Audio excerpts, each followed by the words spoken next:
We're ready? Okay, thank you. Good morning, everyone. Welcome to the special open meeting of Osoyoos Town Council, Thursday, January the 16th, 2025, 9 a.m. in council chambers. We'll start with the approval of the agenda for the special open meeting. Could I have a motion for that, please? Thank you. Councillor Poderica, Councillor Bennett, all in favor. Thank you. And the adoption of some minutes. That would be for the special open meeting that was held on January the 9th, 2025 at the Sonora Center. We have a motion, Councillor King, Councillor Bennett, all in favor. Thank you. So I'll start with a statement from the chair. This is following the January the 9th, 2025 public meeting regarding the 5-year financial plan. Staff learned that 3 pieces of summary information had not been itemized correctly in the budget package. We wish to assure residents that all other information, including the detailed financial plan and supporting documentation, is correct as previously circulated and has not changed. However, we wish to highlight that the summary information titled Highlighted Changes for the 2025-2029 General Operating Budget 5-page report, starting on page 10 of the updated budget package, has been amended as follows. Transportation, Recreation, and Buildings funding of $3,000 has been amended to $153,000.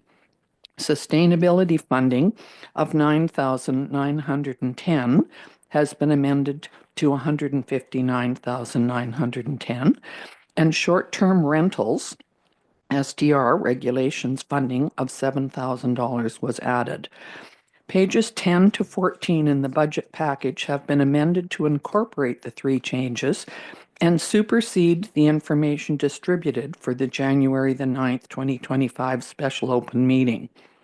To allow additional time for residents to review the new information, the deadline for written comments to be included in today's council meeting agenda were extended yesterday at noon. 2 pieces of correspondence were included in the January 9th agenda, and there are 5 further pieces of correspondence that were received and are included in the agenda package today. Staff apologize for this error and any inconvenience it may have caused. Thank you. We have correspondence, and I'll just list them. We have 7 of them, 7 pieces. Diana Craig with an email, Janice Wilson, an email, Mike Stiles, an email, Nancy McNabb, an email, Shelley Parker, an email, Cy Mercelli, a letter, and Rob Abbott, an email. So those are the 7 pieces that have been added, and they're all included in this agenda. And I will now turn it over to Mr. Zackel to answer some of the questions. Thank you. Thank you, Mayor McCordoff. So in response to some of the questions that we've received, one of them here, Council had received a report from administration in December of 2024, which rates comparable to other jurisdictions.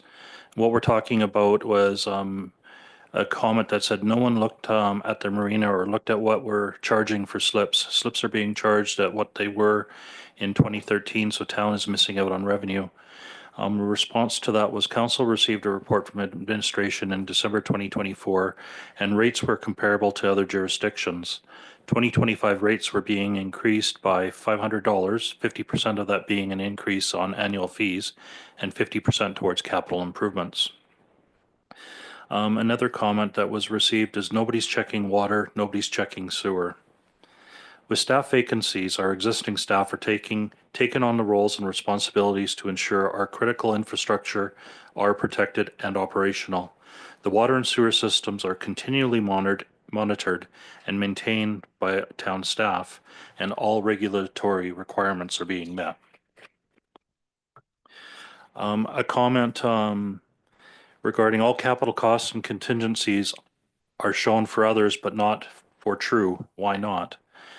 True Consulting has provided the town with cost estimates for budgeting purposes for many of the capital infrastructure projects. The totals are not costs that we will be paying to True, but they're a combined estimated cost for construction, engineering, and contingency. Another comment or question that was raised was, does the town transfer destination Osuyas, or does Osuyas, or pardon me, or do we keep it? And this was with respect to RMI funding. And funding received from the province for RMI funding are maintained by the town for projects within the town. These funds are not given out to Destination Osuyas. Destination Osuyas receives MRDT funding directly from the province for the 3% hotel tax, but they do not receive any of the RMI funding. We had a comment, has the town considered corporate sponsorship to increase revenue and decrease expenditures, especially around more visible venues such as pickleball, tennis courts, arena, marina, and community center? And offering of other funding sources to limit the impact on taxation is always welcomed. So if we can get champions within our community, it will help out the community. Can I just ask a question pertaining to that? Can we just kind of make a note that maybe we talk about it in the future about setting up some type of policy around sponsorship?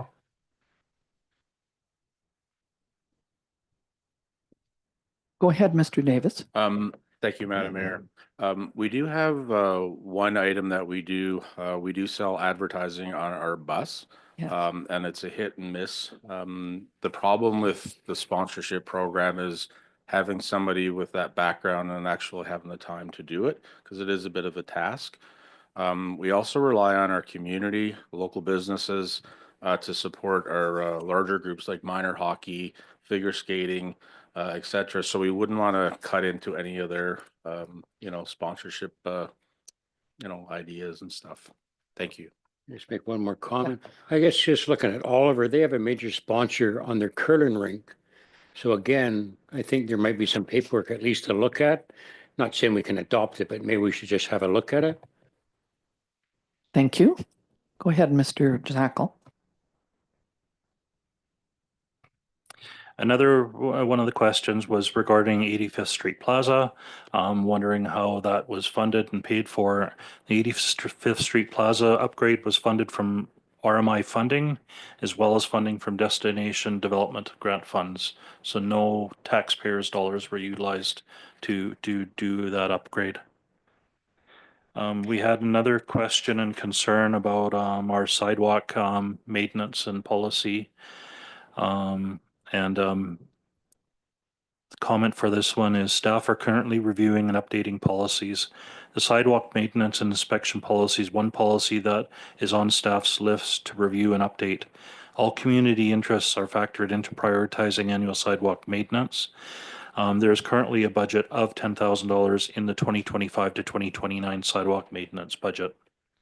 And that was also the request, is can we fund additional monies for that? Comment, maybe that could go back to the accessibility committee to review that or take a look at some type of policy. It ultimately is something that the accessibility committee can look at, and if they prioritize what the important things are within the community they want done, they could make recommendations, right? The next question was regarding the budget line item for easement right-of-way and parkland. And these initiatives are not at a stage where we can provide further details without increasing the risk to the projects. Details will be fully transparent when we're able to share more information. We've got Spartan Drive one way. This was a 2027 project in our budget. And the question was, what is being done for this project? So in 2012, Spartan Drive was constructed to the north end of Lions Park, where it tied into the existing gravel road surface. The segment represents a total of 210 meters of road and walkway construction to 92nd Avenue. The road standard is proposed to be the same as constructed along the frontage of the marina. So a 4.6 meter pavement width, one way, standard curb and gutter sidewalk on both sides, 3-meter paving stone walkway on the east side of the road, decorative street lighting with LED lights, and modest storm drainage to which are catch basins and dry wells for the road surface only. Question regarding unconditional transfers from governments and why the decrease of $26,000 noted from the province without a reason. So unconditional transfers from governments are grants received from the province, federal government grants, or grants in lieu of taxes, and province's municipal grant. The budget for 2025 has a federal grants in lieu increasing by $10,600, while the province has reduced the small municipal grant by $37,000 with no given reason for the reduction. Under development services, can we clarify the numbers was the question. The planning and development services portion of the budget was increasing by $13,040. In 2024, the majority of the work being done is now being done by RDOS staff rather than town staff. So there's been an increase in cost for the contracts and a reduction town staff wages. Short-term rental wages of $207,000 are being offset against short-term rental revenues of $200,000 and a net balance of $7,000 coming from an increase to municipal taxes. A question regarding the Kinsman Park Playground in a report on page 29 asked why there were asterisks on the report. The asterisks were on the report to denote that there was work being done on the Kinsman Park in 2025, but the report will be amended to remove those asterisks. Page 70 or 37, the fire prevention and fire prevention programs listed with no increases. Is there a reason? And the fire department continually trains to ensure they are fully trained for the safety of the community, and the existing funds within the budget are sufficient for 2025. On page 50, the question was suggests a large contract for a consultant to review the cemetery. Do we not have qualified personnel to take on this challenge or volunteers? And the municipal standard is that we bring in a subject matter expert to conduct the cemetery review.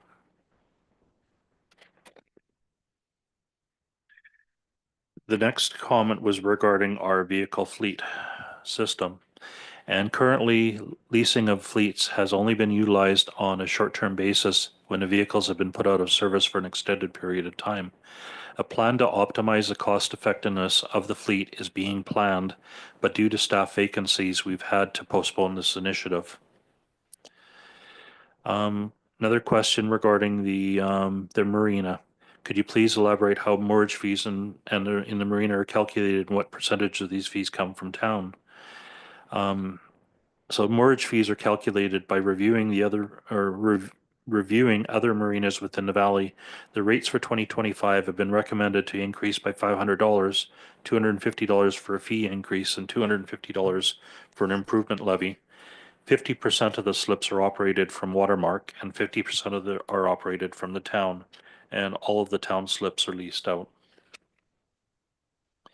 And then the final comment that we had was, has council considered pausing any development that is not already under construction to conserve water and navigate our way through the tight spot in our water supply? And in response to that is, we appreciate the suggestion to help conserve water, but delaying a development could trigger other risks as a developer is carrying costs. We would consider the suggestion on a case-by-case basis. And that's the response to the comments. Thank you very much, Mr. Zackel. I appreciate that a lot of those questions were answered, and certainly if people have more concerns, they can send the town an email or request further information. Okay, thank you. So we're now, Councillor King? Can I just ask one question before you delve into it? And it goes back to your comment on page 37 about the fire prevention levy. Yes. And I guess on page 37, it says 1039. I think that's right at the top, right at the first line.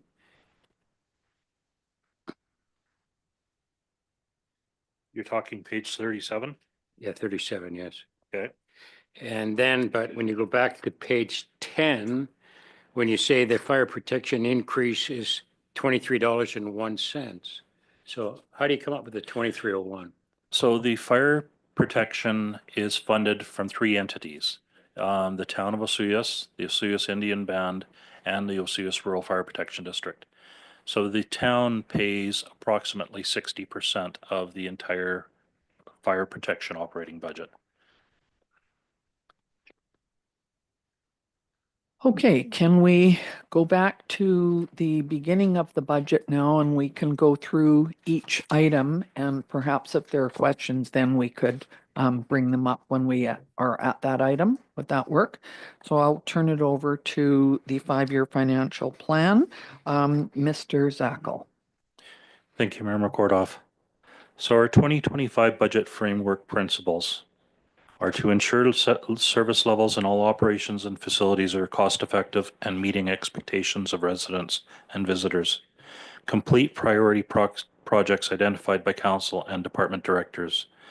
Identify sufficient contingency to respond to unforeseen expenditures. Adjust capital expenditures to maintain current service levels. Link the town's financial plan to other planning processes such as strategic, land use, asset management, and business planning. To stimulate long-term thinking to allow decision makers to examine and consider long-range financial implications of current day decisions. To stimulate big picture thinking to ensure that the town to step back and think more strategically and holistically about the town's financial position and requirements. To create dialogue, to create an avenue for dialogue about the town's future with all stakeholders, i.e. town council, management, public and impacted organizations, etc. To create transparency and understanding, to make the public and taxpayers fully aware of the town's financial outlook, including its related challenges and constraints, and to strategically take advantage of grant opportunities to acquire, replace, and renew capital infrastructure.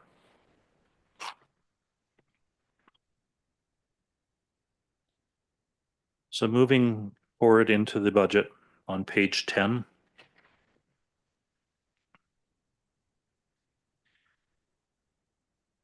We've got our operating environmental change, where estimated CPI was 3%. Our estimated TCPI was 3%. QP contract was renewed to December 31st, 2026. Our highlighted changes, our municipal real property levy will be increasing in 2025 by $15.51 per month for an average single-family residence. And these increases come from the operating increase for property taxation of $176,000, inflation adjustment for fleet of $12,780, additional transportation, recreation, and building funding plus the inflation adjustment for $153,000. Additional sustainability funding plus inflation adjustment of $159,910. The PSAB 3280 requirement increase as per Council's resolution on August 13th, 2024 for $150,000. And we've got three new ones as well that have been added in. The multi-channel resident notification system for $5,065, which we'll talk further in. A new one for facility asset management funding of $100,000 and a new one for short-term rental regulation of $7,000. Do we want any comments at this time, or should I just carry on with the summary to start with? I think you can carry on, and if anybody has any concerns or questions, they can perhaps just put their hand up. Okay, That work? thank you. So new construction non-market change. This was $57,328. Our real property levy for debt services will be increasing in 2025 by 5 cents per month for an average single-family resident. The real property levy for fire protection will be increasing in 2025 by $1.92 per month. The real property levy for fire hall debt will decrease by 9 cents per month. The real property levy for policing is increasing by 72 cents per month. The taxes collection for other governments, the Okanagan Regional Library is increasing by 3 cents per month for an average single-family resident. And the tax requisition for 2025 has increased from $300,153 plus prior year adjustments of $12,672 to a total of $314,266. Other requisitions for BC Assessment Authority, Municipal Finance Authority, Hospital, School, and Regional District of Okanagan-Similkameen will be provided later in 2025. Our utility taxes collected for TELUS, Fortis Gas, Fortis Electric, and Eastlink have decreased by $3,879. Cemetery revenues are increasing by $2,180. License permits and rentals are increasing by $14,630. Our miscellaneous revenue are increasing by $82,922, which includes $52,500 in revenues from utilities for additional costs associated with the utility billing, $20,000 for penalties and municipal ticketing and fines. Solid waste, garbage, recycling, and landfill revenues increasing by $61,200. Development and building services revenues are increasing by $23,500. Community services facility rentals are increasing by $17,010. Community services program revenues are decreasing by $27,340. And this is mostly due to reduction in donations, swim programming, and preschool and children programs. Unconditional transfers from governments, the revenue is decreasing by $26,380 due to reduced funding from the province. Administrative, there's a $123,555 increase. $55,000 was for the additional costs associated with the quarterly billings, $30,000 for legal, and $33,450 for wages, and $5,065 for resident notification system. Civic buildings, $17,850 increase for maintenance and the balance for wages. Data processing increasing by $18,200. Insurance, $21,720 increase for insurance costs. Public Works building, $6,330 increase. Majority of this is wages. Policing, there was an increase of $61,128. Under bylaw enforcement, a $19,860 increase. Development services, a $13,040 increase. Transportation, a $7,980 increase. Under general equipment, $25,380 increase, and $15,810 of that is for tools and maintenance, with a balance of wages. Street lighting, $9,480 increase. Town cleanup, $6,050 increase. Cemetery, $2,750 increase. Desert Park, $2,770 increase. The Sonora Center, $13,015 increase. Under Community Services Other, a $9,080 decrease, and this was a decrease of $6,630 for programs. Under Community Services Fields, increasing by $4,610. Community Services Wages, increasing by $57,230. $48,400 was for wages and $9,870 was for miscellaneous. Under Parks, increasing by $46,212. Majority of this again is wages. Under debt charges, increasing by $2,800 due to the bylaw 1290 being renewed in 2024 for the remaining 10 years of debt. Under general operating expenditures, less transfers to other governments, transfers to reserves, resort municipality contingencies, and capital project expenditures, the operating has increased by $572,521 for a balance of $9,542,733 for 2025, which is a 6.38% increase.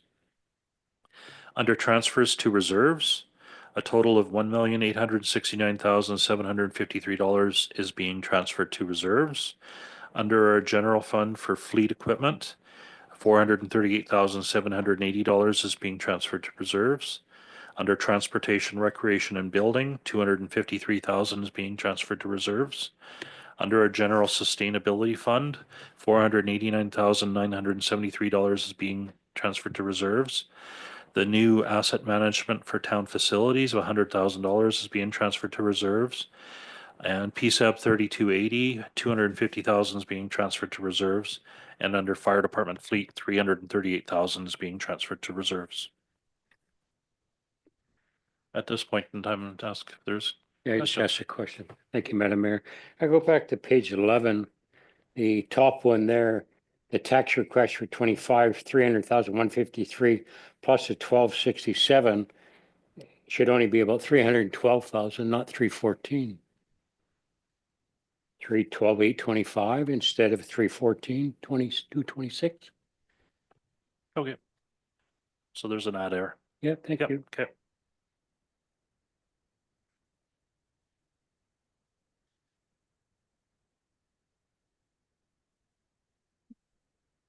Okay. Any other questions at this point in time? Page 14 we're on now. Can I Yep. just interrupt and say that we do have Councillor Chong is on line, and so is CAO Risling, because they're not here at the table, but they are participating. Thank you. I'm sorry, I should have said that before. Okay.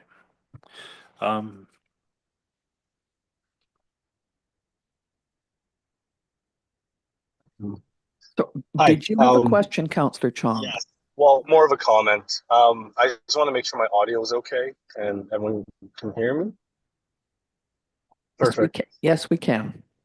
And just for administration, if I do need to raise my hand, I'll just use the raise hand function on Zoom. And if I do cut out, then I'll just rejoin as soon as I can in terms of reception. Yeah, but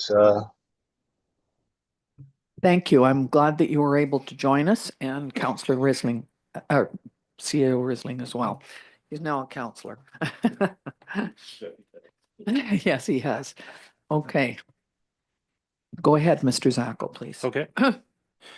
So on page 14 summarizes the cost for an average single family resident.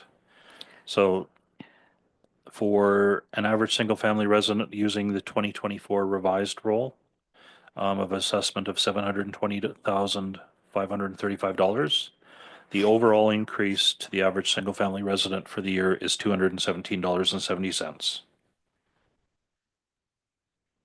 Could you explain a little bit about the things that are on there with the asterisks beside? I think you have once, but just so to be clear. Absolutely. So the items that have the asterisks under the revised rule column are items that we have not received the 2025 tax requisition for. So you'll also see that there is no increase or decrease within the requisitions for that, because we do not know that at this time. Those come from the other sources. And just to be clear, they are not required to have it to us today. Some of them have different times when they can report this. Am I correct? That is correct. May 15th is the ultimate deadline for our financial plan to be adopted by. And the school, RDUS, all have their statutory deadlines that fall just before that. But usually we're looking at March, April for those informations to come forward. So as long as everything's here before we have to adopt this in May, if there's a concern, you would contact the hospital or the school and make sure that we had the correct amount? So our financial plan doesn't tie to those requisitions. It's our tax rates bylaw that we cannot adopt until we receive the other taxing authorities' numbers. So just coordinating that timing is what we need to do. Thank you. When you go through page 14, when you add up the different money we collect, what's the total percentage, Jim?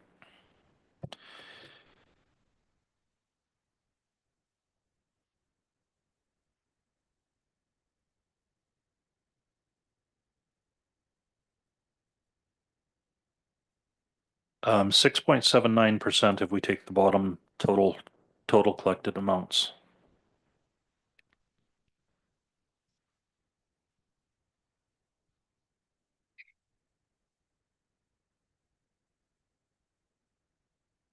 We're good. Go ahead. 6.79, $3,422.98 divided by 3205.28 is 6.79%.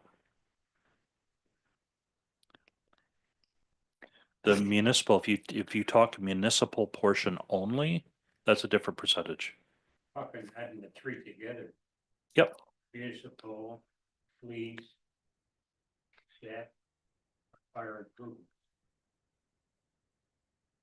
So I've added the totals of all the requisitions, all the average to get you the 6.79%. Okay.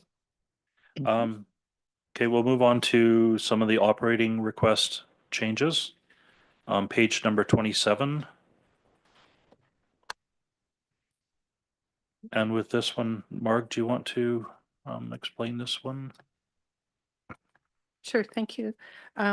Council, this request is for a subscription to a mass notification system that would be meant to replace our current e-news system, which only goes by email. The system that I'm suggesting would also have the capability to simultaneously text and phone landlines in addition to sending emails. So I feel like it's got greater reach than our current system. And I would anticipate this be used not only in the case of emergencies, but for regular notifications like we're doing with the e-news now for road closures, that sort of thing. Can I ask, do you have the phone or text information from people who we do have that, so we can just Not automatically? all of it. Not No, all. We would certainly have to go on a campaign of asking people for that information. And my experience in the past is once people start to see the benefit of being on a notification system like that, particularly in the event of an emergency, you get a lot of people subscribing at that time. I certainly agree with that, and we always recommend to people that they go on sign up for e-news, because oftentimes people don't realize it's available and they can just call town hall to get on that. Thank you. So nobody has concern with spending $5,000 to achieve this wonderful outcome. Great, thank you. Gerald, do you want to speak to this next one? Okay, we'll move forward. Gerald will speak to the asset management financing model.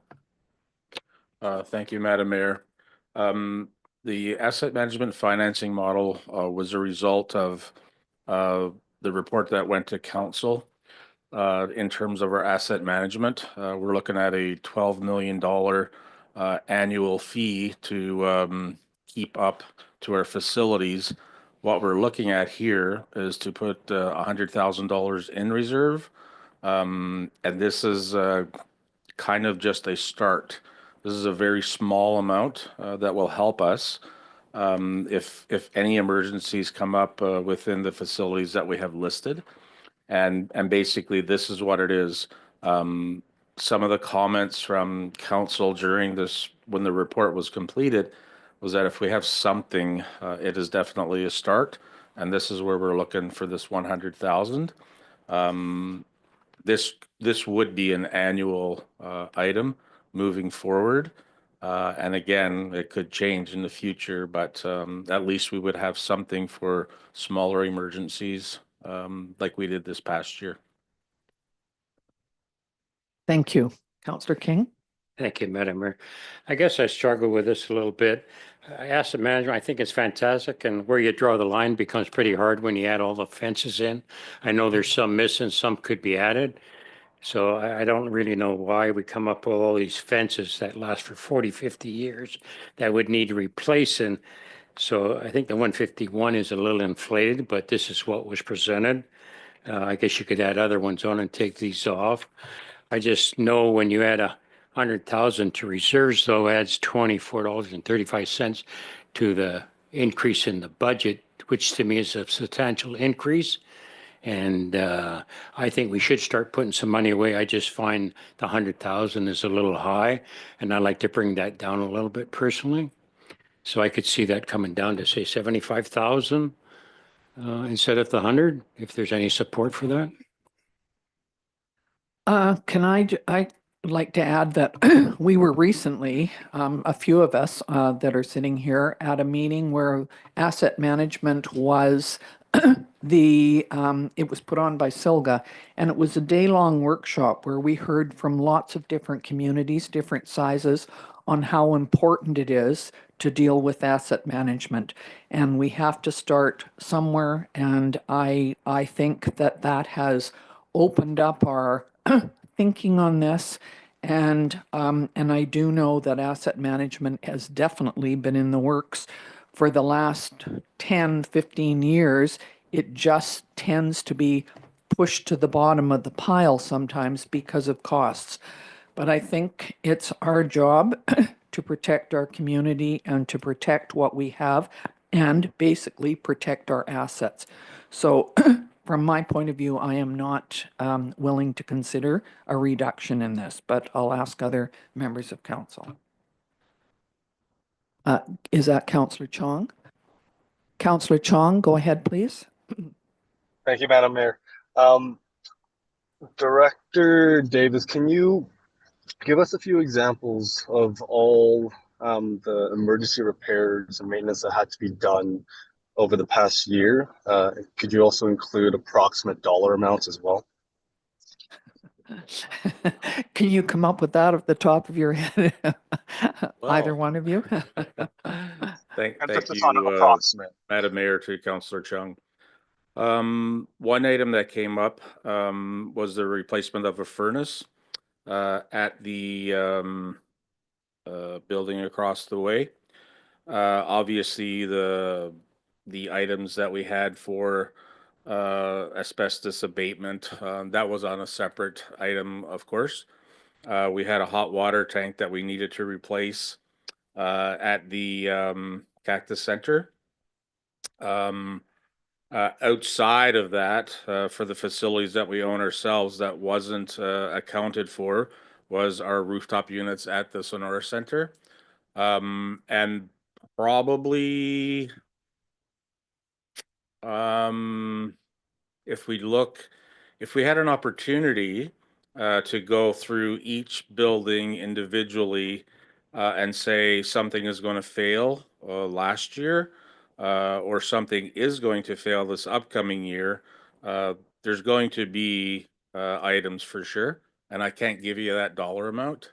If you give me a couple of hours, I could. Fair Maybe enough. that would be helpful. Is that all right, Councillor Chong? Yes, I guess the point I'm trying to make is even with the abatement, it was about 75 grand for the asbestos abatement and the art gallery. And then for, I believe, the heat pumps on Sonora Center, the repair was like we had to divert about 30 grand. That was allocated towards the gym upgrades. Like we're looking at numbers for like a yearly maintenance, which already far exceed 100,000. So when we're looking at asset management and we're trying to put 100,000 away, I think that's, as to echo the sentiments of Director Davis, this is just the start. So I do not support reducing that amount even more, because then we're, instead of trying to be proactive, we're being completely reactive, which means escalating costs. Thank you. I'm going to go to CAO Risling. Did you want to, and then we have other councillors that would like to speak. Your workshop, I just wanted to identify a couple more items. We had the roof of the Public Works building that started leaking. We did a quick patch on that one 2 or 3 weeks ago. It is in their service package. There is a service package to replace that roof, but again, that wasn't budgeted for. The cost to replace that roof will be somewhere in the neighborhood of $100,000. Again, wasn't in their plans. So we're 100,000 is probably, well, as Director Davis indicated, is probably, a third of maybe what we require. So I just wanted to add that one more item that occurred actually when we were preparing the actually the budget document. So yeah, they continue to come up. We also have the issue within Town Hall with the radon, which is a basically an OH&S concern. That's approximately another 50,000. So yeah, I think we could add up $300,000 or $400,000 very, very easily. Thank you. Thank you. Director Davis and then Councillor Bennett. Thank you, Madam Mayor. Just this past week, again, we had a request from Desert Park to address the barns, which are listed as an asset with us in the town, and to even look at those, their budget without any estimations, aside from engineering or anything like that, was over $100,000 as well. Thank you. Councillor Bennett. Thank you, Madam Mayor. I guess I kind of agreed with Councillor King when I was first looking at this, because the first thing you do with the budget is you try to figure out how you can cut it down and make it as low as you can for taxpayers.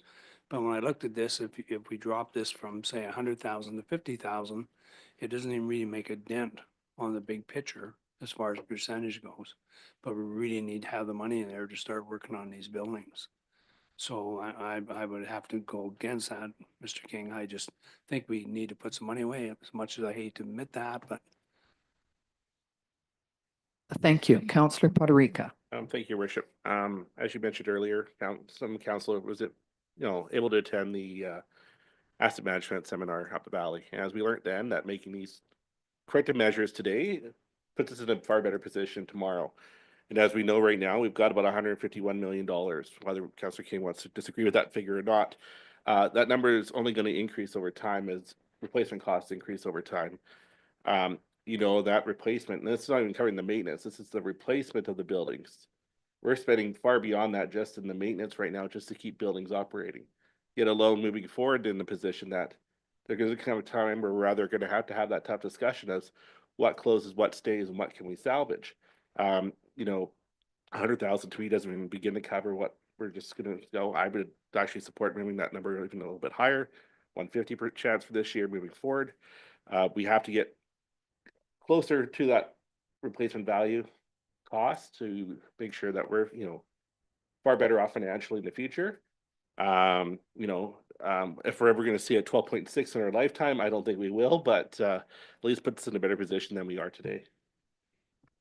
Thank you. Councillor King. Yeah, thanks. I didn't say I was against putting money aside. I just think it's too much for this year. So again, I'm not going to support this, but it's up to collectively vote on it. I think 75 is a reasonable amount, and that would bring about $6 and change down on the budget, which again, we're trying to save some money for our constituents. Can I ask, should we be looking at this and taking a vote on each item then? Is that what you're suggesting that we do? Yes. All right, so the budget increase has been recommended at 100,000 this year. Can I ask for a vote, please, on whether that should stay at 100,000? All in favor? Against? Thank you.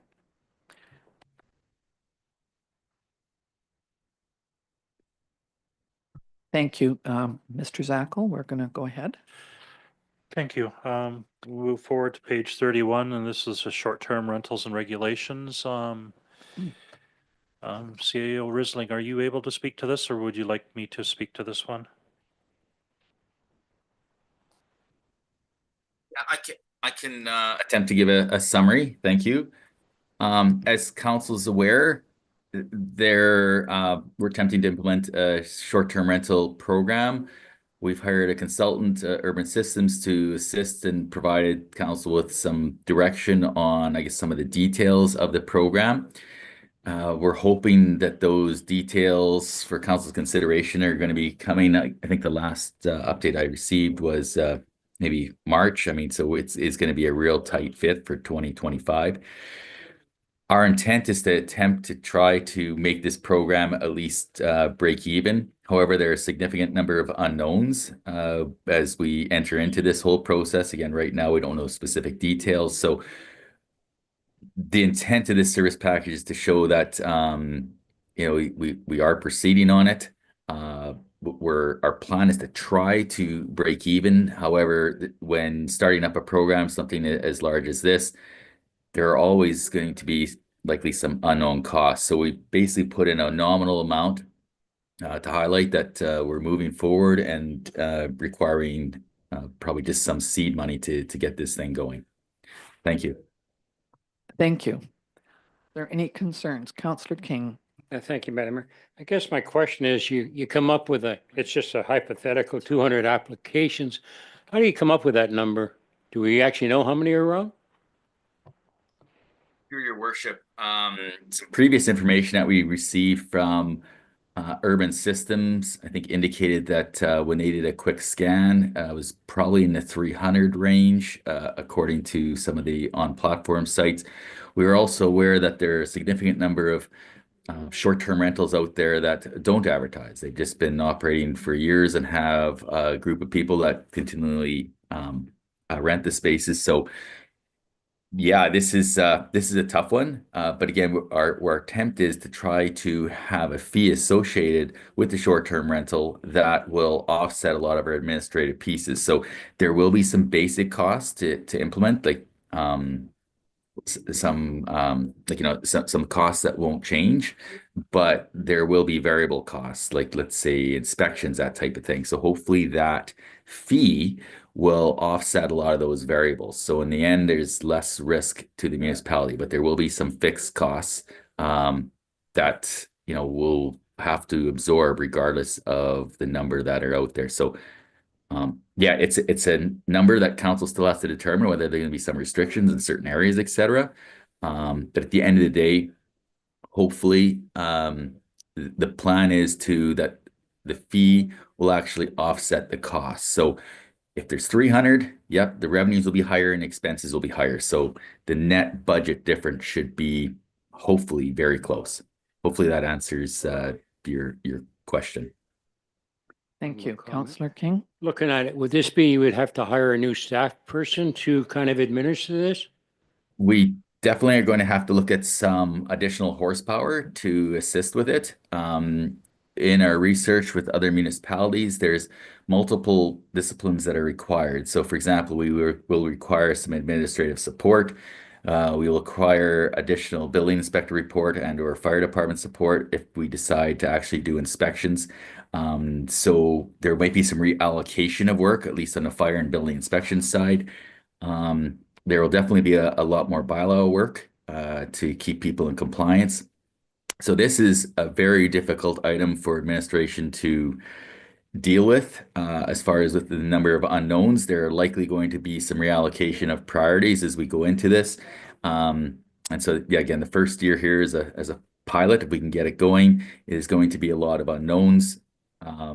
But definitely we know we are going to need some type of resources to assist us on the administration side of this. But it really depends. And that's one of our problems, because we get an onslaught of 200 within the first week. We'll have significant issues as far as addressing. So this is a very tough item for administration to try to formulate a plan with, especially when we don't know what parameters we're going to have to follow. So really good questions and not a very good answer. Thank you. Can I go to Councillor Chong? You had a question? Yes, thank you, Madam Mayor. So in general, to summarize, this should be seen as approximate seed money. And as like the years progress with this program being implemented and run, we'll see costs reduce and hopefully adoption increase. Because one of the primary goals of the short-term rental regulation was really to empower our constituents, empower residents who have the ability to have a short-term rental in their primary residence, because then this allows us to generate more money and it stays in our economy. But I guess to kind of circle around to my original question, the trend we should see is program implementation costs reduce and adoption increase. I believe so. CAO Risling, do you agree with that? I think there's going to be a lot of bumps, and as Councilor Chong indicated, hopefully things even out over time and with compliance and that type of thing. So I'm wanting to agree that it should become a smoother process and we have a very good understanding of the work required and actually show what this thing does and hopefully empowering the residents to do what they so choose to do.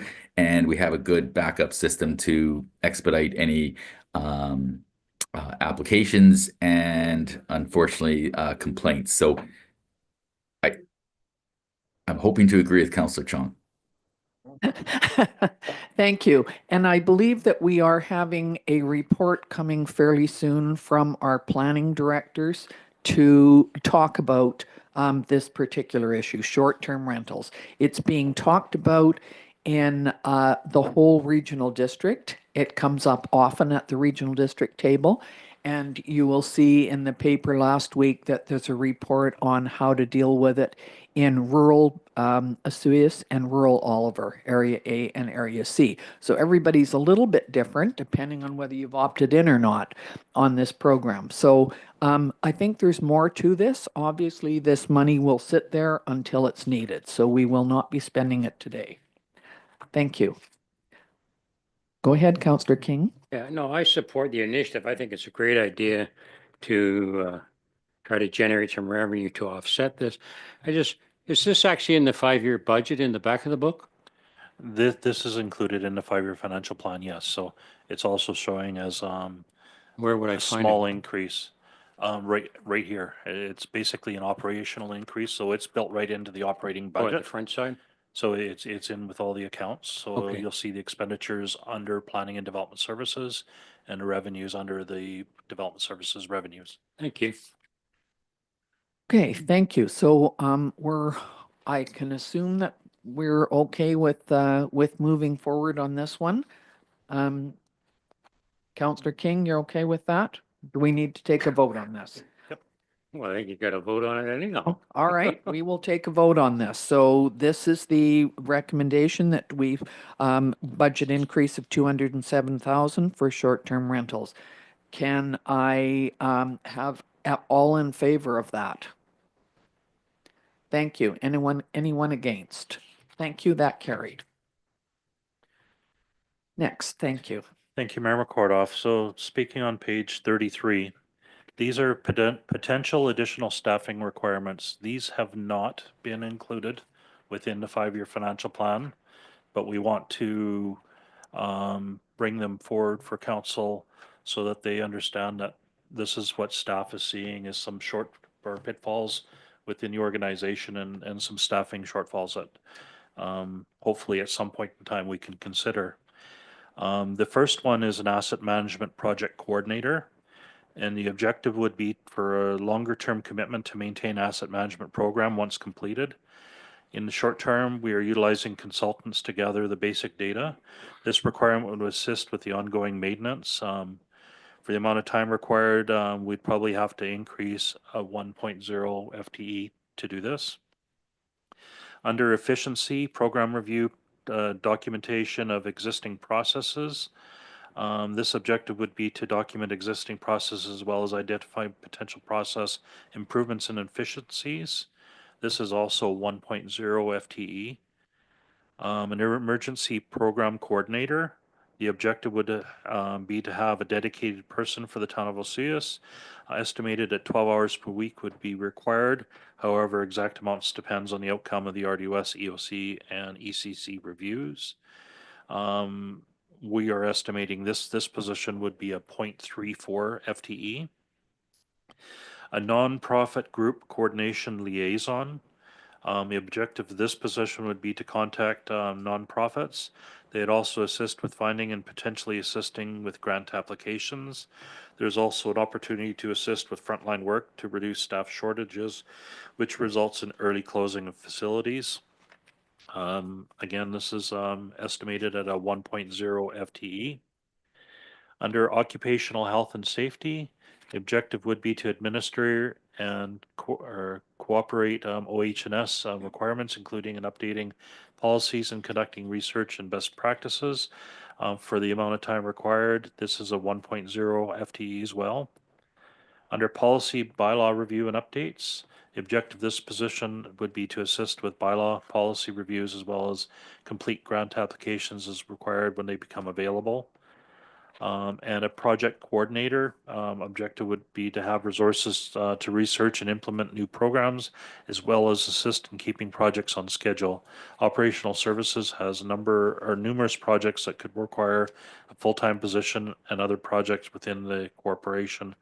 Again, that's another 0.5 FTE. So those positions, like I said, are not included within the 5-year financial plan, but they are places where if we had that additional staffing, it would greatly assist the organization. Thank you. Go ahead, Yeah, Councillor thank you, King. Madam Mayor. You did tell me before we get into new people, how many people we're short at this time right now? Approximate?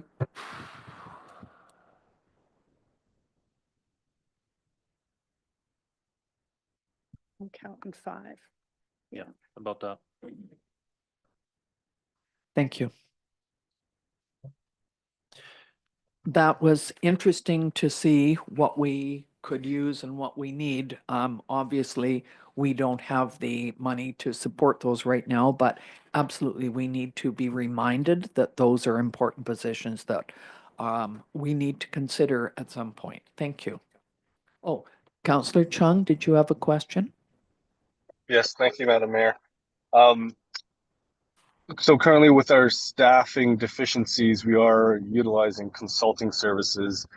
How much would a 1 FTE of consultant compare to just a normal 1 FTE of staffing hire, approximately? Is there anybody can answer that? Mrs. Coulson? I'm going to give it an attempt. It really depends, Councillor Chong, on the position we're being filled and for how long. Generally, with a consultant, the shorter a period of time you use them, the higher the daily rate is.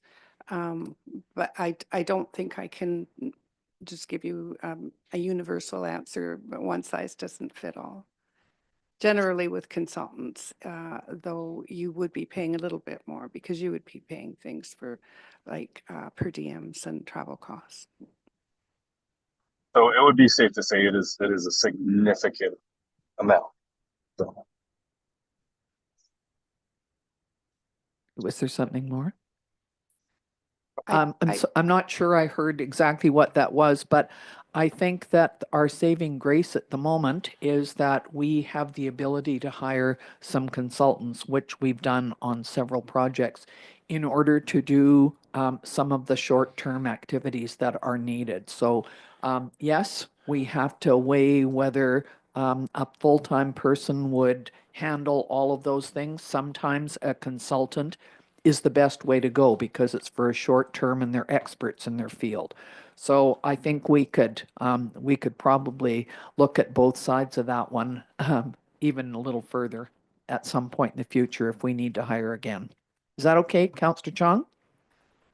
Yeah, just if you don't mind, just a follow up. I just have a concern with our current water metering project. Well, we have a huge water treatment plant project, basically imminent, and then with that also we'll need to be upgrading our wastewater treatment plant, and these are pretty huge projects. So if any of these positions would be prioritized, I believe a project coordinator is going to be crucial over the next.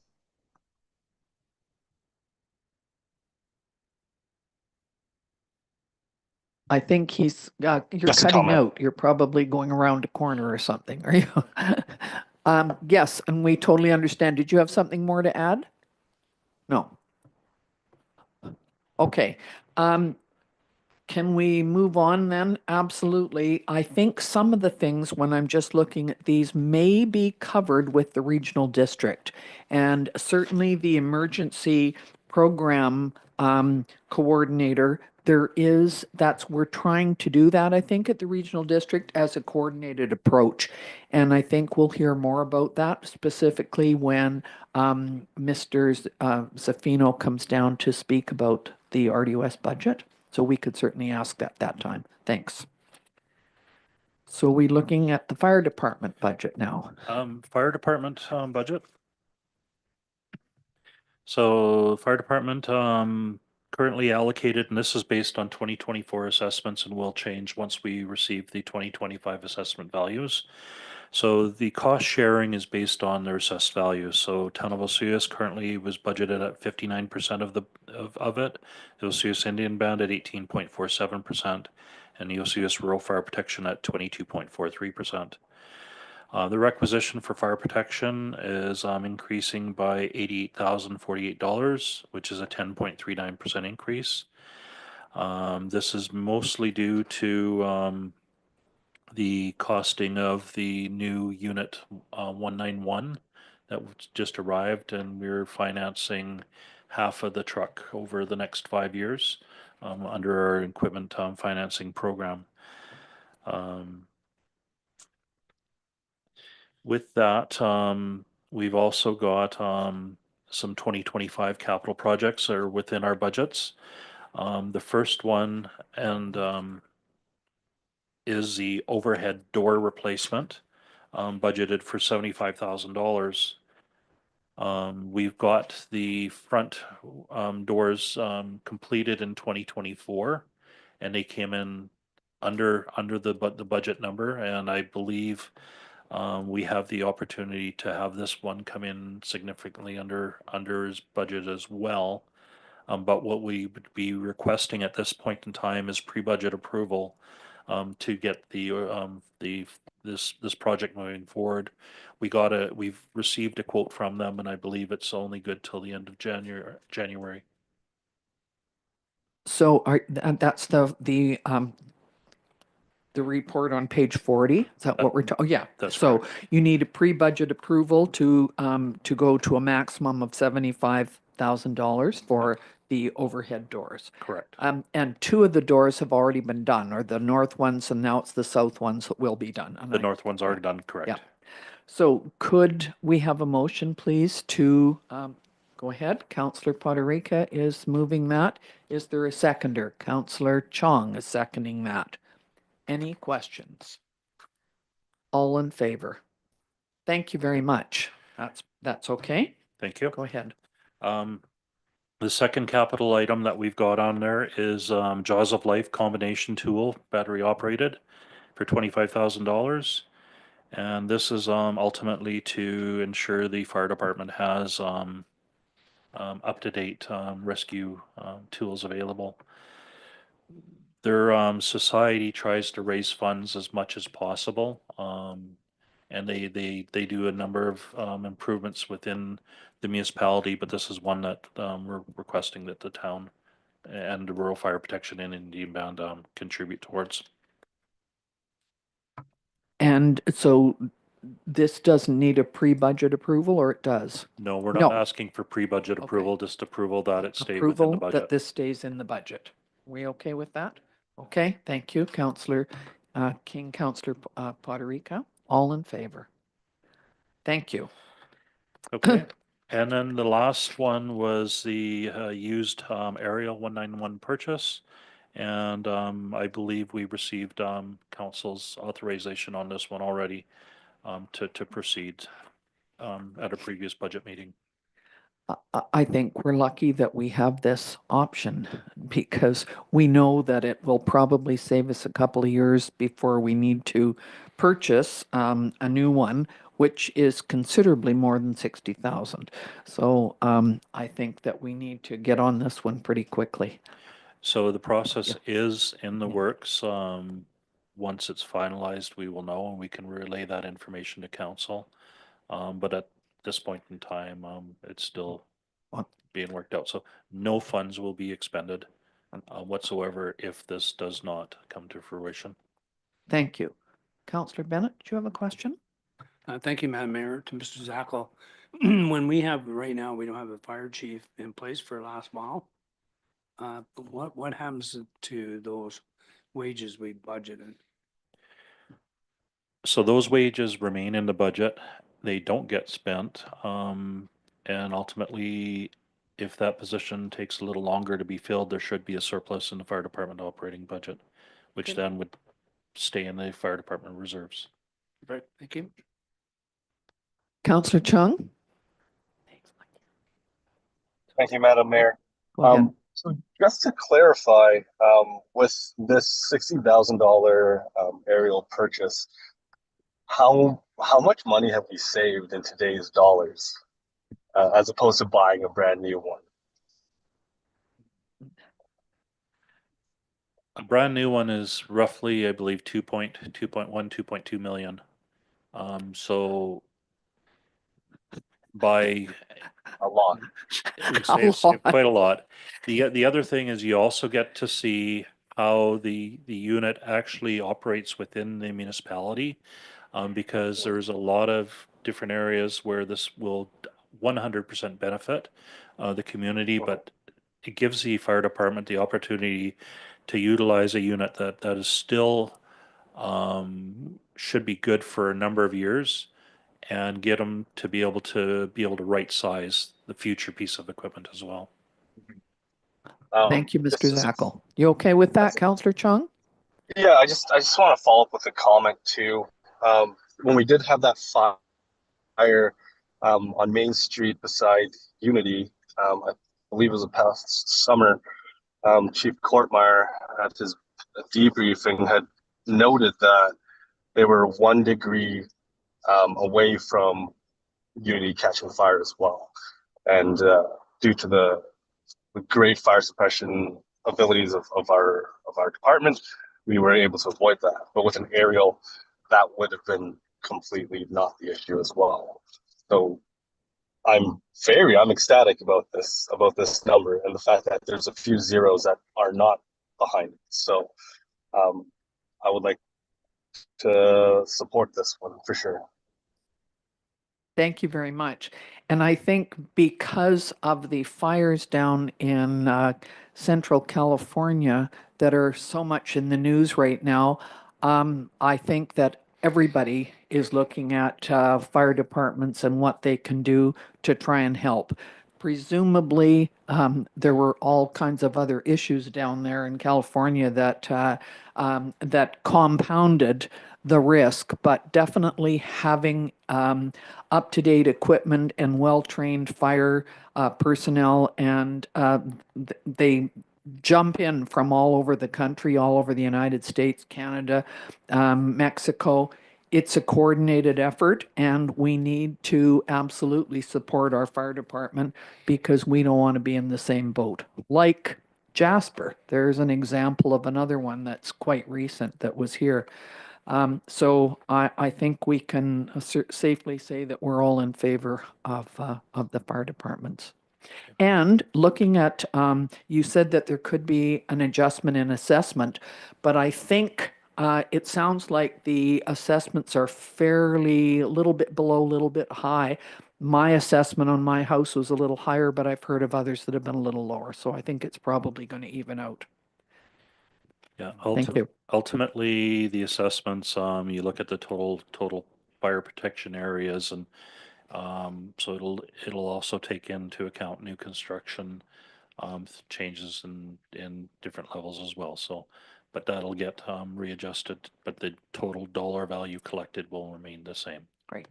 Thank you very much. So anything else on the fire budget before we move on to the next one? Are you okay? One more Oh, item. go ahead. One more item to bring forward for council, and this item again is not included in the budget, but we need to bring it to council's attention, and that's establishing a building replacement and reserve fund. And that's basically to in order to continue to move towards sustainability, a reserve fund should be considered to start putting away for future fire hall.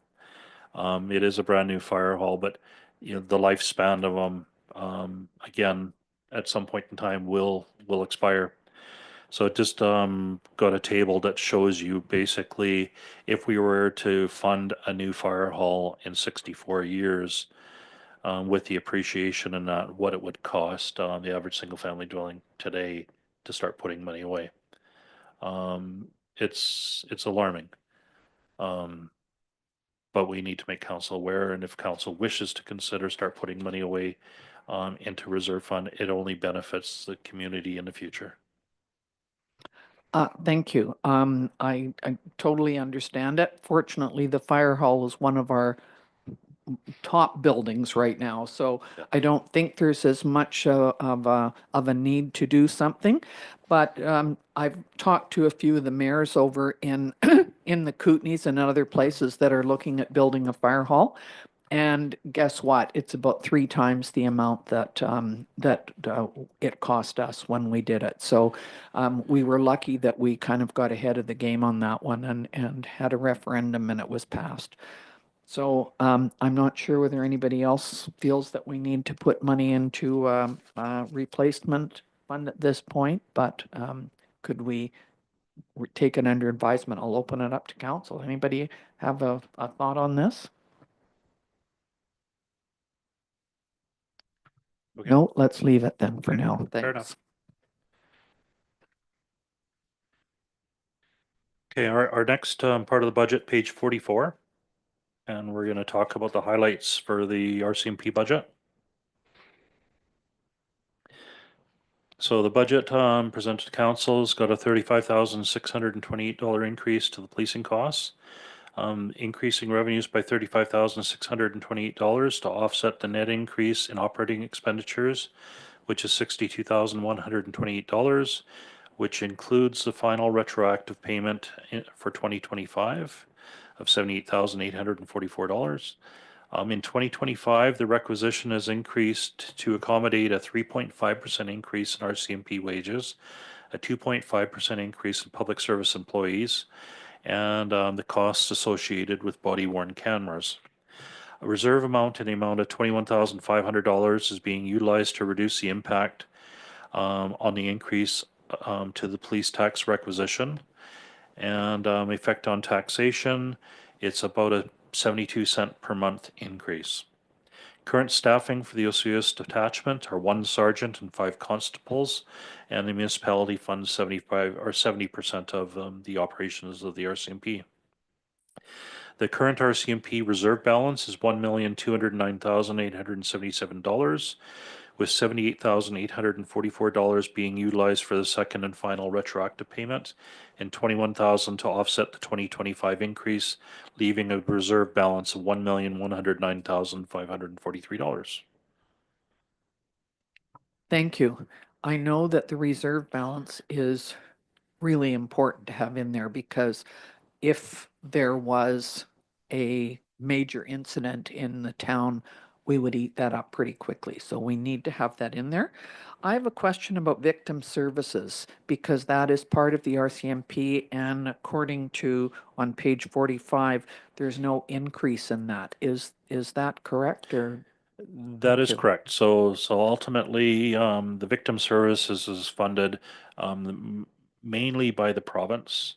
We also receive financial assistance from the RDOS, and town council has also in turn contributed towards the funding of this. The victim services program is always evolving and changing, and it's a very tough environment for our current staff that are working there with a huge workload. But the actual costs of the program, our coordinator that's working there right now has been able to maintain costs fairly low, and it's been mostly personal costs as far as time and energy that's being been utilized. So what we see is we have a fairly significant budget that the town is contributing towards it, but we're not utilizing a lot of that at this point in time because those expenses aren't taking place. We also only have, I believe, 1 victim services coordinator, I believe, right now. We had 2 at one point in time, so there's a position that still needs to be filled within there. So that's why we don't see us utilizing some of our funds to pay for that, because Thank you. Thank you. Councillor The King. victim services, that person kind of work between Oliver and here? that is correct. So they're under contract with the town of Osoyoos and under contract with the town of Oliver. So we share resources as far as expenditures for travel, for car insurance, for fuel, all of that. That gets split 50 between Town of Oler and Town of Vesuvius programs. But it is the same coordinator working out of both locations. They're answerable to the sergeant in each of the locations. So they're based out of there, but they're under contract with the town. Go ahead. One other question. I thought we had more constables than just 5. We do have 3 more, and that is paid for by the province Okay. because it's Area A. So 6 is paid for by the town. Am I correct? That is correct. Thank you. This says 5 though. Yeah, so 5 plus 5 the constables, sergeant. this is what the town is paying for, is one 5, sergeant, Thank you. 5 constables. Good explanation. Okay. Nothing else there? Do we need to take a vote on that, or are we okay with just accepting it the way it's there? Okay, nobody has a I would take a concern. vote on it and then it's just done. Okay, we okay with the highlighted changes? Yep. Okay, thank you. Pick 2, they all said yes, so all in favor. Thank you, including Councillor Chung, I'm pretty sure. All right, we will go on to 2024 projects carried forward to the 2025 from the general fund. Mr. Zackel. Thank you, Mayor McCordoff. And this is what we had projected, the 2024 projects that are being carried forward. This will change as we finish year end and bring the updated projects and numbers forward. So right now, what we've got is the Parks Master Plan, Strategic Park Planning being carried forward, the Lake Health and Buoy Capacity Assessment Project carried forward, Temporary Flood Mitigation Equipment Plan, a Transportation Master Plan, Asset Management Condition Assessment being carried forward, the Active Transportation Network Improvements, Runway Painting, Kinsman Park Equipment, Irrigation Upgrades for Parks, Generator Placement and Hookup, Operations for the Increased Office Space and Design, and Solid Waste Projects. And likewise, these numbers will all be updated at year end before council's considering second and third reading of the financial plan bylaw. Go ahead, Do Councillor you King. see us catching up on some of these things? Because I mean, we're looking at moving forward with some new projects also. And with understaffed, is it realistic that we're going to move forward? I know we have to have new projects to get grants. Yeah, so it's been very challenging with the limitation that we've had with our staffing for this last year, and the existing staff have worked extremely hard to try to get as much accomplished as they humanly possibly could.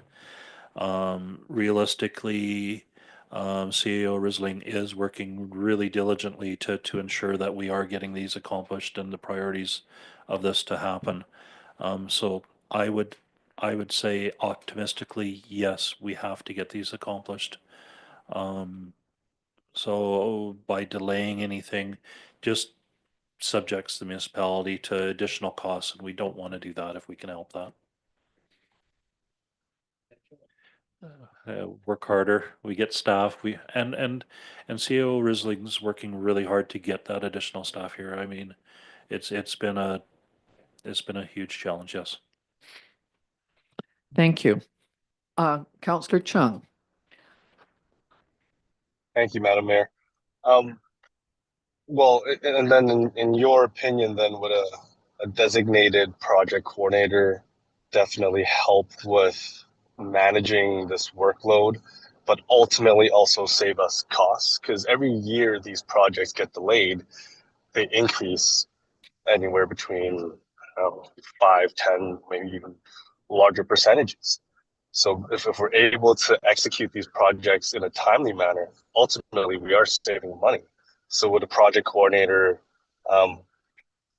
streamline that? Hard to say. What do you think? CAO Risling, do you have a comment on that? Thank you, Your Worship. Without question, inflation is is our enemy. And whenever we delay things, there are increased costs. And it's interesting when you start looking at larger projects, like let's just say 500,000 or 1 million or even more, you add 3 or 4%, that's 30, 40,000. And so any support that you have to assist in dealing with some of these projects that are typically handled off the side of somebody's desk, I am a firm believer in that you can easily pay for those additional FTEs. So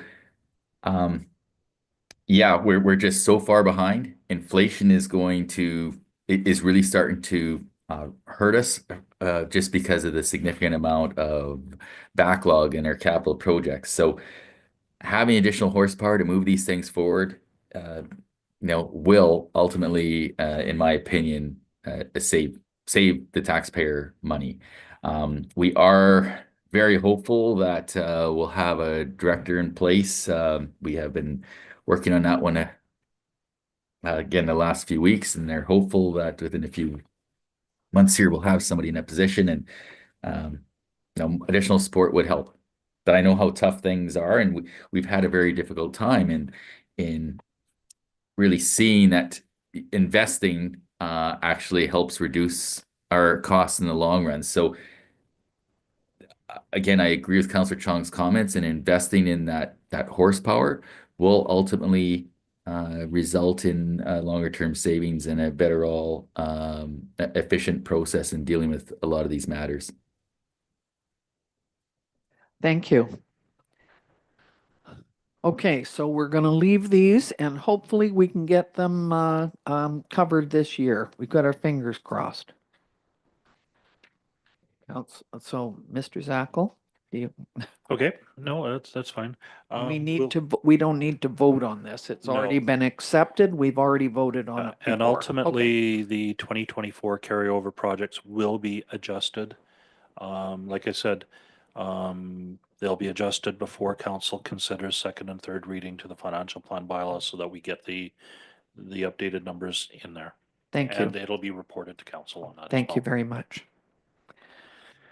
So moving forward into the capital projects for 2025. Our first capital project is basically the easement right-of-ways parkland, $2.5 million. And over the past few years, administration informed council many issues of right-of-ways and properties and issues. There's a number of deficiencies that are needing to be cleaned up in some infrastructure projects. So requesting that this project be approved. And you explained this earlier because somebody had asked a question about that. Absolutely. Should we take a vote on this one then? All in favor of using this money if needed to carry on? Councillor Bennett, Councillor Poderica, all in favor? Against? Thank you. Okay. Cemetery. Next one, cemetery review. CAO Risling, do you want to speak to this one?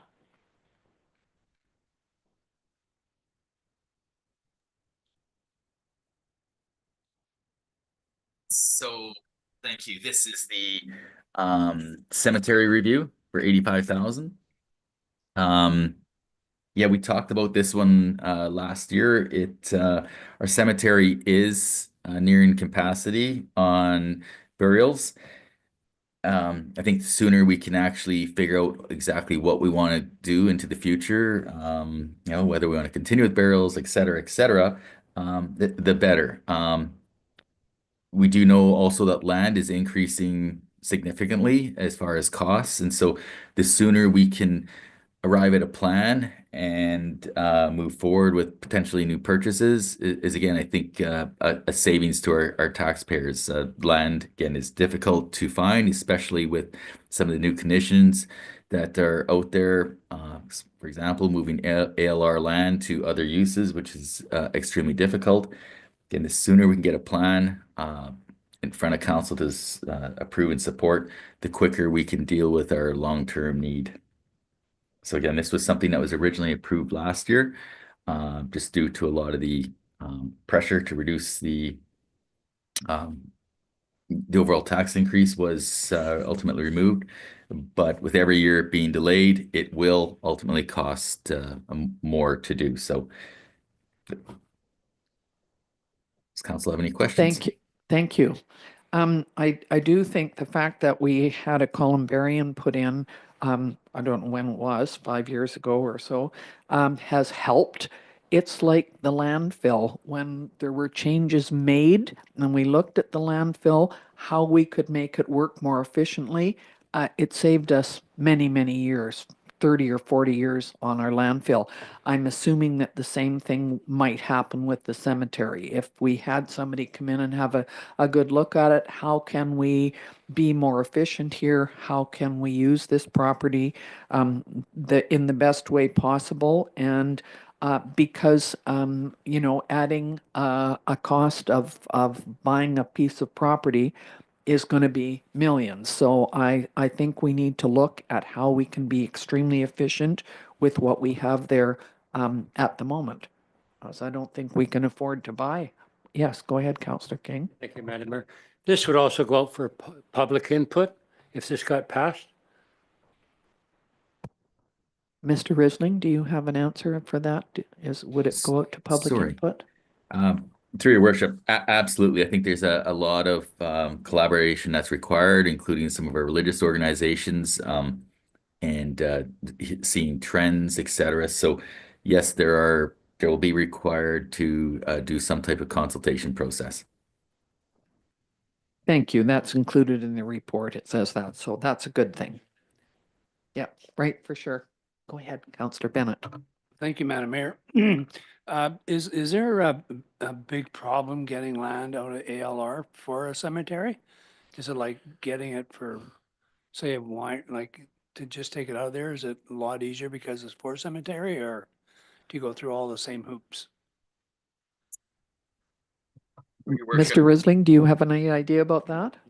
Through your worship, so we have not asked specifically regarding cemeteries, but we have been dealing with the ELR on other issues, and that are a fairly high priority for municipalities, and it is very difficult. One of the things that they've been asking is are there any other locations that could potentially be used so that there is no transition from agricultural land to another use? So you almost, at least what we've heard to date on similar type urgent issues, the question comes back is there any other possibility? And so that's a difficult thing to actually quantify because, oh, there might be land, industrial park. So I'm just making this up, but there could be a parcel there and you go, oh, well, there is another parcel. So how will the ALR actually interpret that type of stuff? So it obviously lends in our favor because it's a public use, but they're definitely a very strong pushback to change existing agricultural land to another use. And I think the RDOS has experienced this with regards to some of their waste facilities. I think it's been ongoing for a decade.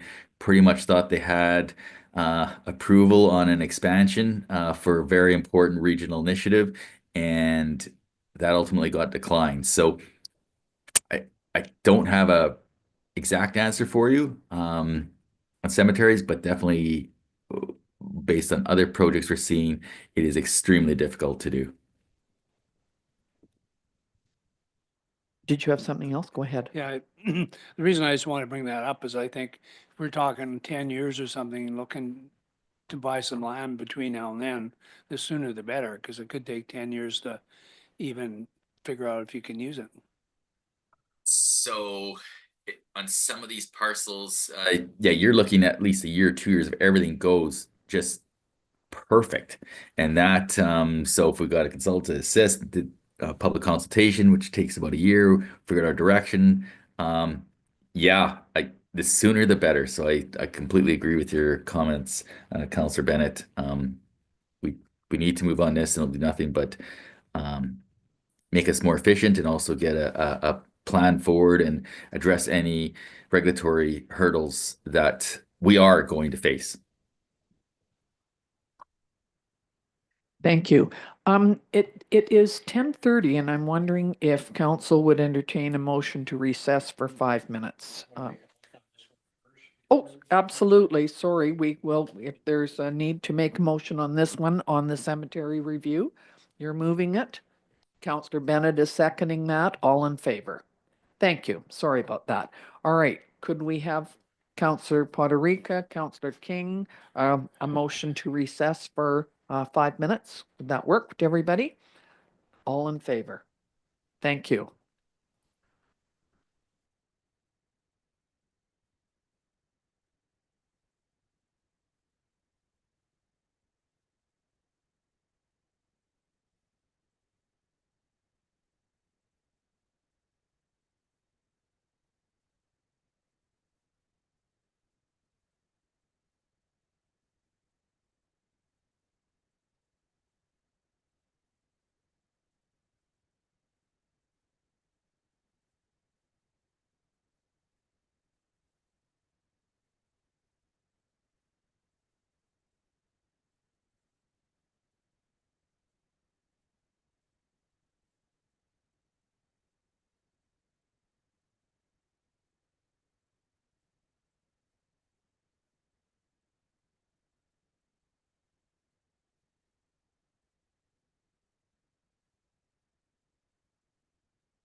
Okay, we will carry on with the meeting. Sorry, we will carry on with the meeting, and we will move on to page 51, planning documents. Thank you, Mayor McCordoff. So this project is the implementation of legislative changes for the planning. So the $85,000 that we have grant funding for is being utilized to complete the DCC bylaw and update the subdivision and development servicing bylaw to conform with the new legislative requirements established by the province.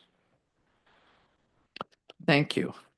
This is a carryover, and it's definitely something that we need to do, I think. Go ahead, Councillor King. Yeah, thank you, Madam Mayor. I support, obviously, you gotta go ahead. How much did we spend on this already? Last year, approximately? I believe respect to planning projects, we have spent probably in the neighborhood of about $150,000 with all of the different items that are on the plate right now. Okay, thank And you. As well with this one, this is another one that's a time-sensitive issue, and I'd request that pre-budget approval be given so that this can be done sooner in the year than later. Okay. Could we And have, this has public consultation also, correct? Yes, there will be public consultation with respect to the bylaws and the timing of those things. thank you. So could we have a motion then to accept this and provide pre-budget approval? Councillor King, Councillor Poderica, all in favor? Thank you. Okay, computer equipment. So computer equipment, budget is for $50,000, and this is to replace 8 workstations, our firewall network upgrades, replacement of 3 laptops, and our server replacement project for the phase 2 component of it, of the licensing. And once again, this is another one that we need pre-budget approval so we can get our server replacement happening at the beginning of the year before taxes go out. So how did we ever manage before we had computers? It's just one of those costs that we seem to encounter on a yearly basis because you need to have the more up-to-date Yeah, a lot of- equipment. It does, I think, save on paper sometimes because we don't have to print everything off, but there's still some of that as well. So anybody have a concern with this one? Pre-budget approval for the $50,000 for computer equipment. We have a motion on that then, please. Councillor Bennett, Councillor Poderica, all in favor.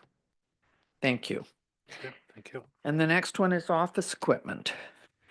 Okay, office equipment. So what this is for is to replace the in 2025 to replace a town hall computer downstairs, or a multifunction printer downstairs. In 2025 and 2026 to replace operational services. 2027 to replace community services in the town halls upstairs. We looked at leasing costs versus purchasing, and purchasing is substantially lower than what it would have cost us to lease the units. So the request is for $14,500 for 2025. Can I ask, I do know that the printer upstairs literally had to be taken apart and rebuilt because I watched the guy doing it. Are we okay with that for the next, like this is 2027 that you're going to put a new one in up there? Is that okay? I mean, is what he's rebuilt, it's not gonna, So what we're dealing with is, as our technology is getting older, I mean, there's the potential for downtime. The service providers have been absolutely incredible with replacing parts, things of that nature, but that timeline is going to be very limited as these units get older. And that's why we're wanting to start getting into the replacement of these. What we'll be doing as an example is, as the one downstairs gets replaced in 2025, it will be utilized upstairs where one's already gone down. So we're gonna try to utilize them as much as possible for as long as possible. It doesn't cost us any more money to keep them running. Our Great. maintenance programs, they've been very good to actually fix all of our units, and our downtime has been very minimal so far. Good. Thank you. Councillor King? Thank you, Madam. I just want clarity. Are we passing 14.5 or are we passing 49,000? Ultimately, you're passing 49,000, but it's being spread out between 25 to 2027. So wouldn't it be better just to pass the one for this year because prices will go up next year? You can come back for some real numbers. Absolutely. That way we're not locked in. You're absolutely okay with approving the 2025 budget a number for now and allowing us just to proceed with that one. Well, that's what I recommend. That you're making a motion that we, the office equipment for 14.5 for Yes. 2025. Yes. Is there a seconder for that? Councillor Bennett. And, you know, seems fine with me as well, so I'm okay with that. And I'll just ask all in favor. Thank you very much. That's 14.5 for this year. Thank you. Okay. And I need to get this right page here. I just want to make sure I got the right. We're on roads, Hummingbird Yeah, Lane. That's, Yeah. I'm wanting to ensure I've got the right capital.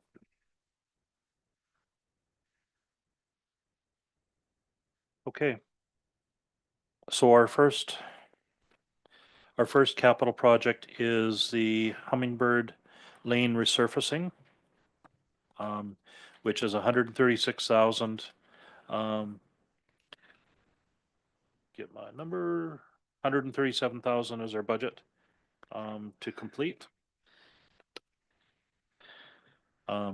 This one here looks like was part of the Twin Domestic Water System and is getting that road cleaned up.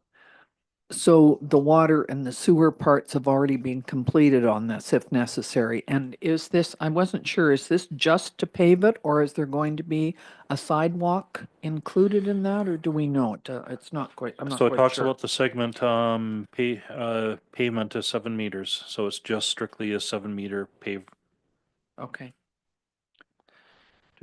Following one capital product cost includes localized storm sewer installations and asphalt curbing. So curbing, drainage, and the paving is the only thing that's included in this. So this road is well used because it's right in front of the Sun Bowl Arena. Yeah. Go ahead, Councillor King. Thank you, Madam Mayor. Is like the 21 meters actually wide enough? Is that a normal standard size for kind of a side road? I believe this is covering the entire area that's currently paved, so it's not making it any larger than what it is.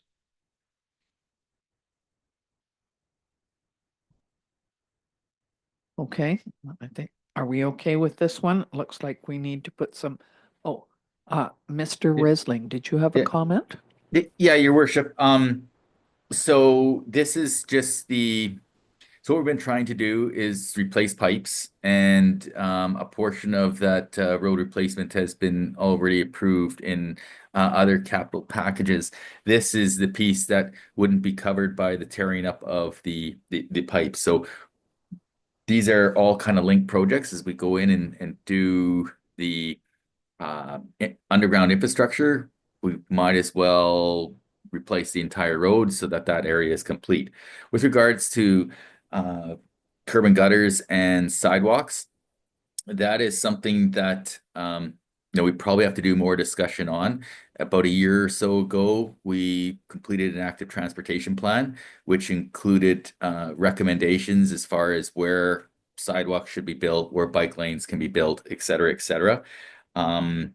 There was some funding allocated last year, and it's something that I think we need to dust off and put a little more emphasis on into the future. So this is pretty much just a resurfacing piece, but yeah, we are going to have to spend some time over the next year or two and actually, I guess, identify some more priorities from an active transportation perspective. And yes, the costs will go up, but on the positive side of that active transportation piece, that piece is usually eligible for grants or is eligible for grants.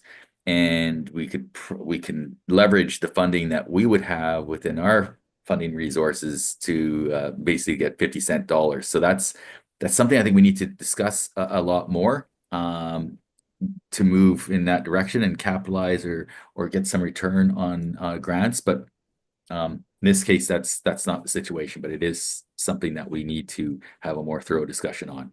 Hopefully that answers the question. Thank you.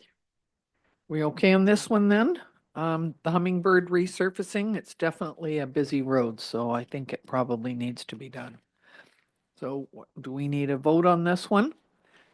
Is there someone who would like to make a motion that we go ahead with this on the 136,000? Go ahead, Councillor Poderica, Councillor Bennett, all in favor. Thank you very much. Okay, next one, Magnolia. So this next project, Magnolia Place, this is a combination water, sewer, and road project. Previous budget discussions, council approved the water and sewer component. This is the road component of this project, and it's 117,600 to complete the road portion of this. And on page 57 shows the schematic design of what's being done. Okay, thank you. I think we've gone through this before because we've looked at the water and sewer part of it, so we knew this part was coming. And so it's going to go Magnolia plus Lilac Court. Is that correct? It's including both of those. Okay. Are we all right with this one then, everybody? Yes, Councillor King? This looks like a lot bigger project than the previous one. Yeah, the road cost about 20,000 less. Can you explain that? Drew was able to review the plans and get a more detailed cost estimate. And some of the costs relate to water, some to sewer. So they are able to segregate out. You're talking road here. Water and sewer's already been passed. Yes. So the road seems like a longer piece of road. And it's coming in 20,000 less. Hey.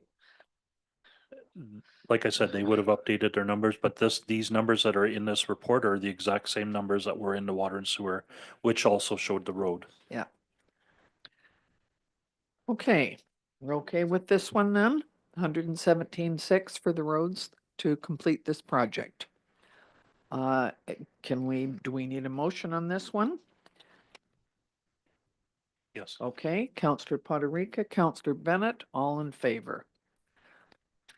Thank you. Next one is Quail Place reconstruction, and we've already looked at, and there's actually 2 pages on this one, isn't there? Correct. So this is a little bit different here, and Yeah. we need council's direction as well. 2 options for council was one for the option A was basically for curb gutter and sidewalk to do the improvements, which the costs are significantly more for the road component. And option B is to rebuild to the current standard. So we have included option B, the lower cost, within our budget. The option A would be an additional approximately $190,000 more to complete. But we wanted council's direction as far as which way they want to go. The cost for the water and cost for the sewer are still exactly the same. And the recommendation within the budget was for option B. So can I just ask, on page 60, it shows that the sanitary sewer pending CCTV results. So that's closed circuit TV. Has that been looked at and has it been dealt with, or? I believe it's waiting for this project to be approved before doing. Okay, okay. So the recommended motion then is not to page 58, which 912,000 for the roads, but instead lowering it a bit, 696. Am I At page correct? 60, correct. Yeah, thank you. Good question. Yeah, I like the idea of B. I see it comes out of reserves, so does that really have any impact on taxes? No. No. That's Okay, so we're okay with this one. With do we want to make a motion then that we choose the 696 versus the other one? Am I correct? Yeah. Somebody like to, Counselor King, Counselor Bennett, you okay with that? All in favor? Thank you very much. And now we're at road marking. Okay, I just Yes. ask one more question before Yep. more. All right, these last two projects, is there an opportunity for any grants? Do you know? I mean, we haven't heard any announcement yet, but would there be grant opportunities possibly? For road projects, usually there's very minimal opportunities for grants, and the only opportunity we had was last year, and we utilized those grant fundings for, Yep. for water. Thank you. it seems to me with the concerns in the provincial government and the federal government, they're probably slowing down on grants at this point because Yeah. I don't think they can officially do that. So we may be short on that for a while, Correct. But along with everybody else. if we were to move or to do further improvements within our active transportation plan, those type of improvements, definitely we'd be able to obtain grant funding. New projects or ones that are providing better access for the community, to replace existing infrastructure, we won't get anything. Okay, thank you. So road marking? Road marking, this is to top up our annual funding for our road marking within the community. We've been doing approximately 50% one year and then doing the other 50% next year. What we're finding is we need to sort of reset that process because the lines need to be done better. So we're requesting a budget of 13,600 to get this done for this year.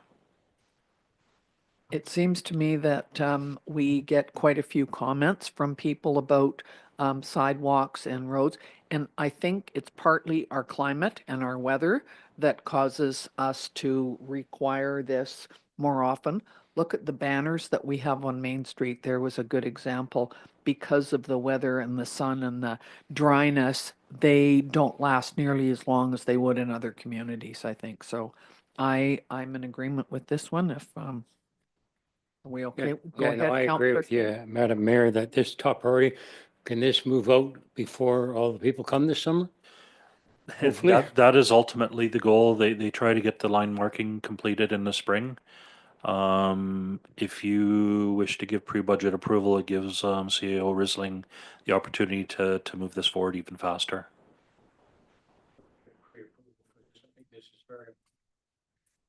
Pre-approval, I think this is very important. Counselor Bennett seconding that. All in favor? Thank you. Good, go ahead. Okay, the next one, airport gate locks, $6,000. This has come as a recommendation for providing the security up at the airport from the airport committee. Pardon me. Go ahead, Counselor Bennett. Thank you, Madam Mayor. Maybe, is this just for the locks or this is going to fix the gates a little bit better? Counselor Potterica, you're on the committee. Would you like to comment? Sure, thank you, Your Worship.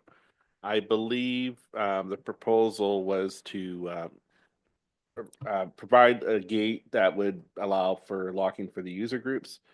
The airport committee had some suggestions to administration as to what they'd like to see. It may be one gate now, but a lock on both, but one gate now where the gate would be further enhanced than the other, at least for starters. Of course, this is to deal with the concerns over the vandalism that occurred last spring. That council, of course, was going to look at what their options were, and the airport committee did provide some feedback back in this through this request here for some gates improvements and security enhancements at the airport. I'll second your motion. Thank you. CEO Risling, did you want to speak to this first, or we, Counselor Potterica's answered it? Okay, so was moved? Who moved it? I have a question. Oh, okay. Go ahead with your question. Yeah, these would be locks that you could give out to the users of the property that they could go in, or these like locks, you need a key? Through your These worship, locks are going to, oh, go ahead, Steve. no, oh, no, go ahead, go ahead. So ultimately, these locks are going to be keypad locks. So the numbers will be provided to the user groups to have accessible. Yeah, to give out keys and something a situation would work. Okay, so could we have a motion moved and seconded that we go ahead with the 6,000 for the airport locks? All in favor? Thank you. That's carried.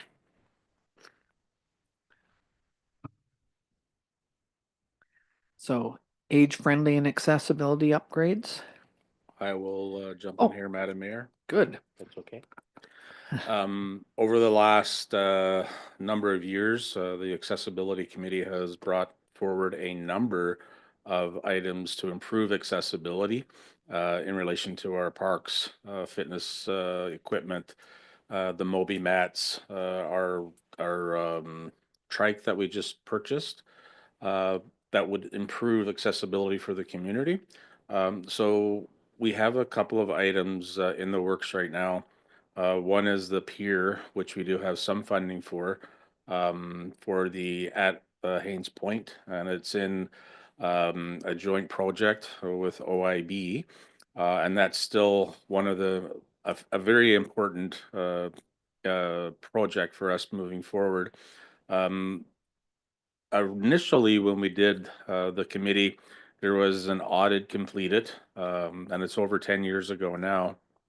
And there was a number of items that were simple, quick fixes, power doors, ramps, and we've done a lot of those, but we still continue to do those.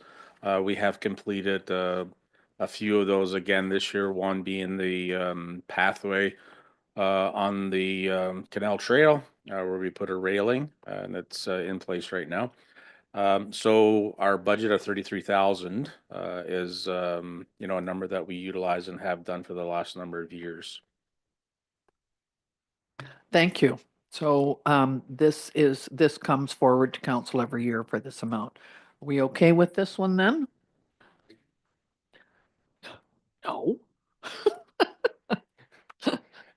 Are you making a motion, Councillor King? Yeah, I know no one likes to spend money, but this committee has done substantially great work. We're leaders in the province on the accessibility friendly committee. Other towns are coming to us to ask about our paperwork. And I think since this was implemented 10 years ago, there's a need to increase it a couple $1,000s, which I don't think would be a major impact on the budget. I think it was at 30, and about 2 years ago, you made a motion to up it to 33. Am I correct? Yeah.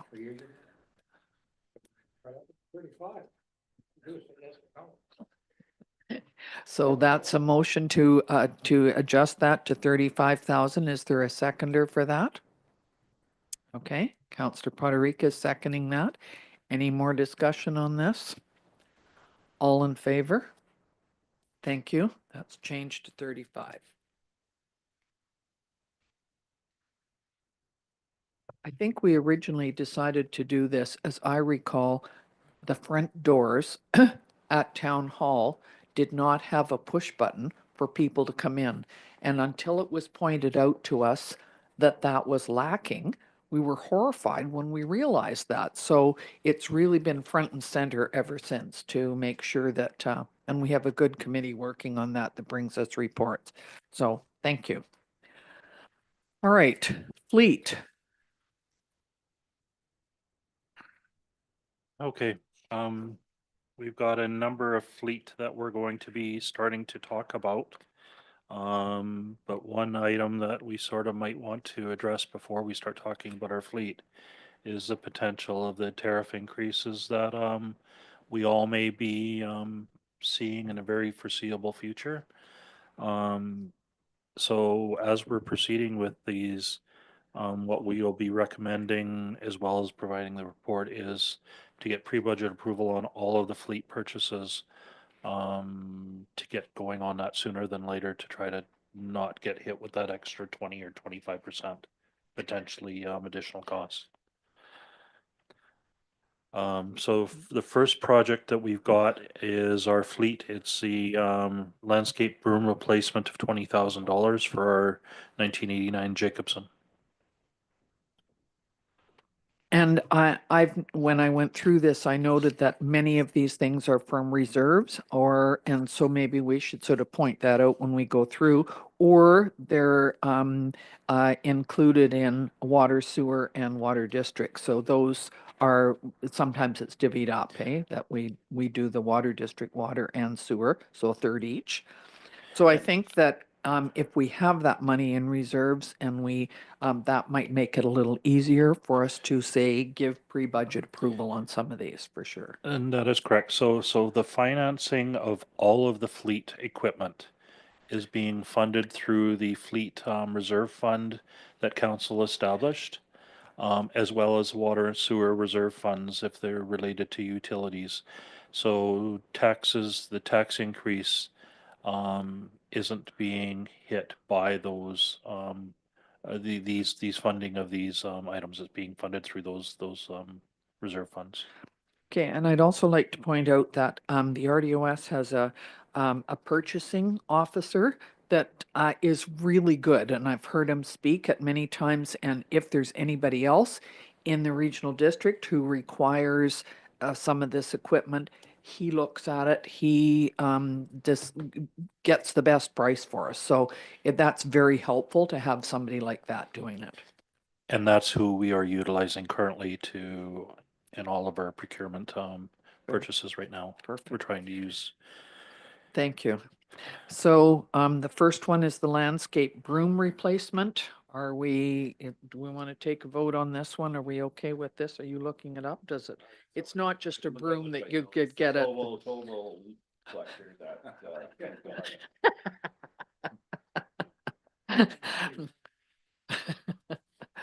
Okay, so we need a motion then that we approve the 20,000 for this from reserves and that it's a pre-budget approval. Thank you, Councillor Bennett, Councillor Poderica, all in favor. Thank you. Next one is the HPX Gator.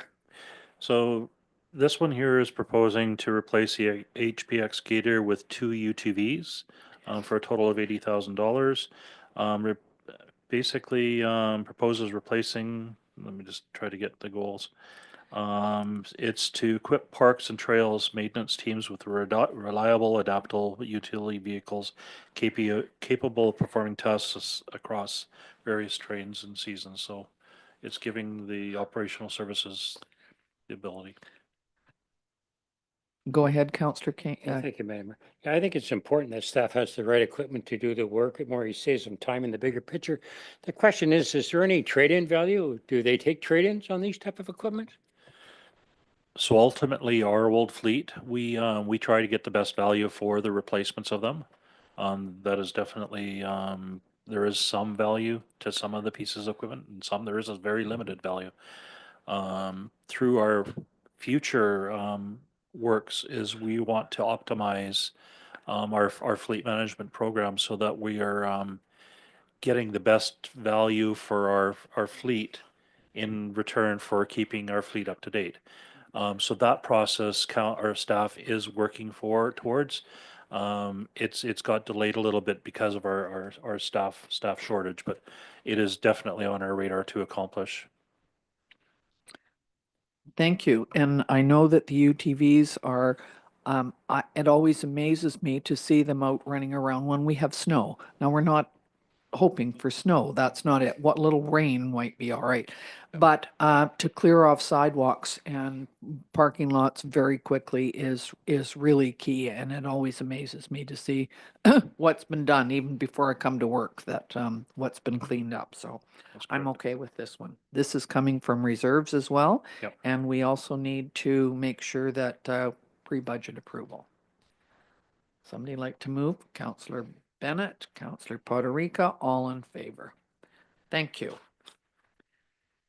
And the next one, Unit 9 replacement. This one here is to replacement for the utility department, and it comes with a service box for it.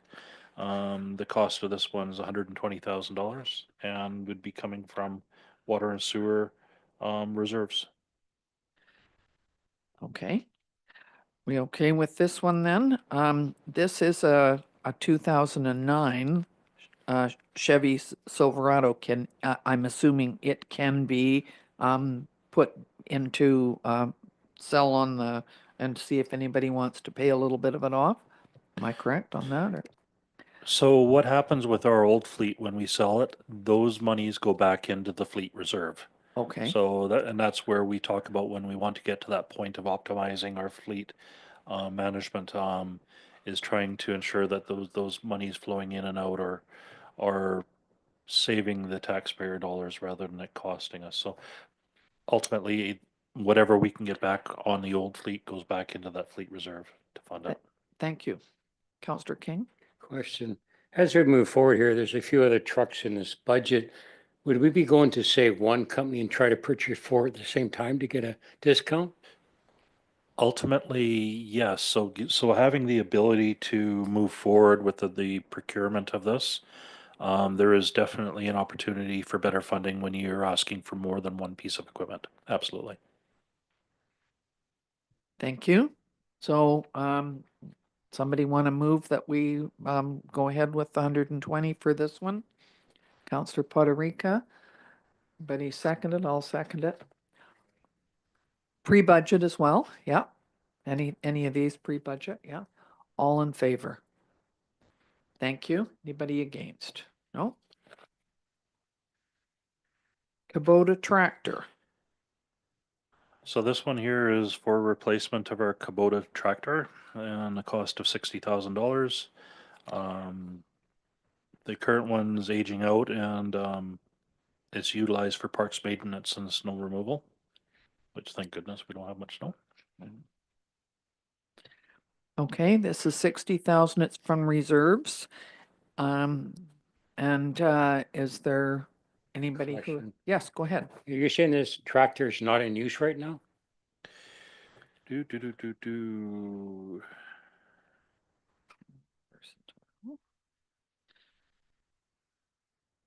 Looks like I it believe it's is. still in use. It is just it's on its last legs. So mechanic is keeping it going. And can you tell me what year it is?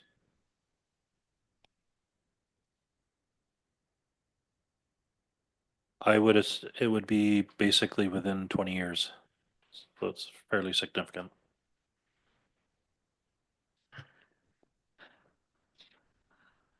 All right, I do know that, and I know we're short-staffed up at Operational Services.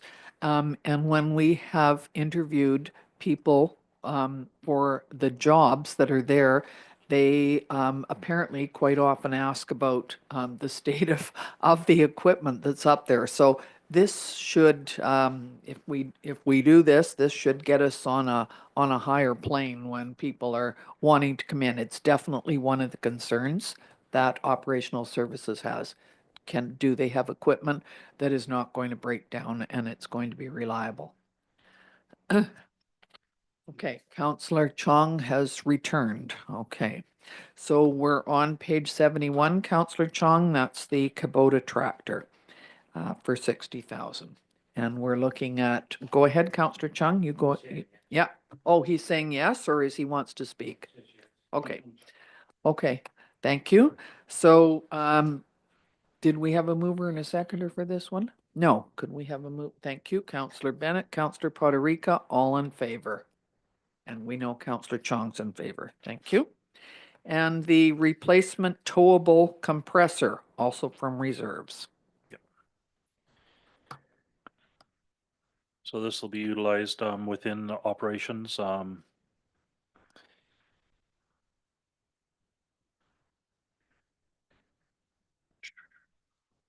So apparently this is rather than for a lot of winterizing and irrigation systems, I think that it was suggested at one point that they hire local companies to do that rather than have something sitting on town staff or town equipment. But I think that's caused some concerns as well, and a matter of getting the equipment in. So I know it's been tried and I know if they thought about it, and I just have realized that this is the better option. Am I correct? It gives the operational services the ability to manage their issues immediately rather than relying on procurement of getting them the unit in time to deal with their emergency responses.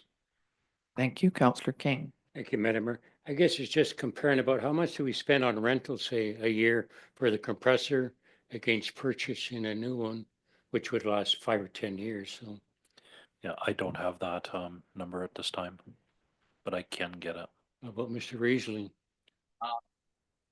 Your worship, I think I know the staff provided that to me, and I think it was less than a 10-year payback.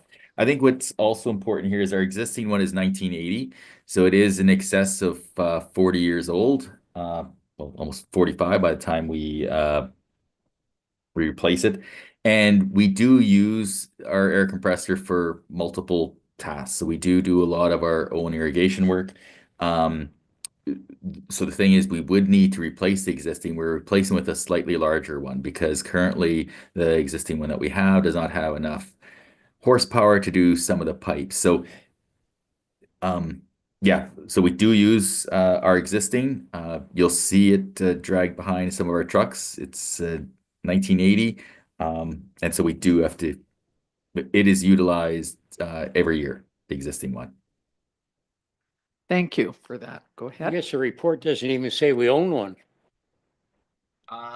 We do have one. It's replacing it, so. It's we must- replacing. Yep. Yeah. Hopefully, I'm just gonna try to find a report here, but we do, yeah, replacement towable compressor. So we do have one, again, 1980. Yeah, it's the title was replacement, and it should have been in the body of the report as well. Okay. Yeah. Okay, thank you. All right, so this is 80,000 pre-budget approval, and it's from reserves. We have a motion on this. Councillor King, Councillor Bennett, all in favor. Thank you. Councillor Chong is in favor as well. This would be replacement unit 22, 2004 Ford 3-ton, and this money would be coming a third, water and sewer. So coming again, this is a utility truck to replace for our fleet. I see that when it's from Dave Gordon, our acting superintendent, and John Lynch. So he is our person who repairs all these things all the time. So he's obviously recommending this as well. Is that correct? That's correct. They worked with staff to try to prioritize what pieces of equipment needed to be replaced, as well as managing their condition. Okay, so this is coming out of reserves. Go ahead. Question. It's more likely just a typo though. On the purposes, it says it's a 214. In the top, it says it's a 204. So I just want to know if it's a 204 or 214. That is a typo. That should say the current 2004. Yep. Thank you. Good catch. Thank you for catching that. Okay, we're also looking at, this one also needs a pre-budget approval, and it's coming out of water and sewer for 120,000. Go ahead, Councillor Potterica, Councillor Bennett, all in favor. Thank you. And now we need a front mount mower, also from reserves. Correct. So this is to replace the outdated front mount mower with a modern, reliable unit for parks maintenance, snow removal, improve operational efficiency, and reduce downtime caused by frequent repairs and maintenance to the aging one. So this one's project budgeted at 70,000 coming out of the reserves, fleet reserves.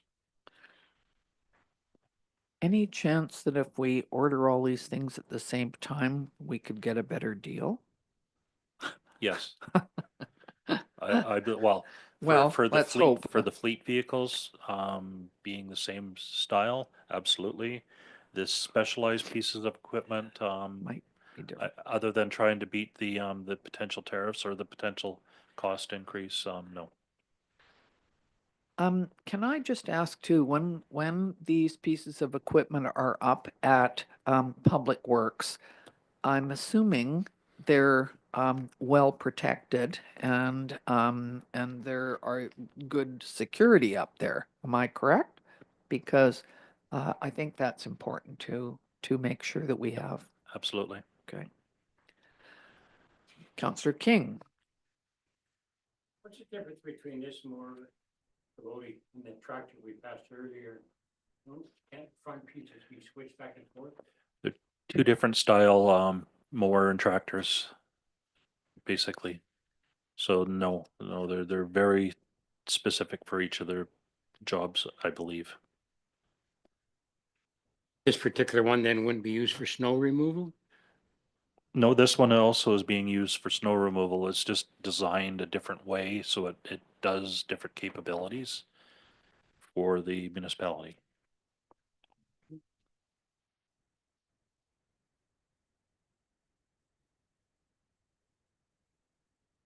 We ready to, okay, Counselor Poderica, are you pre-approval on this one, the mower out of reserves for 70,000?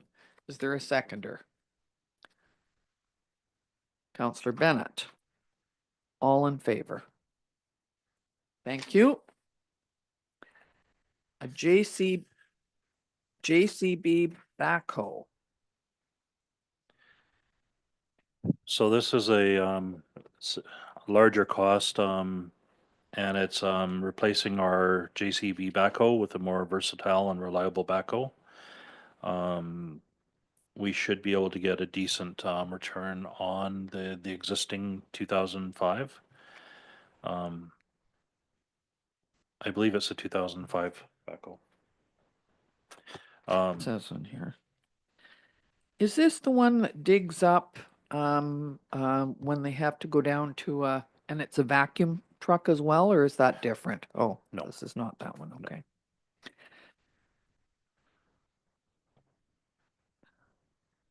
Go ahead. Would there be any value in keeping the other one if we purchase a new one?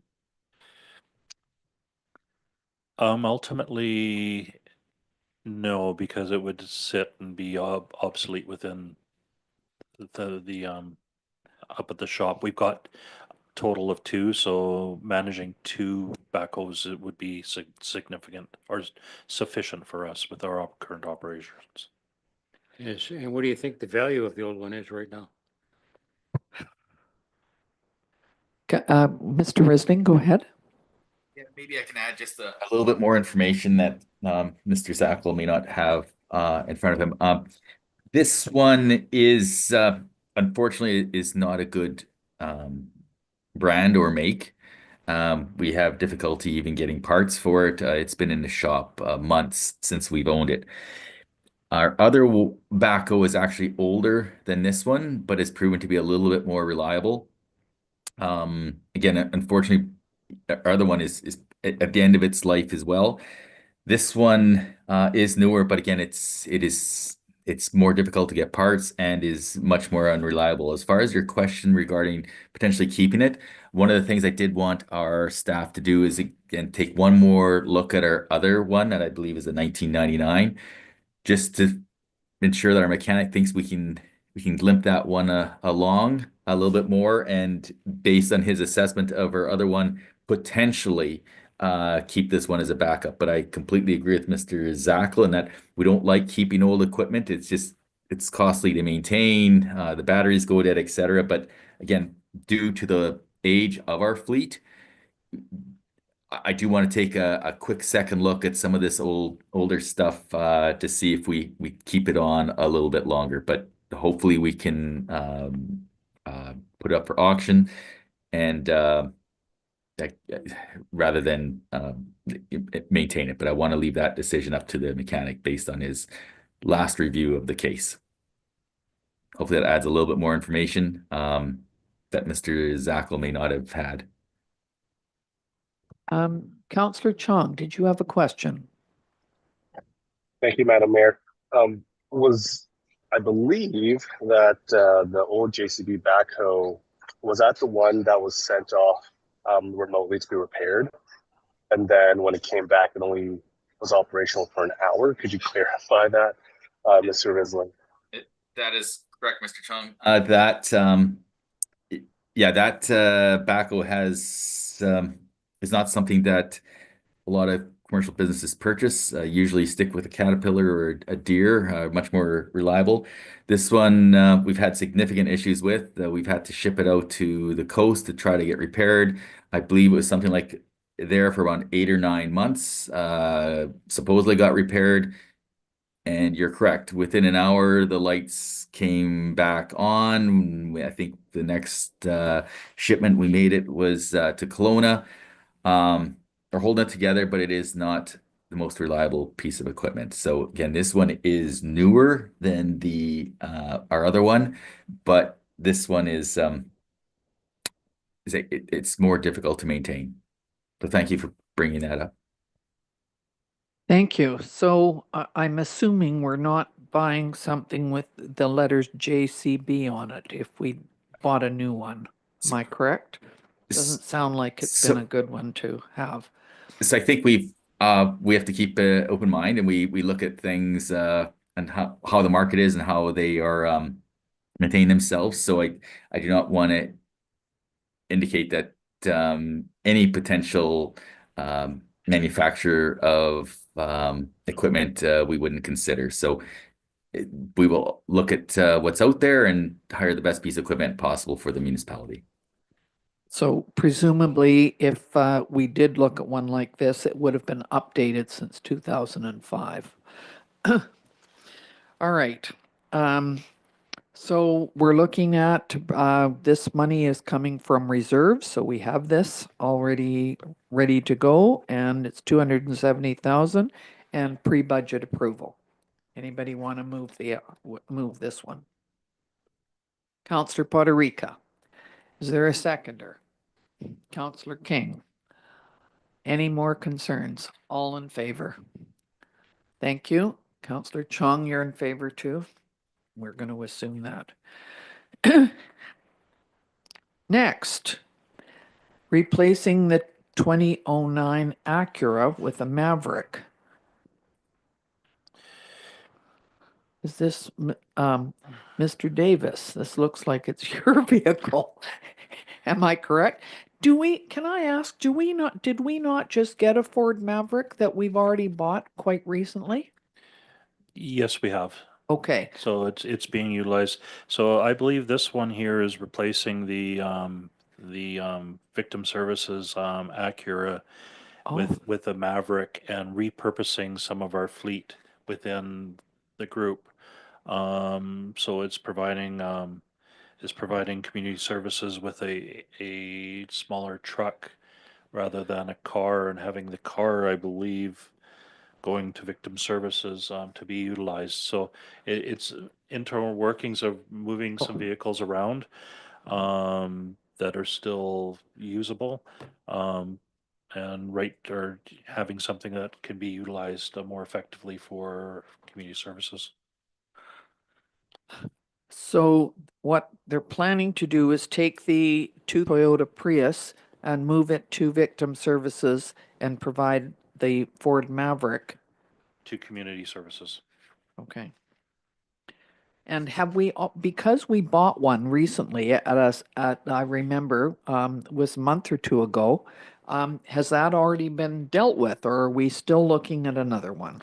So that one was dealt with in 2024. Yes. Nice size vehicle, and significantly less than some of the other fleet vehicles that we have to purchase. So it's trying to ensure that we're right sizing vehicles for the uses within our municipality.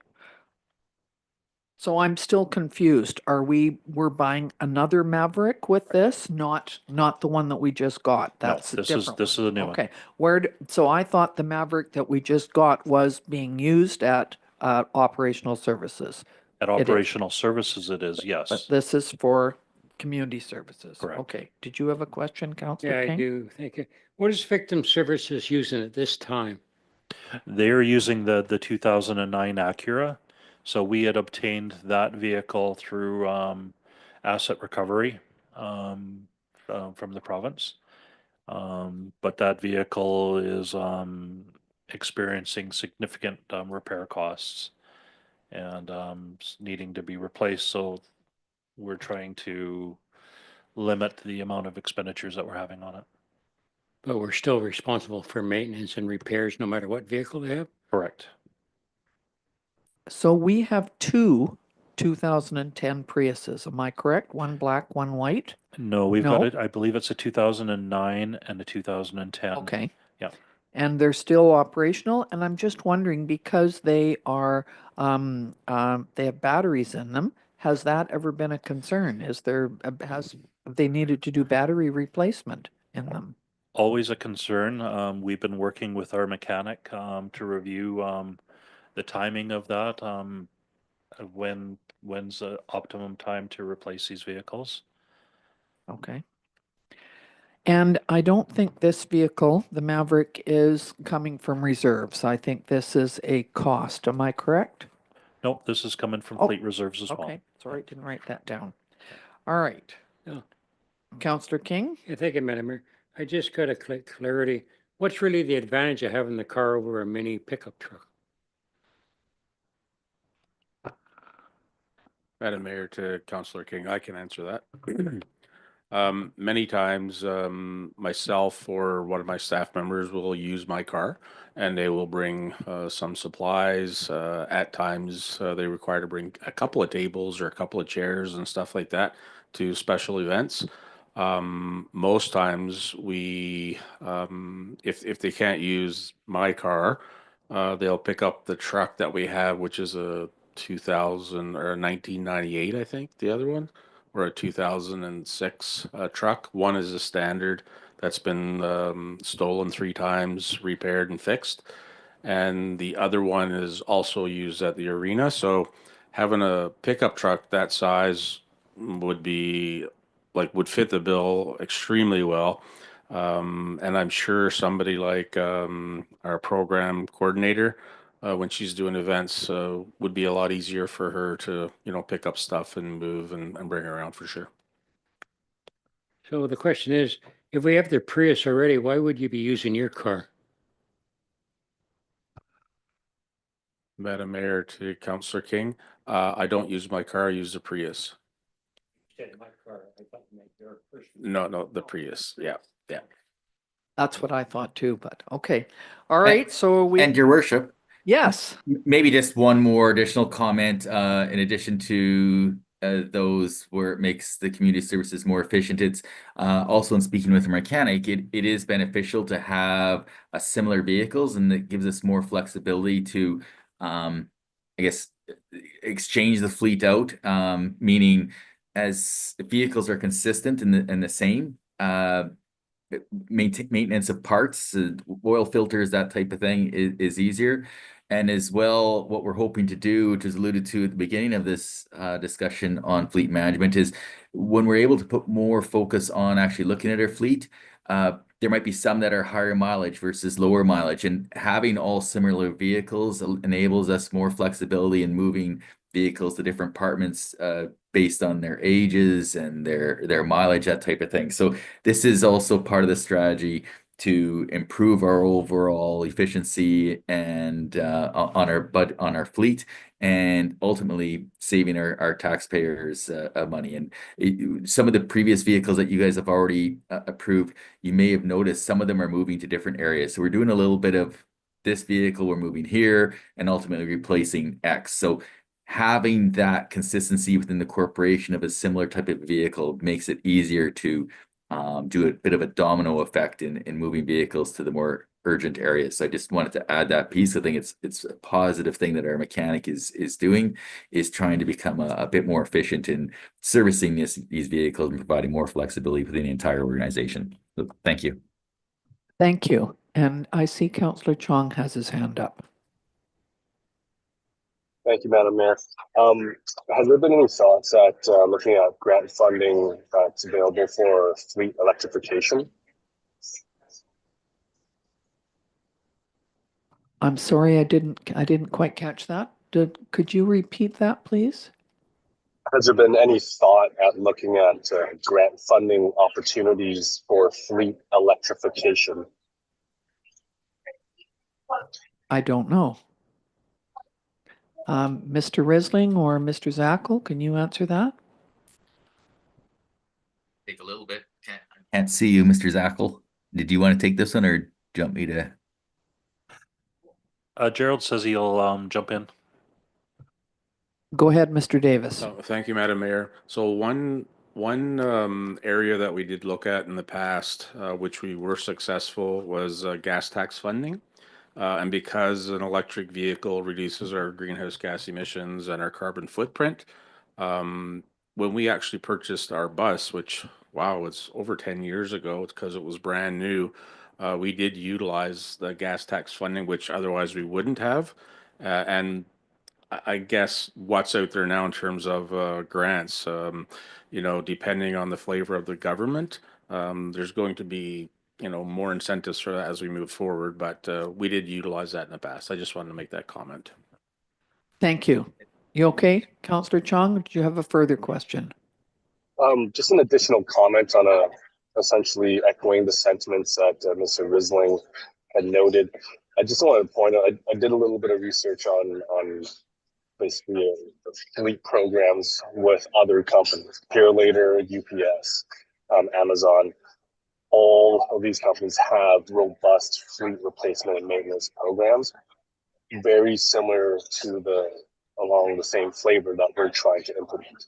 So this isn't reinventing the wheel, pun kind of intended, but it's something that is very important for us to implement. But just a comment. Thank you. Mr. Risling? Yeah, and maybe just one more piece. And so with reference to electrified vehicles, et cetera, I know it's something we've got to focus on. Like we have to do a little bit more focus on. I think one of the positives here, a lot of the resizing will provide, will reduce our greenhouse gas emissions just because we're moving from V8s to, you know, smaller vehicles. So I think that's a positive.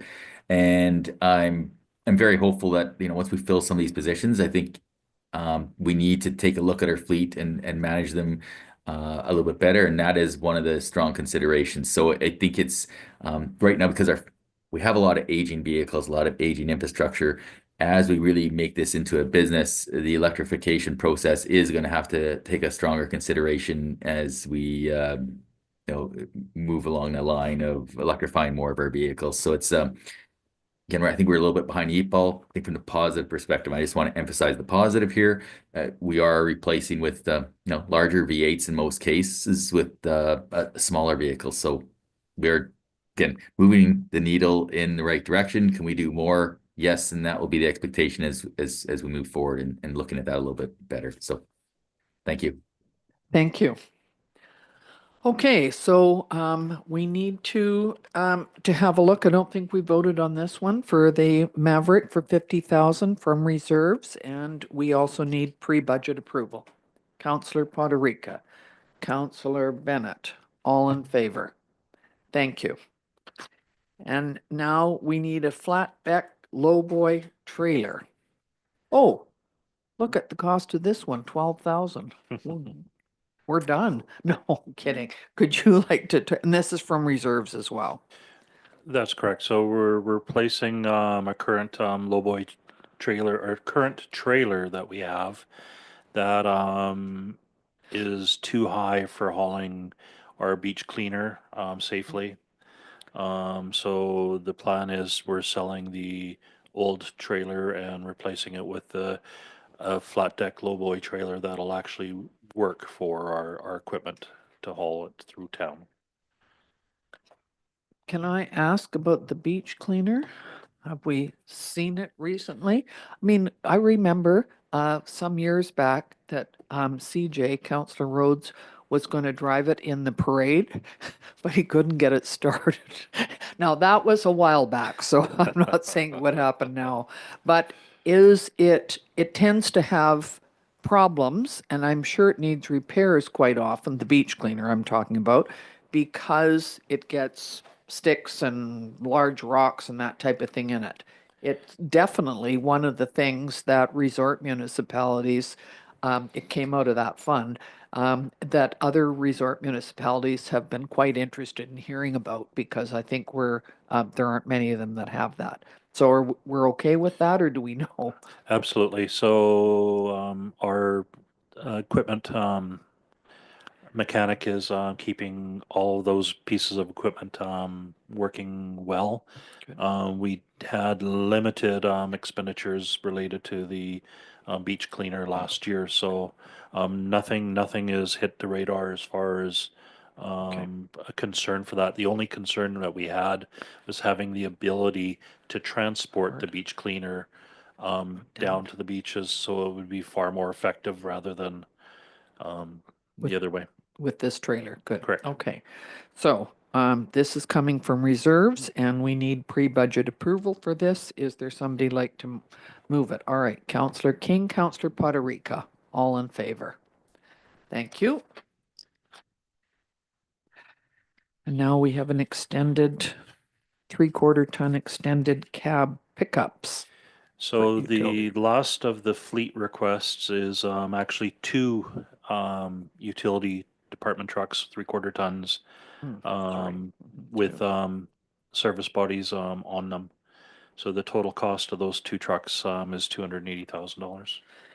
And this is being funded through 1/3 sewer and 2/3 of the water. That Both water. is correct. Yeah. So thank the you. utility departments are paying for this. This is for the two new FTE positions that we have within the in the utility department. Thank you. Are you trying to freeze us out here, Councillor King? Well, we're getting here to lunch. Anyhow, I mean, it's kind of interesting that we're looking at purchasing 4 trucks. We're doing asset management. That means in 8, 10, 12 years, all 4 are going to come due at the same time.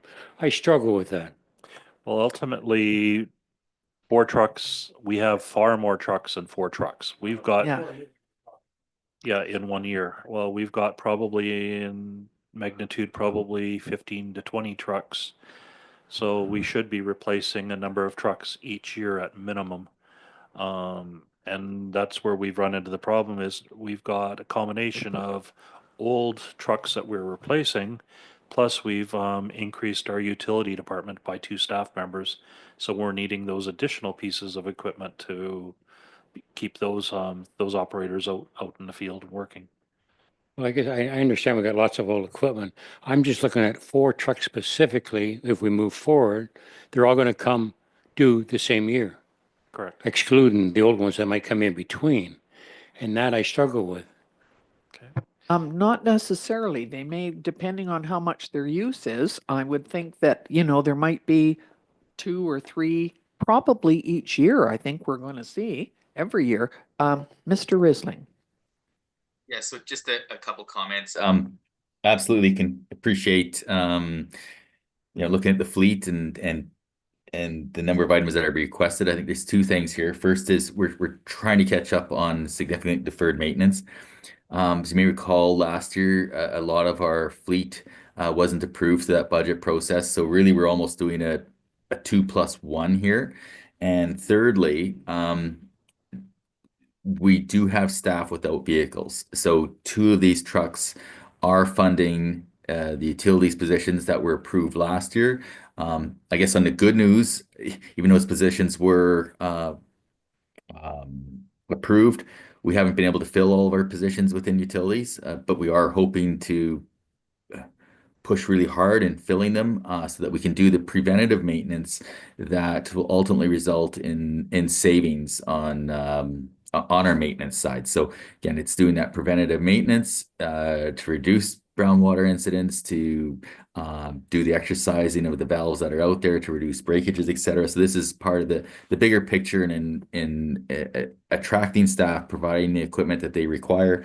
I think one of the other things that has been mentioned today is that, I think it's a good thing to actually purchase more vehicles in 1 year because it produces the efficiencies. If you're buying the same type of vehicle times X, hopefully you get a better procurement cost on it, as well. Then it assists our mechanic in knowing that it's the same oil filters, it's the same X, it's the same Y.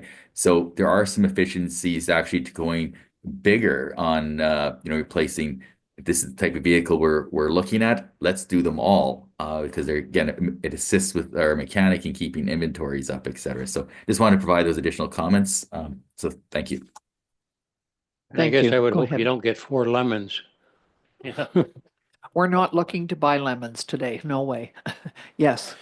And in relation to the purchase of 4 vehicles, as an example, on page 120, which is the equipment 5-year capital plan, we've basically got in there to budget for three in 2026, 4 in 2027, plus a dump truck and a vac truck. So throughout the 5-year capital plan, we're still speculating that we'll need to be replacing, in terms up to 4 units at least per year. Although next year, if you look at the totals, yeah, the equipment budget for next year is less than half of what we're spending this year. That's a positive. It's a much softer year Yes. next year. Yes. It is. Go ahead, Councillor Bennett. Thank you, Madam Mayor. I was concerned as well, and I thought we could take, say, one of these trucks and put it in next year and keep one in this year. And then basically that balances out the whole budget of how many vehicles. And then when you start thinking about the 25% Mr. Trump tax possibly, then basically that brings it into another $40,000. So if we have the money in the budget now to do it, and we're not increasing the budget to taxpayers, then let's do it this year and save that 25. Because I was thinking like Jim, why not do 8 this year, 8 year, 8. But since we have the money and I think now's the time to do it. Thank you. I agree with you. All right, so we need, Councillor Chung. See, the light shines right in the corner and I'm sorry, Councillor Chung, I didn't see your hand up. So fortunately, other people found it. Go ahead.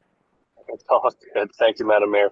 I think another point to note too is when it does come for asset replacement, we can find a sweet spot where there's actually still value in these newer truck purchases. So when we do sell them off, that will offset the cost of replacing the exact same truck. So I think it is important to obtain these assets as soon as possible, especially with Councillor Bennett's points of the potential 25% Trump tax. So I do think time is of the essence. Thank you. Thank you. So we need a motion on this one, the acquisition of 2 new trucks and to 280,000, and it's coming from water and sewer budgets. And it will be pre-budget approval on this one as well. Is there a motion? Thank you. Councillor Poderica, Councillor Chong, all in favor. Thank you very much. Jim, I'm frozen. Jim, I'm frozen. That's coming right on me. Could you? No, I can't move. Turn it off for a while, then you can turn it. Thank you. Oh, okay. See, my papers are being moved around. Next, we are Southeast Meadowlark Playground. Mr. Davis. Thank you, Madam Mayor. Since everybody is frozen and not thinking, this is coming from reserves as well, correct, Jim? The Southeast Meadowlark Playground has been in place since the development was being considered, and each year it's gotten bumped up a couple of times. We weren't sure if the size of the allocated area was big enough. And within the last couple of years, we were lucky enough to acquire more land. That's actually been put in place. And we have a budget here of $110,000. However, I just handed out, I just received an update after a meeting with a consultant from Playworks. And we had looked at getting some very high view numbers. This is just uh, not extremely accurate, but within the ballpark. So that budget of 110 could easily go to what this new number is, 226. However, there are a number of items that we could take into consideration. I haven't, spoken to anybody at operations or even Mr. Riesling or Mr. Zackel.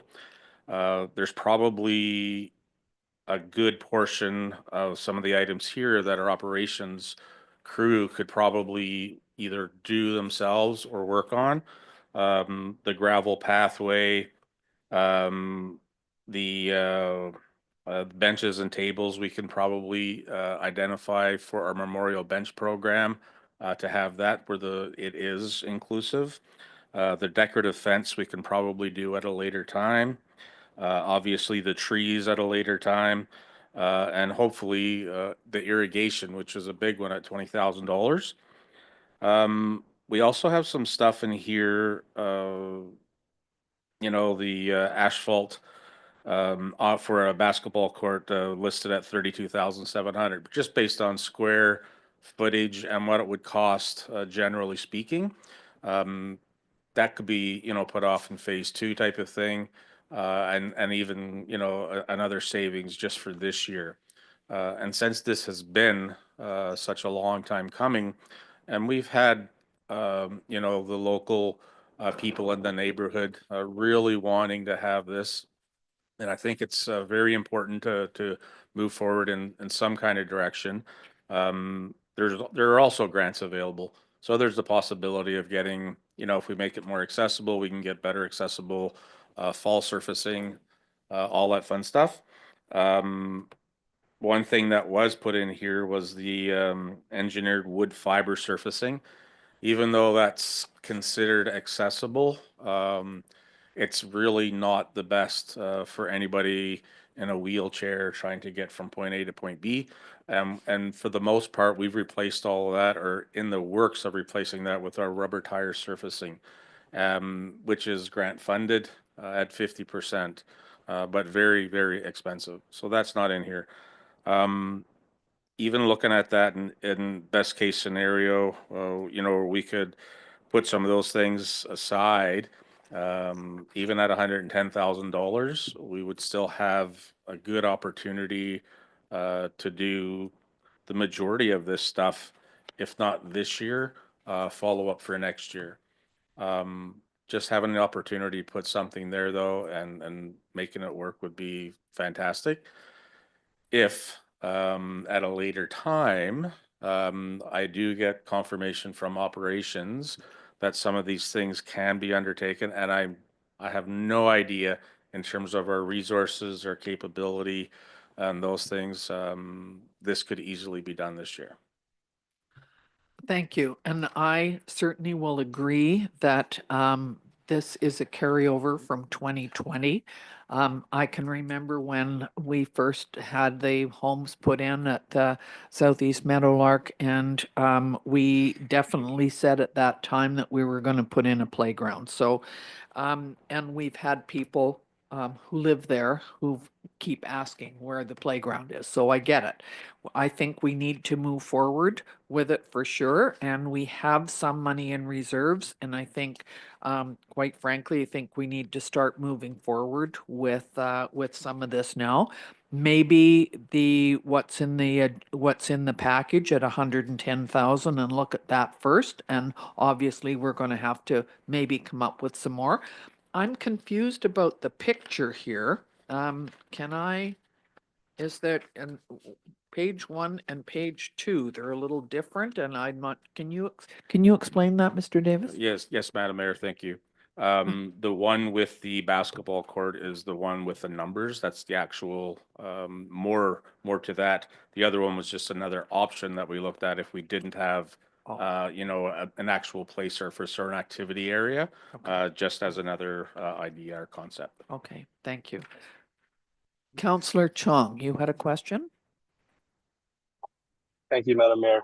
Is there an opportunity here to potentially put the pump track where the proposed basketball court is, and then basically qualify this project under an RMI funding or RMI funded project?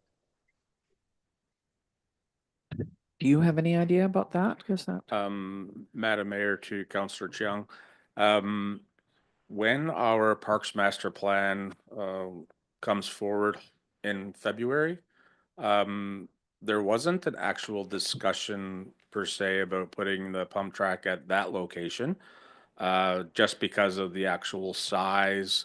It would be a little tight. I'm not saying it would be impossible, because one of the sites they looked at was the water park, and again, that was a little tight as well. But yeah, that could definitely be an option.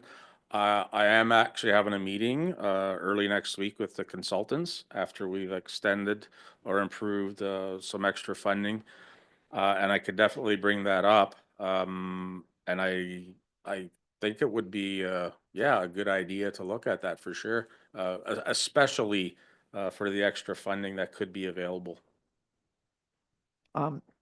so I agree. I think that anything is on the table at this point.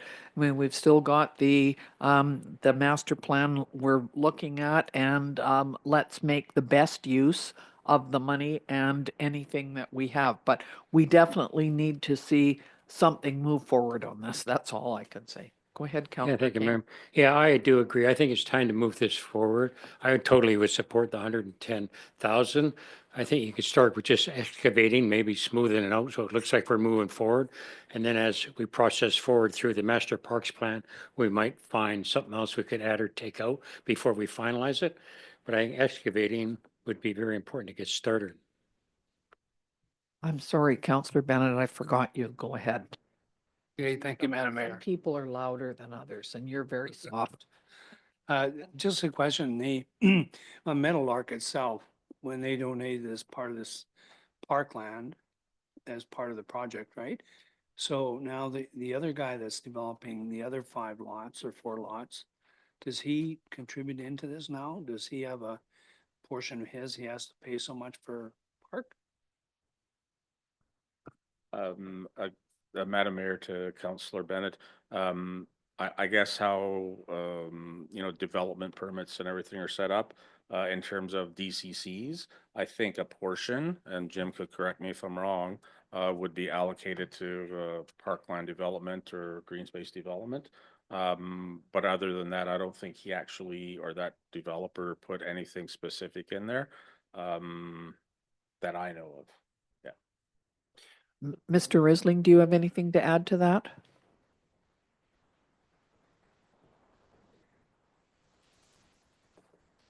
We can't hear you. If you haven't got your, There we go. Sorry about that. Yeah, with any development, a certain amount of funding needs to go towards like parkland, that type of thing. And so and it goes into a general pot. Well, there's 2 ways.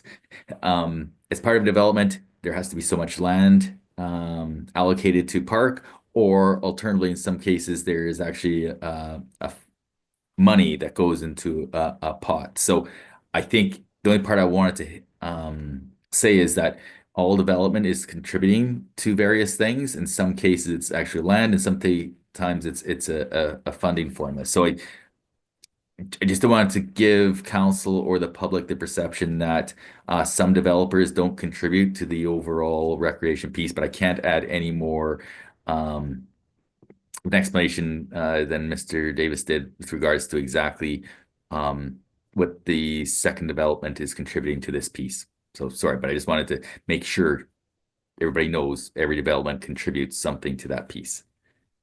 thank you very much. So can we make a motion on this one that we go ahead with the 110 and it's from reserves? Is that's okay? And then we can deal with, after the Parks Master Plan and after you've looked at all of this stuff. Okay, so we've got a motion, Counselor King and Counselor Poderica seconding that. All in favor? Okay, just last question. Thank I you. support it. Just curious, would you start or just wait for the master plan? Madam Mayor, to Councillor Cake, I think we would have to wait for the master plan. Yeah. Okay, thank you very much. Now, it is 12 o'clock and I think this means that it's lunchtime and I would like to ask for a motion to recess, please.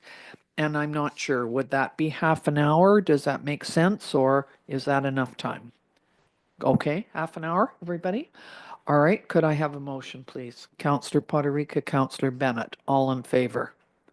Thank you. We are recessed until 12:30.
Okay, thank you.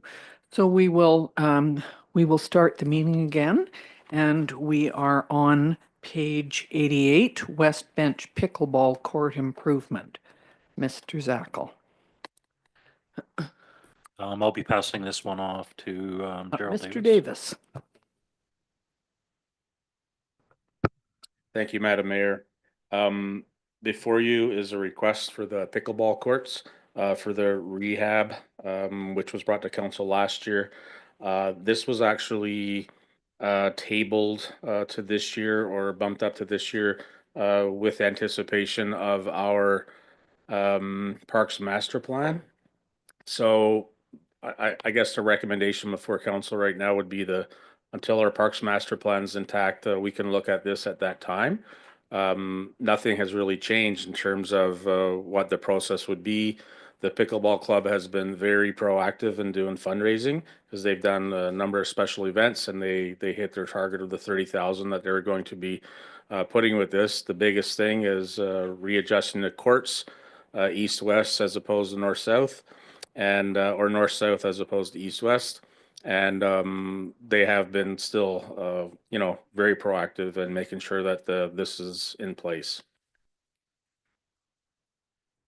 So they've also request other facilities to use as well. So this is just the one up by the tennis courts. Are we talking about that one? That is correct, yeah. And I understand that there are a few motels and other places in town, private properties that have put in pickleball courts. Does that get factored into what they use or not? Or are they private? Not for what we do. The club itself has come to us to let us know that they are utilizing those other places.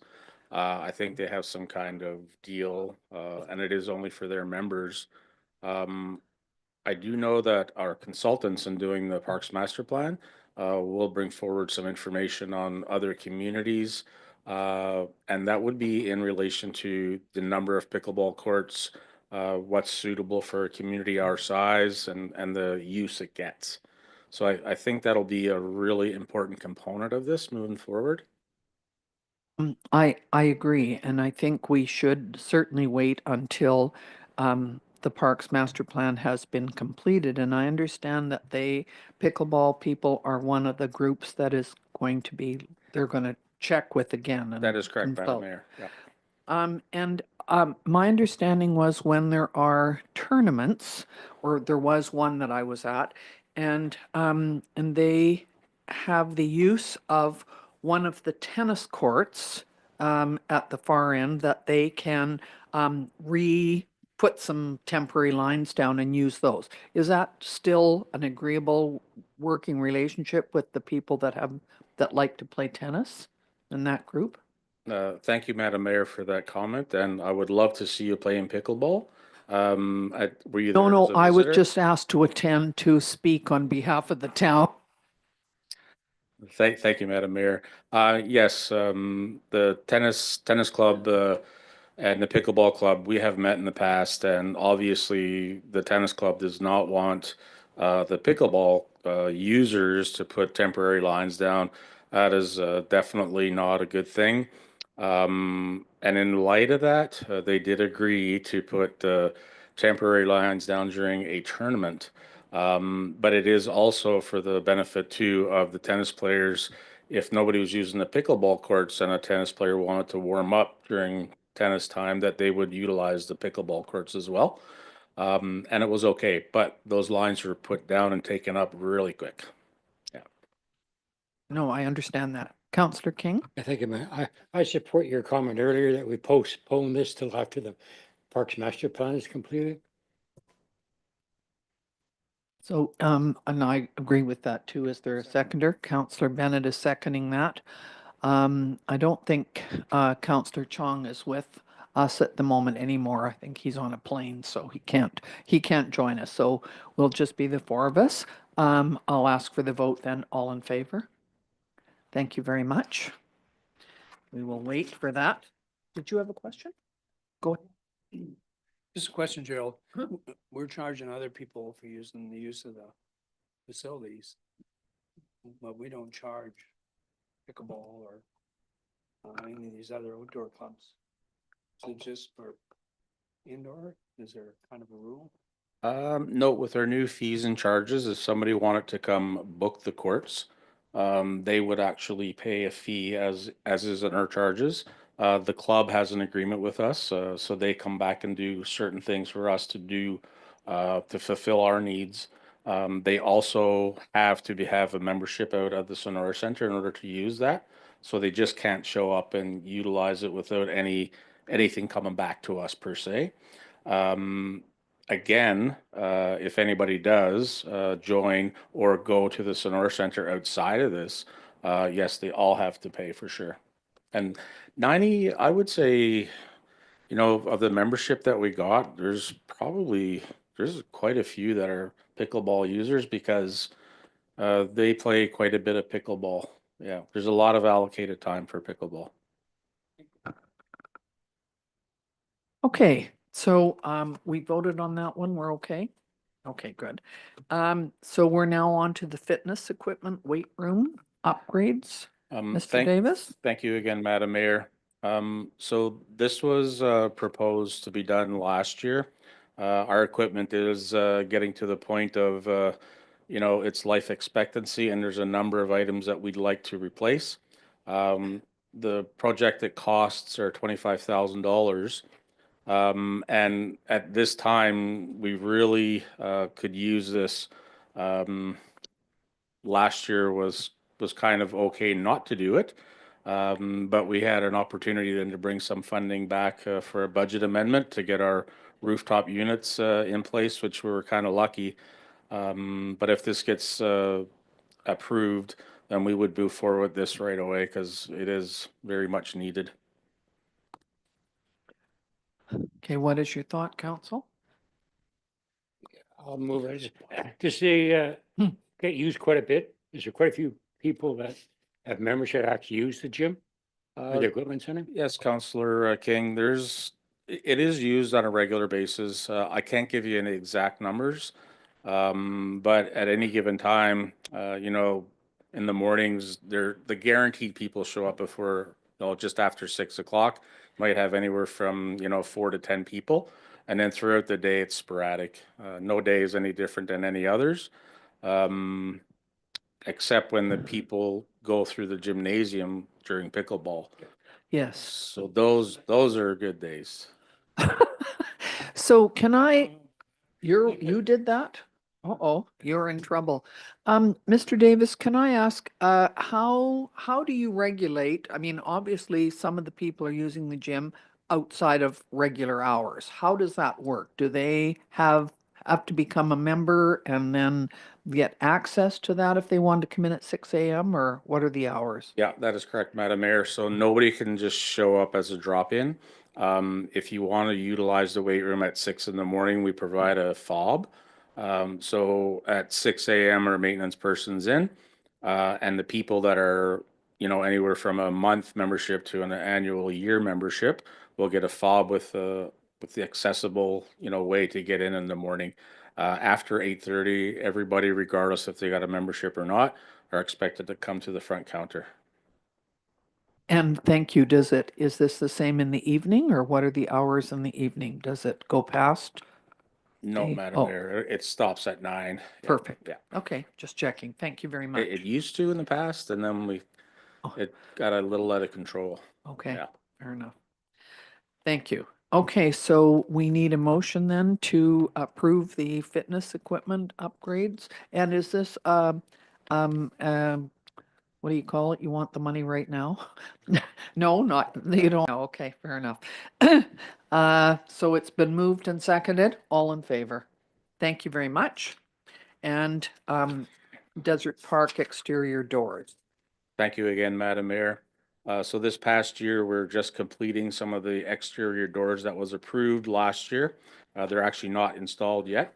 But they have been obtained and they're ready to be done. These would be extra doors for Desert Park. So we've only done 2 sets. There are a number of sets of doors there.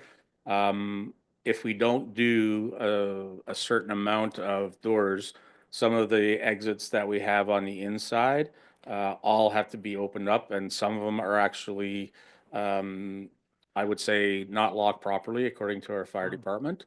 And this is another safety issue, and it's not for the fact that if there was a fire, the doors still need to be accessible from the outside, whether they get, kicked in or barged in type of thing. If we have bars on the inside that won't allow our fire department to get in, that's not an acceptable thing. So this is just to continue on with the replacement of the doors. With this, we should be okay. And the report that I brought to council, I believe in October, November, talked about, doing some of the improvements to the Desert Park and doing just some improvements for the next 5 years, maybe even only to the next 3 years. Yeah. And then we will, continue on until we can't do it anymore, obviously. But so that's where we are with the Desert Park exterior doors. And I believe that there were three things, the roof and this and one other thing I think that we agreed on last year, The didn't squash we? That was courts. the squash Yeah, guards. yeah. Those are the three that we approved the budget for that. So this is just one of those three. Am I correct? Or is this added? This would be added for Okay. this year. Yes, that's Okay. correct. Yeah. Yeah, question. Thank you, Madam Mayor. This is sort of coming out of operations. Could this come out of the budget we passed earlier, the asset management finance? We just said to put 100,000 in that, so could this money come out of that? Yes.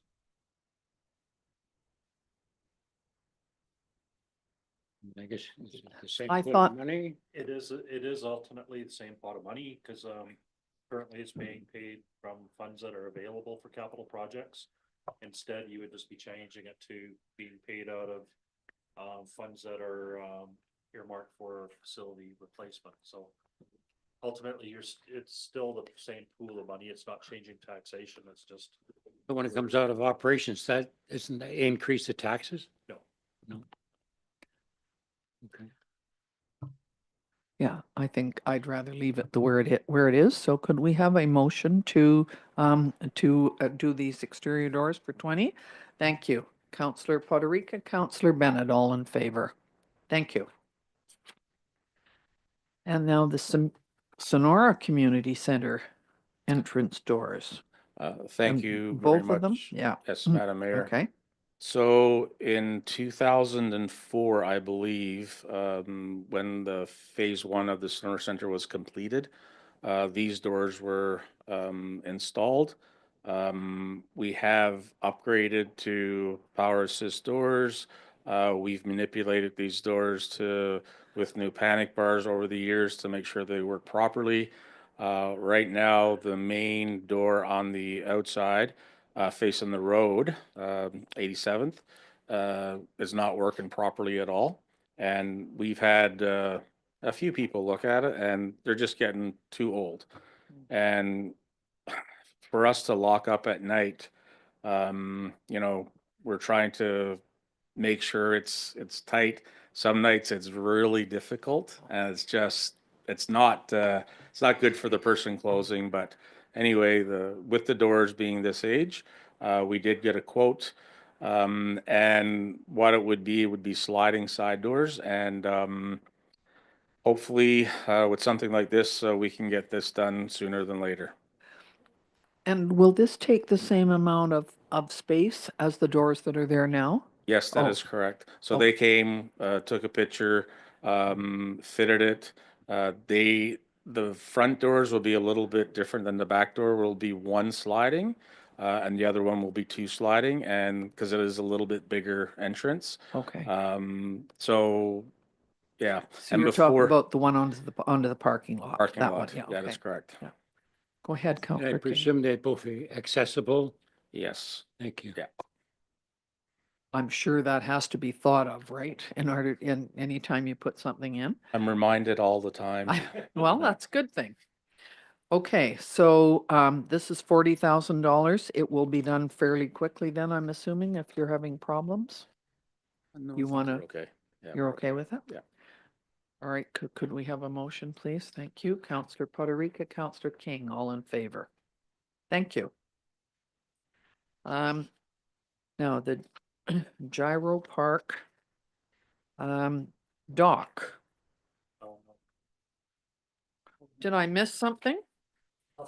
Oh, sorry, I skipped right there, was stuck together. This is the boardroom, table, chair, cabinet replacement, and I'm not sure which is which, but that's at the Sonora Center. Can you explain all of this, please? I had a bunch of questions about it. Thank you, Madam Thank you. Mayor. So at the Sonora Center, we probably got, I don't think we have 100 tables. In total we do, but that's not what's available, obviously. And we have about 600 chairs. A number of the tables and chairs we've had since day one. So they're in the vicinity of 20 years old, and they do need to be replaced. We've had some replacement of the chairs, the folding chairs that we only have in room one. The blue folding chairs at the arena are very similar to those, so they're much easier, more comfortable, and lighter to move around, and they're not as prone to cuts and tears and all that fun stuff. They're awful. Those folding chairs, Yeah. I know they're handy because I can fit 100 of them in the back of my car, but they are very uncomfortable. And I know that we need, that they're obviously not used for a lot, but it's moved down to Gyro Park sometimes Yeah. and so on. That's correct. Okay, sorry, I didn't mean to interrupt, but they're not comfortable. The ones at the Sonora Center that we have in room one I find them to be okay, but I've had back surgery too, so so we want to actually take these and move them and get them all replaced, especially for larger functions, or when people want to have that. A lot of times, like during a wedding, a lot of the users come in and try to find ways to cover up the tables, to cover up the chairs, and they're quite happy to do it because they went to school there, or whatever the case is. So it all works out in the end. We also have a cabinet that we would like to get replaced. It's not an actual replacement. It would be new up in rooms 4 and 5. We have been putting some programs upstairs in rooms 4 and 5. And at times we're bringing little minor weights, the boxing units, a few odds and ends like that. And we want to be able to lock it and have it upstairs, but out of the way. So that's what the cabinet would be for. Do you feel 30,000 is enough to replace 100 tables and 600 chairs? According to the quote I got, it should be okay. Yeah, And a cabinet? and really at the end of the day, if it's not, that's what we would go with. But it is what we have, yeah. And what's planned for the old chairs? Right now, nothing. We have a lot of the black chairs. They're cloth and some fabric, and when the bottom even goes off, the rubber part on the foot, it just scratches the floor, and it's just not great. Yeah, but we don't have no. Yeah. No. No, so the other chairs that we had, Desert Park took a lot of them, and some of the old tables, but they were only 30 years old. And they were like the old wooden chairs, the old wooden tables, and there was more splinters and screws holding it together than there was, value in them, to be honest. So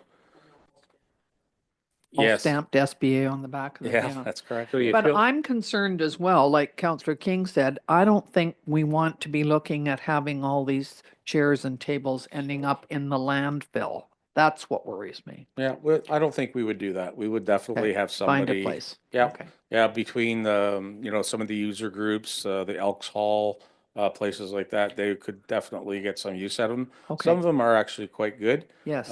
They may want to take all of them to have as replacement parts, or whatever the case is, but they're just really heavy, and yeah. Okay. So are we okay with this one then? All right, so are you making that motion, Councillor King, Councillor Bennett seconding it? All in favor? Thank you. And the Sonora Community Center Gymnasium floor refinishing. Thank you, Madam Mayor. So I was quite surprised when we did a little bit of research on this, because when we did the gymnasium floor 10 years ago. It was $22,000. And it'd probably be more than double that right now if we did the exact same thing. But this is a new type of application where there's no sand, no dust. It's Oh. dustless. And it won't take as long for it to cure. But we looked at some of the other places that did this, and it actually looks really good. So it would be the 2 coats of the sealers and the 3 coats of the finish.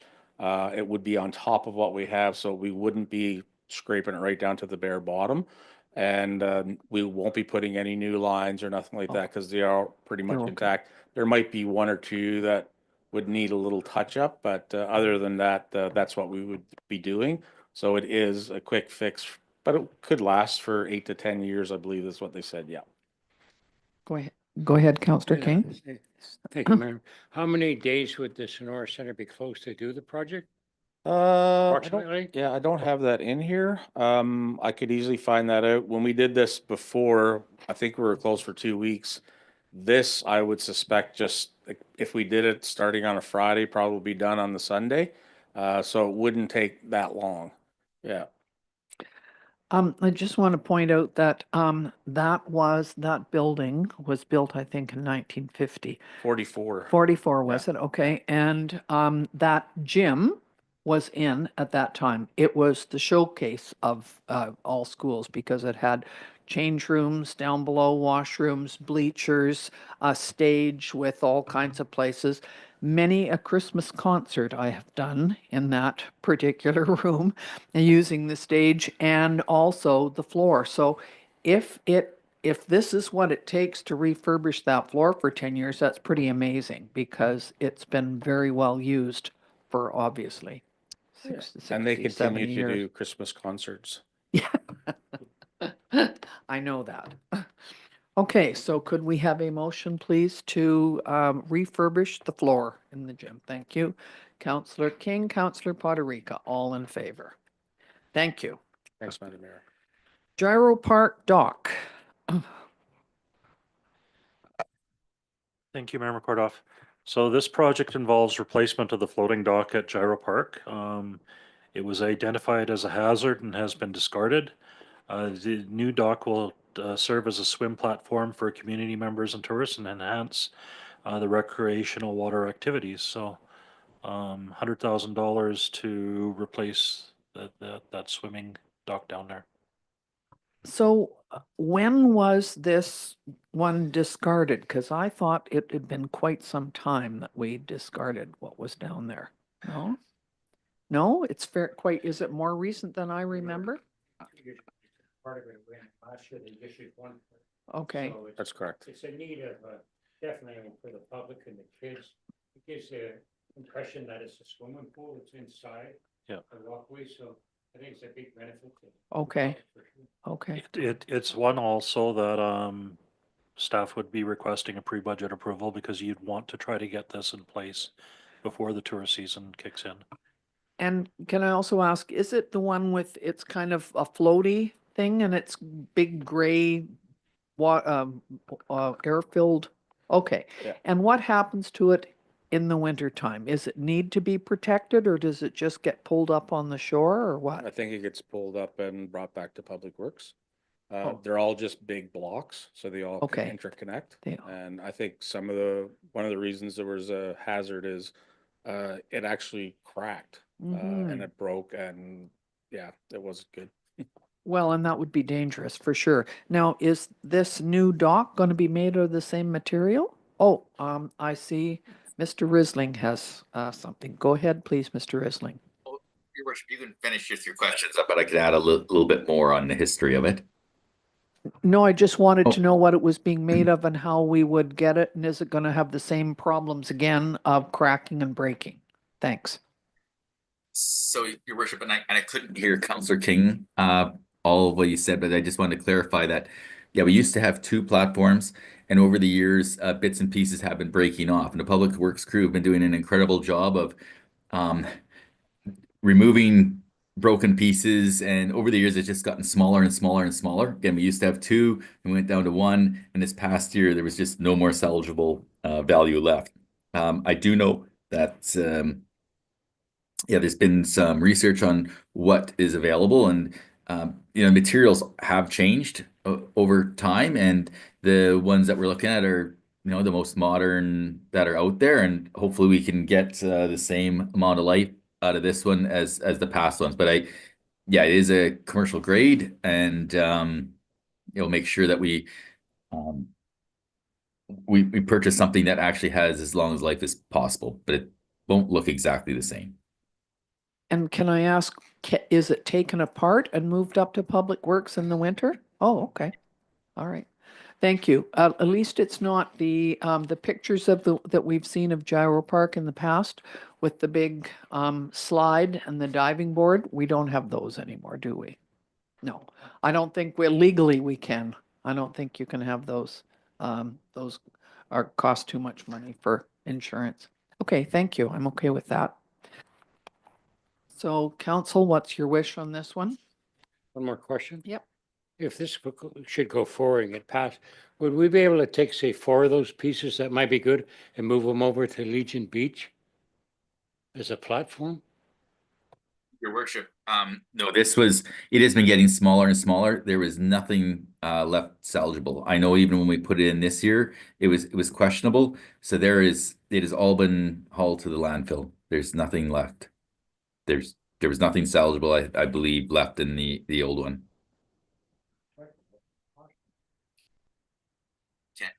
Can't hear. Not always, but there was one. There was a dock over at Legion Beach at one time, and I can't quite remember. So it's got rid of it. Okay, fair enough. So yeah, the Okay. Public Works crew has been. Yeah, we used to have 2. More and more pieces got broken. They kept patching it. Then we went down to 1. And if you've noticed, like over the years, it just got smaller and smaller and smaller. And this year, there's nothing left. So we got a lot of years and downsized for several years to keep them going. Thank you very much. All right, is somebody going to make a motion here? Councillor Poderica, you're moving that we spend the 100 on this? All right. If we can get pre-budget approval on that as well, please. Are you seconding it? Can I ask, it's for tourism. Can it come out of RMI or not? Ultimately, it's a waterfront enhancement. CAO Risling. Well, the program is designed. This is one of the struggles that we have, and this is one of the things that the resort municipalities are attempting to address within the program. The program is not designed to maintain. The program is designed to build new. And so as this is a replacement, it gets a little tougher on that side. Last thing we want to do is to put this program in jeopardy. And so as Mayor McCardoff is aware, we're attempting to get some changes to that existing program as well as increased funding. So my suggestion right now would be to not fund this through RMI based on the parameters that are set out, and hopefully we can get those changes where we can actually allocate more of that funding to maintenance. Thank you. Do you have another question? Yeah, I do. I guess in the past, we've gone to waterfront safety. Wouldn't this come under that still in the RMI? Water safety improvements? As indicated, and maybe I can get some more help from the group there. The program is designed, a significant amount is, the overall terms of it are basically build new. It's not a maintenance piece. As we had these platforms previously, it is a replacement of what was there. Okay, believe me, the next RMI meeting will be looking at what are the parameters that we can look at. So I'm sure it'll come up again. All right, thank you. So did we have a mover and a seconder? We did. So we're going to vote all in favor. Thank you very much. And now Lakeshore Drive walking path. Who's that? Okay, thank you. So this project involves the removal and replacement of 6 20-foot sections on Lakeshore Drive walking path. which have been compromised by tree roots breaking through the surface.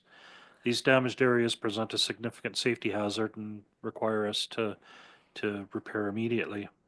So we've got a budget in here for $60,000 and would request that we get working on this one as soon as we possibly can once we're able to get the paving companies back up and running, or not the paving companies, but the asphalt companies back up and running. Go ahead, Councillor Bennett. And then Thank you, I have Madam one. Mayor. I'll make that motion because I walked down there quite a bit and they are really terrible. We're lucky nobody else has really got hurt. Is there a seconder for that? Thank you. Can I ask, I know that earlier today we were asked about the condition of our sidewalks. And I know that that's a big issue as well. Would this is different than our sidewalks in town? Am I correct? I mean, I just wasn't sure. I know part of it, I think it's all on town land, is it? This is absolutely just as important as the sidewalk. Yeah. It is a walking trail, it's a walking path. If we determine that we've got some hazards that need to be repaired, replaced, Mm, we need to deal with them. And that's what we're trying to accomplish. okay. So absolutely, it's, But I certainly agree that sidewalks, that obviously is being looked at as well. And so we need to be looking at those. And I'm sure it's a sort of a yearly plan where things are done and a certain amount of money is put aside for sidewalks. correct. that- So we've got 10,000 that's built into our maintenance for sidewalks and maintenance materials for sidewalks each year. In addition with some wages that are budgeted for it as well. Okay. So this one here is more of a larger item. We're talking about a larger section rather than just smaller blocks. So this 60,000, you can jump in a sec, Jim, includes the town's operations team doing the prep work and the contractor coming in and doing whatever is necessary. Okay, Correct. go ahead, Jim. Yeah, no, I support this. Definitely needed. I guess the comment, there's 10,000 a year put into sort of maintenance. How long has that been going on? That budget's been in place for a long time. So would you So- say there's 50 or 100,000 there now There's 10,000 that gets done every year. for 10 Normally? years? Probably for the last 20 years, we've been doing $10,000 a year in sidewalk improvements. 2024 is probably our first year in a while, and it's probably due to staff shortages Right. where we didn't do a bunch of sidewalk maintenance. So absolutely, through our inspection policy and that, we're always trying to prioritize the areas that need to be done first. Our policies are being looked at and going to be reviewed and updated along the way here. So, I mean, it is a high priority for us to take care of. So it kind of gets spent every year as we put it in. Absolutely, yes. So right now we technically have 20,000 last year and this year? No, we don't carry forward that unspent Okay. monies. They just go, they stay Oh, in okay, general. thank Yeah. you. Have we had a motion? Oh, we have, and we voted on this? No. There's too many things I can't remember. All right, all in favor? 60,000 for the walking path. Next, boat launch repairs. Okay, we'll pass this one off to CEO Risling. You. As council's aware and the public, we have some issues with our boat launch, and we did make some minor changes to our boat launch last year to keep it going. But anybody that's been down there and is able to look at it, there definitely needs to be some work. We are hoping to do some preliminary work so that it is a little bit better for the summer months. We are going to do the repairs in more thoroughly, and it's never a permanent fix, but a more longer term fix. There's a bunch of things that we need to do, and there's permits that need to be issued. We got to get some provincial approvals. So it is likely that the permanent fix won't happen to the fall. So I just wanted to bring up some of this information so the public's aware. But we are going to try to do, I guess, kind of a patch this later this spring. So in essence, this is a very important project. We need to do some work on this boat launch. It is yeah, it's desperately needed, but there are a lot of approvals that are required at the provincial level, and likely the fix, like starting now, won't occur until after the this summer season. So the sooner we get this approved, the better, is we can start filing the proper paperwork, because we need to do that before we can actually issue the RFP to get this work done. Thank you, Madam Mayor. And the question is, I guess it was kind of brought to our attention when the truck drove into the lake. Can we do anything about the insurance on the truck guy? The understanding that we received, we had divers that went into the lake to inspect it. Their findings were that a lot of the damage that occurred was that of power boating, meaning when boats go to their trailer, they give it gas, and that actually creates a lot of movement within the water, as well as the subsurface. So a lot of that damage that has occurred is due to power loading. So that's why this item wasn't being covered by insurance based on that report of the divers. We were hopeful that that was going to be the case, but unfortunately, that's not what the professionals said. Just one more question. Just clarity, there's 2 boat ramps there. Are we talking improving both of them or just one? Just the one, the good one, the one that's part of the marina, is the one that we are going to be repairing. So I have 2 things. The word Okanagan, about 5 lines down, is spelt with the American spelling, and so we want to change it to the Canadian spelling. Okay, there's an A instead of an O in the middle of the word. And the other thing is, who pays for this? Is this the town that pays for it all, or is it partly from Watermark? The 150. Do we know? I could chime in here too, CAO. Sure. So anything that's at the marina from the initial agreement that we have with Australia Shoreline Development has always been shared 50-50.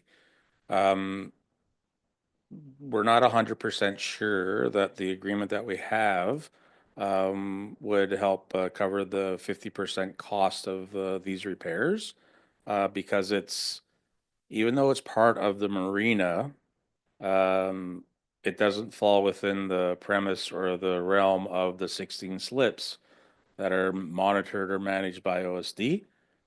However, all those people that use the 16 slips by OSD could also be power ramping their boat onto their trailer.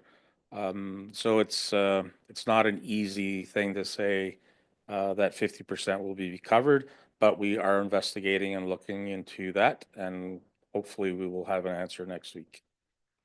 Thank you. I just remember it was mentioned that they normally pay for half of that. Okay, so can we, with the hopes that there might be some recovery on this, can we have a motion to do the boat launch repairs? Thank you, Councillor Puerto Rico, Councillor Bennett, all in favor. Thank you. Okay, trail system usage etiquette signs. Who's that? This will be CAO Risling as well.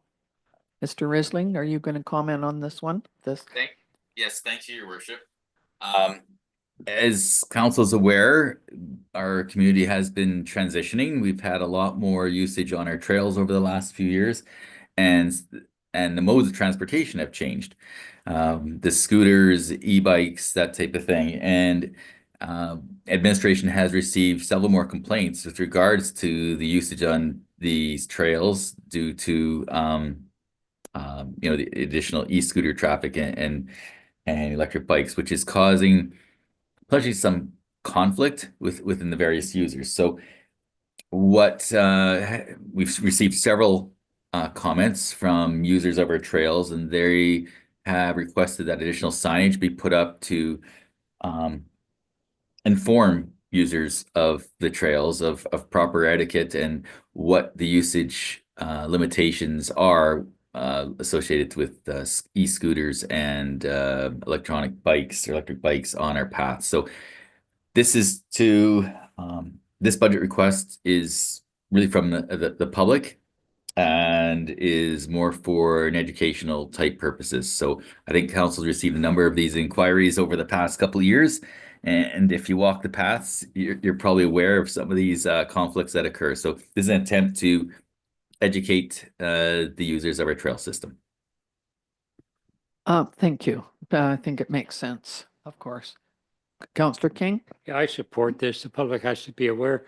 $4,000 doesn't seem like a lot of money. Is that like 2 or 3 signs? Go ahead, Mr. Risling. Yeah, to your worship, it is not that much.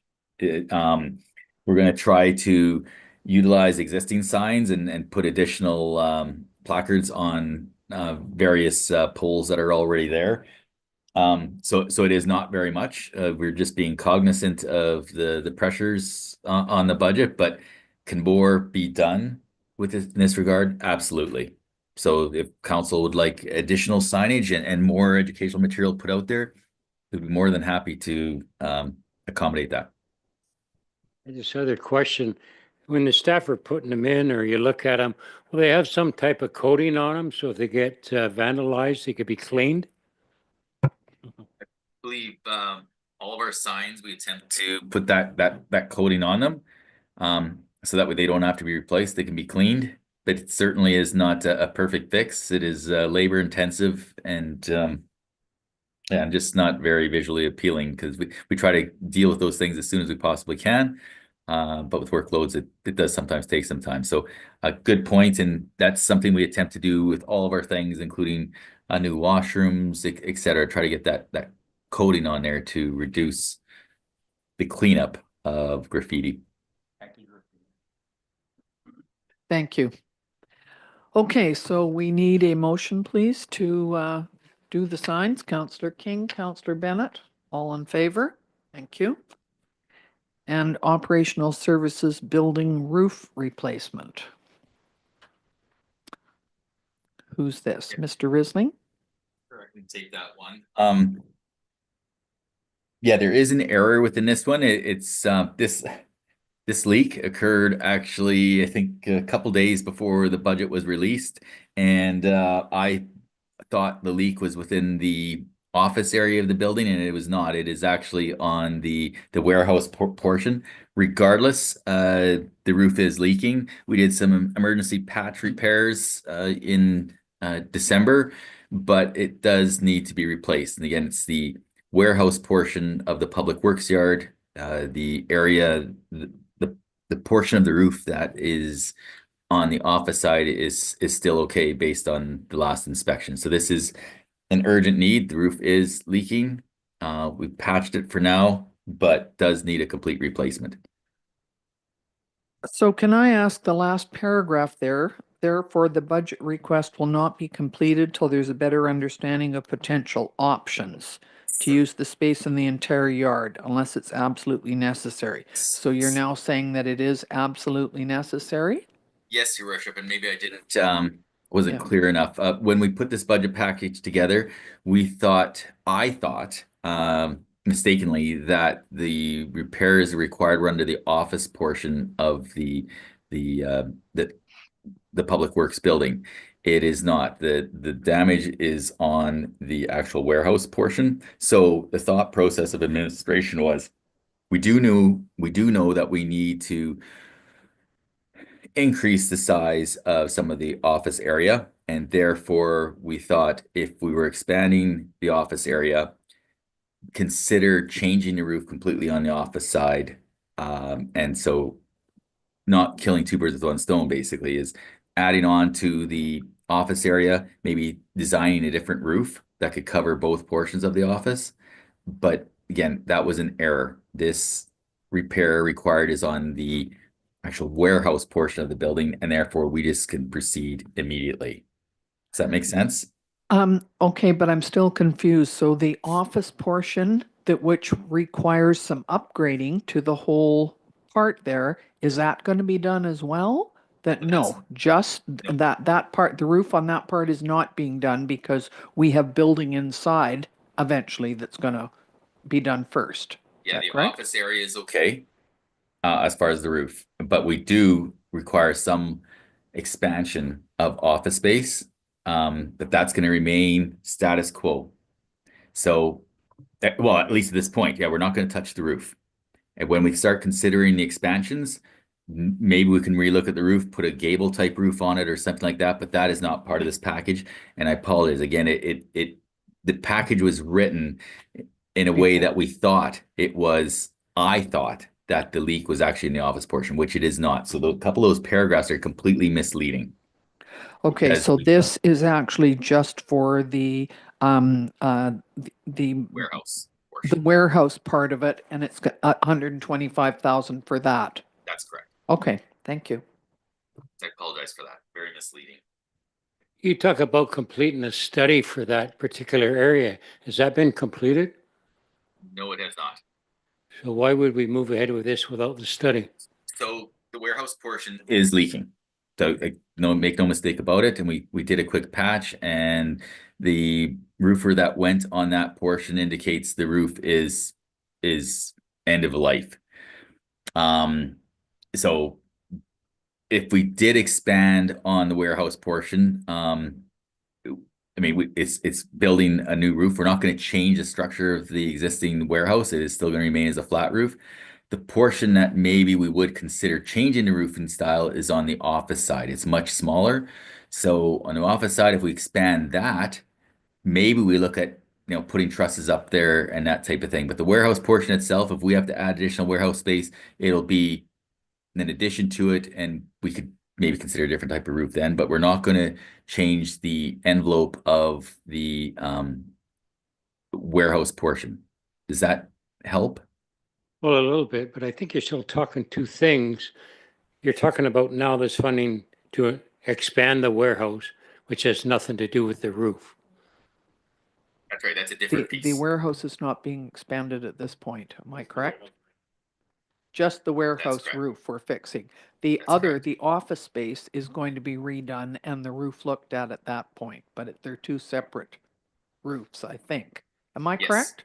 That is correct. The roofs they're not joined. Like the warehouse roof is, like 25 feet high, and the office roof is lower. And therefore there is a split in the roof, so you don't have to actually replace the tar and gravel roof on the office portion now. It's just the warehouse Thank you. portion. Yeah, And we've one got more. one more? But there was talk about maybe going up a second floor because of the staff. Yeah, how would that be affected? So if we did do the second floor, which we have done additional research since our last discussion, it would likely be over the office portion, not the warehouse portion. So I think they're proceeding with the roof on the warehouse building. I don't believe there'll be any lost costs or duplication of costs. We're gonna keep that envelope the same. And so we're just basically protecting that warehouse the way it is. Are there additional amendments that need to be made to this structure? The overall site, absolutely, but this cost should be in isolation and shouldn't be impacted by any future expansion plans. But very good questions. And again, the report, I think, is written in a way that is is incorrect and Yeah. misleading. And I It's a little apologize for that. confusing, so It is thank very you for confusing. explaining it. Mr. Zackel, CAO Risling, do you feel that we should be asking for pre-budget approval on this one as well? To get going because of the damages to the roof? So it is in bad shape, and they did tell us it needs to be replaced. I think it would be a good thing to do. We have that patch, the leak fixed, but if we could get moving on it so that we can actually get the roof replaced in the spring, that would be better because it would reduce our risk of actually another leak and an emergency fix. So again, you never know when a tar and gravel roof is going to start leaking more.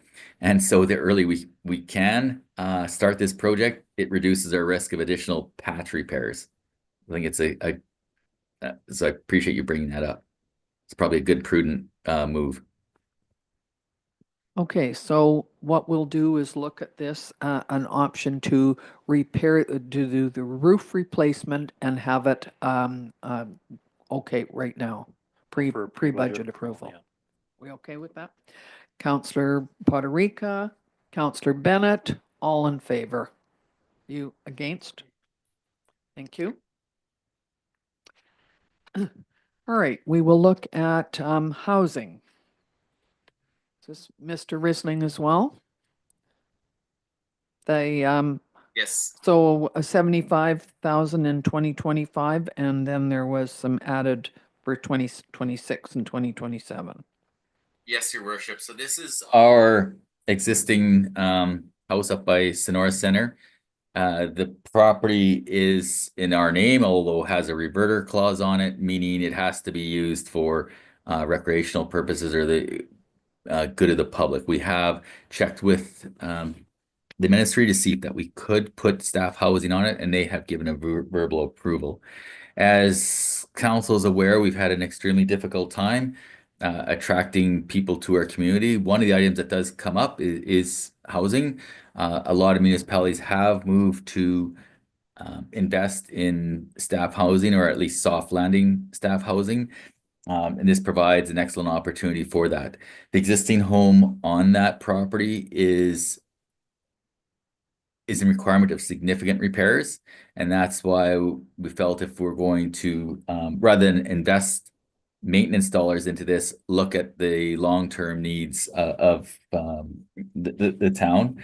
So this request is basically broken up over kind of a 3-year process, whereby we'd start the process. A key piece of this is to work with some of our other government entities like the RCMP, the school boards, Interior Health, to maybe leverage some of the limited dollars that we have to build a facility that can house staffing for all those entities, so that we can continue to provide services to our community. So, and this is a longer term project, but having some budget approval, we can start the development phase and actually kickstart some of those discussions with some of those other entities to get some commitments to them to potentially cost share with the town.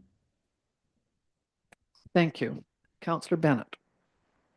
Thank you, Madam Mayor. I'm sorry, I have to speak out against this totally. I just don't see, I can get a contractor come in and say, I want to take this house, it's 2-bedroom, look it over, tell me what it's gonna cost me to make it into, say, 4 suites, and I don't have to spend $75,000. And then when I take a look at $1 million the next year and 600,000, that's $1,675,000 for a building on a lot that we don't even own. And basically right now you can go, there's a place for sale for 1.325 million on 15 Janagold, units 1 to 6, 6-plex with 6 2-bedroom units in it, that we could buy for 1.325 million, own the piece of property and do with what we want, rather than building it on a piece of land owned by the government that's very restrictive. So I just don't see the spending that kind of money on. And that's my feeling. No, thank you. We need to hear all of these things. It concerns me a little bit too. I think that we're not really ready to okay this amount of money for a home that, you're right, it's ours. The town owns the property, but the problem is what can we use it for? And I know we've looked into that part already, but I just think that maybe this is one of those costs that we need to wait for a while and see what else comes up, and try and work with some other ways of doing it, like looking at other ideas. I wouldn't even mind the 75,000 to look at all of those things. However, it's the next 2 amounts that concern me, and I'm not sure we're ready to make that commitment yet. Yeah, thank you, Madam Mayor. I'm in the kind of same idea. This is staff housing. If it goes forward, it can't be used by the public. Is that correct? So, to your worship, Right now, the verbal approval that we've received from the province was that they'd be okay with the town keeping the use as it is, meaning housing. They were okay with us utilizing it for town housing and maybe looking at some of the other government entities such as like Interior Health, RCMP and the school board. So that's where they were about a year plus ago when this item was brought forward last year. So that was our discussions that occurred last year, and I've not confirmed with them whether they would expand that. So yeah, right now the limitation was, keep it within strictly kind of the town usage, not to go to external sources such as renting out to other low income pieces. That was the response last year. Yeah, okay. Then I support what the mayor says. I can support the 75,000 to move forward to see what we can really do with that property. But I don't support the million and the 600,000 at this time till we get more information. You want to comment on it? Councillor Poderica. Oh, Okay, no worries. Thank you, Your Worship. I guess two things. I know one comment that was made earlier was with regards to the Parks Master Plan, considering the current housing site as part of its plan, and we know we're a few weeks out from the knowledge of what that looks like, and knowing that could change the conversation. But I do firm believer that we need to address the housing situation, especially when we look at our current staffing challenges. We need to ensure that there is an opportunity there. It is a lucrative attraction for those who are looking at employment with the town of Vesuvius to know that at least even get them started off when they do relocate here, that there is an opportunity for this, even temporary housing available to them to till they can find something and relocate permanently. With that conversation in mind, I'm okay with the 75,000 up front, with the realization that it may not be that property in particular where we have that housing conversation. I'm open to increasing that until we have a firmer idea of what the suggested use is, I guess, is with regards to the parks plan. And we continue on our conversation with regards to housing as a whole, with available lands and with partnership with the province as they continue to push and pressure us to build up and build out. So that's my thoughts on it. Thank you. so would somebody like to make a motion on this? Are you seconding that? And it's seconded.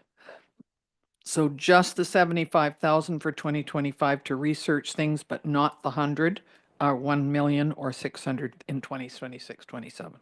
Okay, all in favor? Against? One against.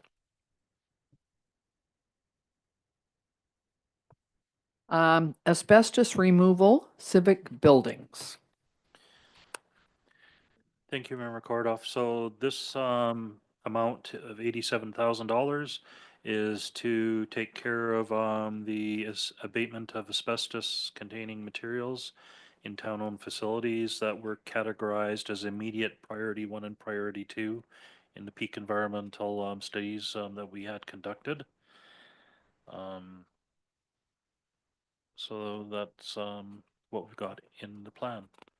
So can I ask, would this be for all of the town buildings that need asbestos removal or just the highest ones? No, this would be all of the town facilities that had anything listed under immediate priority 1 or priority 2. So that was basically the categories where they say, you know what, we need to address this sooner than later. The priority 3 ones are more can be addressed as you do maintenance on the building to do changes, then they recommend it done. But these other ones are saying to do right away. So, follow up on this one. My concern is, and I know it's a different issue, but the Sun Bowl Arena, we have, we know that there has to be asbestos taken out of that building as well, and that's in the Sun Bowl Arena budget, but it's quite a bit more to do that than this. And that's what I'm having, I'm not quite sure what the So- difference is. Yep, so you basically have got two budgets, one the Sun Bowl budget, one the town Yeah, budget, so yeah. town facilities. We've got two reserve funds that have been established, one for the town under PSAB 3280, where we're putting monies away for for those costs. The second one through the RDOS and through the Sun Bowl Arena, we've established the same type of philosophy of putting monies away to be able to fund that within the same period of time of what we were planning to do the town-owned facilities. So two completely separate entities. So when I'm talking about this 87,000 to do, I'm only talking about the town-owned facilities, not Sun Bowl Arena. Oh, The Sun Bowl Arena, all of their their requirements for asbestos abatement are all under the priority 3 category. So there's nothing that's immediate priority 1, priority 2 for them. At the time when we had this originally done, the child care center was one of the properties that Councillor King had alluded to that wasn't on there. We've got that report and there's no asbestos abatement related to that Okay. building completely, so that's good news. So this is the funding for this would be paid through the reserves that we're collecting for PSAB 3280. and so obviously there's going to be more money needed for asbestos removal as we go through this process. That's what Correct. you're saying? Because I know that I looked at the Sun Bowl Arena, that fund is in for several years. And so my assumption is that it was a lot more costly to do it at the Sun Bowl Arena, even though it's priority 3, than it is to do it in other buildings. The total cost for asbestos abatement for the Sun Bowl Arena is got a fairly significant amount to Yeah, it. yeah. But like I said, all priority 3, so it's something that we start funding to pay for in the future. Okay, I'm going to let Councillor King first and then Mr. Risling, Can you okay? just refresh my mind on what's immediate and priority 1 buildings we're talking about for 87? So those would be where asbestos is accessible to the public, where it's actually open, like some types of pipes and things of that nature, where some type of materials have been disturbed. When they've done their inspections, they would have found all of these things. Now, priority 3 is more where, as long as nothing's being disturbed within the building, that asbestos isn't coming into play whatsoever. But as soon as you're going to do renovations, it's something that has to be addressed at that time. You didn't quite answer my question. I just looking at which buildings are priority 1. Name a couple. Well, last year was the arts building. We'll have a little bit here for the town hall. We've got a little bit for the Sonora Center. Like we've got the schedule, and I should have brought the schedule. But those are two of the largest ones. I believe there's 6 buildings in total that are all encompassed within this. Pardon me, 6. Immediate, priority 1, priority 2. Immediate, I believe we dealt with the immediate as far as the Arts Council for the majority of it. That was the one that we had to absolutely get going on right away. But I still say immediate in this report because there's just a minor balance that's still outstanding. So I gotta say that we have immediate. But priority 1, priority 2 are the main ones that are being done for 2025. So, sorry. Do you feel quite comfortable it's enough money as prices have gone up? We kind of just do as many buildings as we have money and then we stop? The report was done basically late last year, so yes, do feel that we have enough at this time. I'm going to let Mr. Risling comment and then I have something too. Go ahead. Yeah, I think everybody's alluding to this report that was done about a year ago, and I just wanted to, I guess, maybe refresh what transpired. And we've looked at every building, and the consultants have said, here's the priority 1s and 2s. And council, in reviewing that information in that report, there was a certain number that it said it would cost. And so council gave administration direction to deal with the priority 1s in, I think it was 5 years, I think it was, or 4 years. I'd have to go back and look. And that's what I think is reflected here, is that previous council direction where we're dealing with our priority 1s and 2s over that set period that council provided previous direction on. So I just wanted to, I guess, refresh. And so Councillor King's question, I think, is very important, but we just simply took that number divided by however many years council told us, but I think it was 5, but maybe Mr. Zackel can clarify that. And we're just going to pick away at those highest priorities with that funding. If prices increase, we'll definitely have to come back on year 2 and year 3 and put some inflationary factor on it. But again, this is acting on that previous report divided by how many years council told us to do it by, and this is the set number. My guess is that 87,000 for this year. It could be another 87,000 for next year to do the next phase. So Yeah. 87 was to cover the priority 1 and priority 2 situations. CAO Risling is correct. We were trying to have the town be able to fund the remaining outstanding PSAB requirement over the number of years. Okay. So yeah, so he was correct in that respect. But we are dealing with all of the immediate priority 1, priority 2 items for 2025. So that gives us then the room to be able to save for those future ones for priority 3s.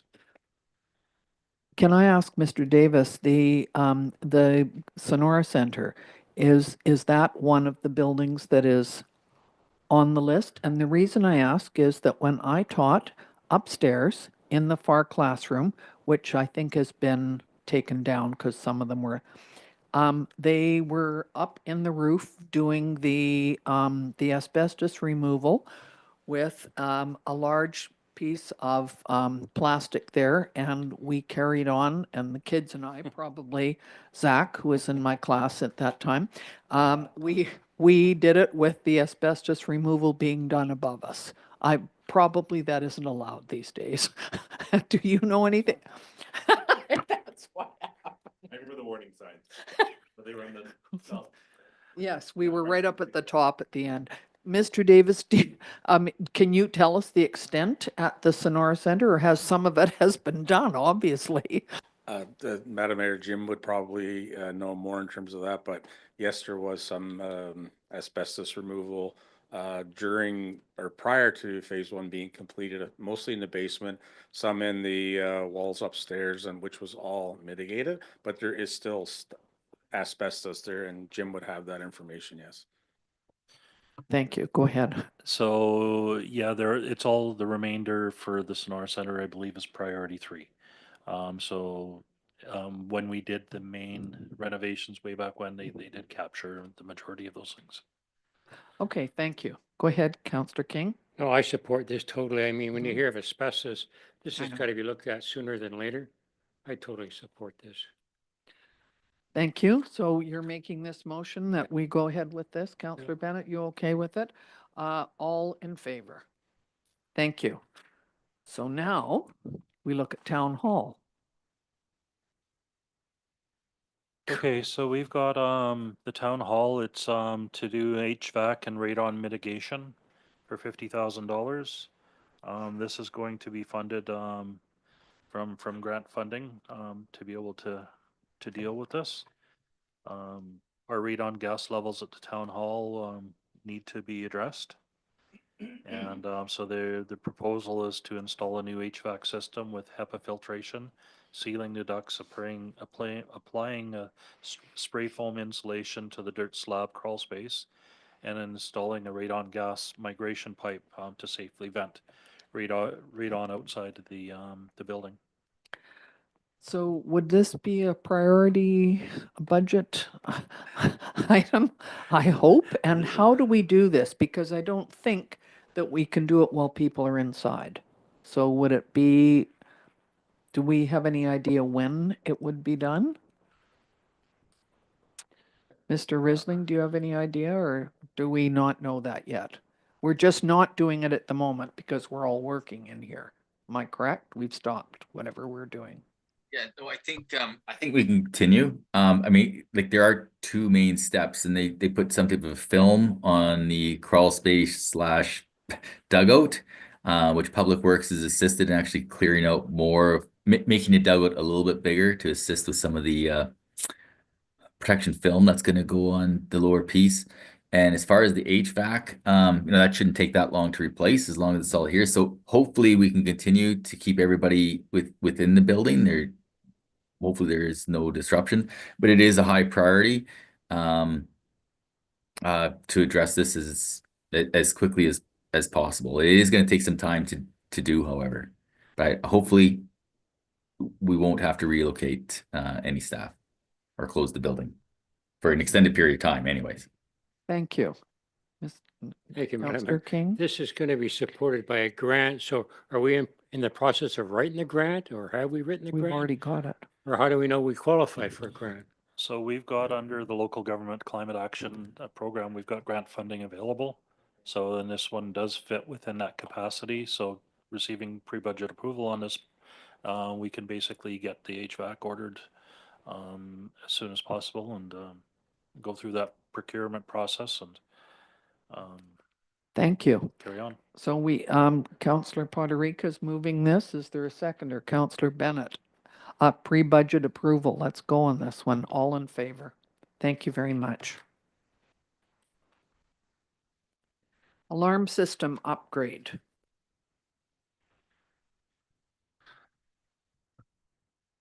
Robinson, go ahead, please. Thank you, Mayor. In front of you is a request to upgrade the town alarm system. Originally, it was done in 2012, and over the years, the alarm system has changed companies, and currently we're at a point with some of the facilities where the keypads need to be upgraded, and we need to continue with a procedure that all of us can follow and utilize.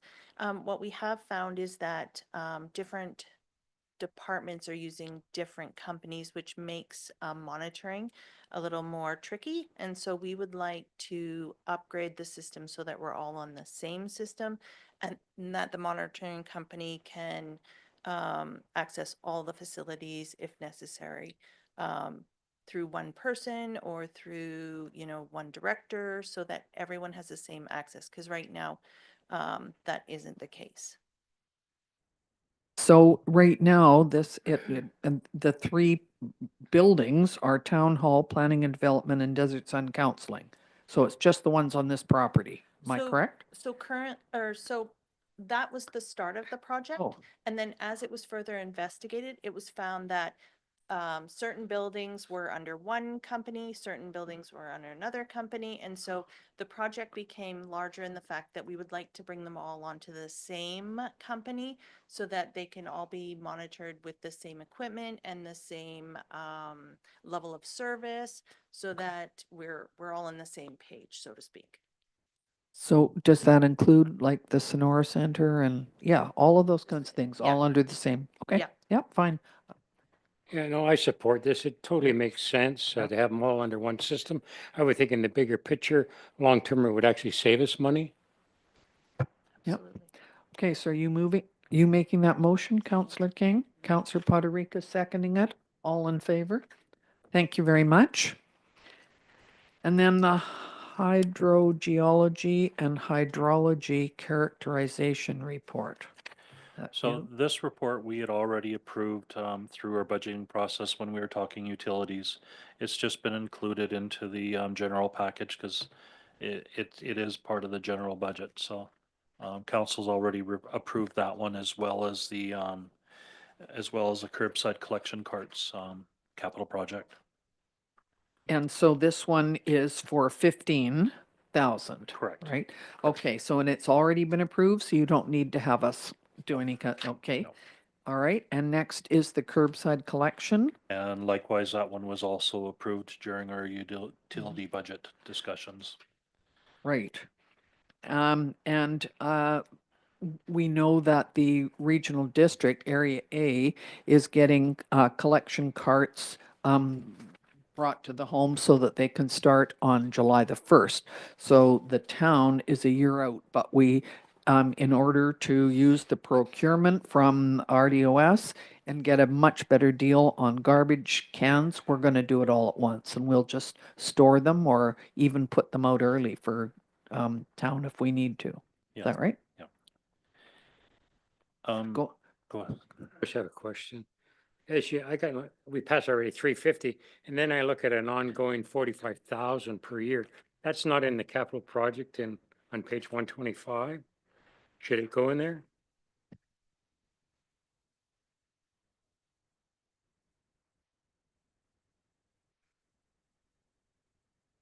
Third item down. I know, I just gotta take a look at that report. I think I might have put it into the operating component. Because it really should be operating.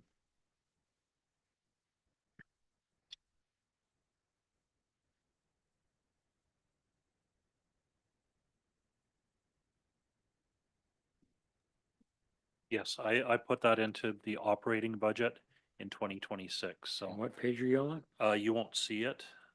I'm on page 113 from that report from Curbside Collection. So under the operating budget, in 2026, you'll see a line item for $45,000 being paid. So it'll become an annual operating expenditure Okay. there. Thank you. Okay, so we don't have to do anything there. Is there anything else that you need to Yes, go through with us? I would like to go over the 5-year capital with council, and Yep. if there's any changes or direction, this is a good time to receive that. And Starting can on you- page 114. 114. Yes. Good, thank you. That's what we need. So we're all on the same page. And we've already talked about the 2025 capital projects that we've got.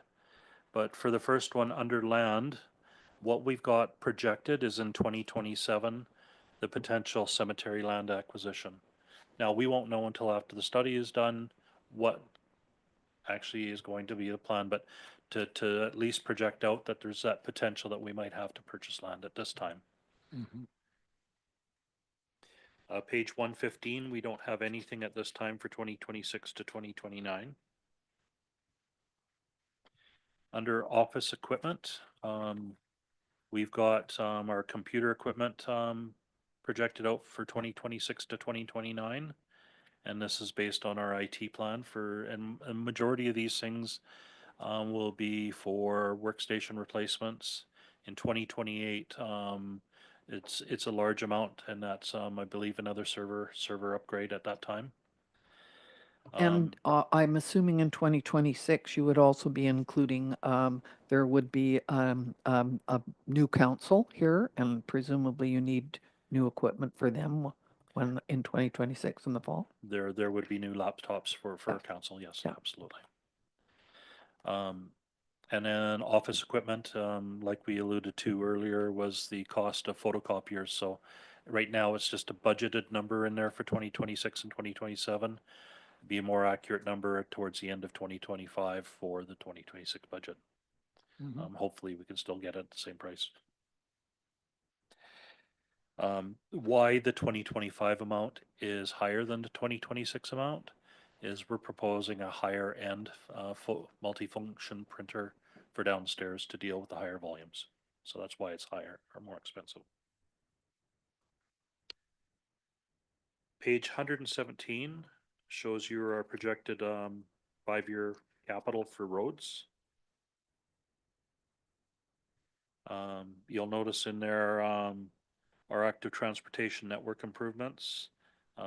There's potentially a number of projects that'll be moving forward in 2026 to 2029. Right now, we're not showing any grant funding yet, but we will always be continually trying to get grant funding to be able to make these things happen without using reserves or taxpayers' dollars. So there's a number of projects that are built into here. There are also a number of projects that show DCC funding, potential DCC funding. So as developments take place and we recover the DCC funds, that will assist for paying some of these projects that we have that need to move forward.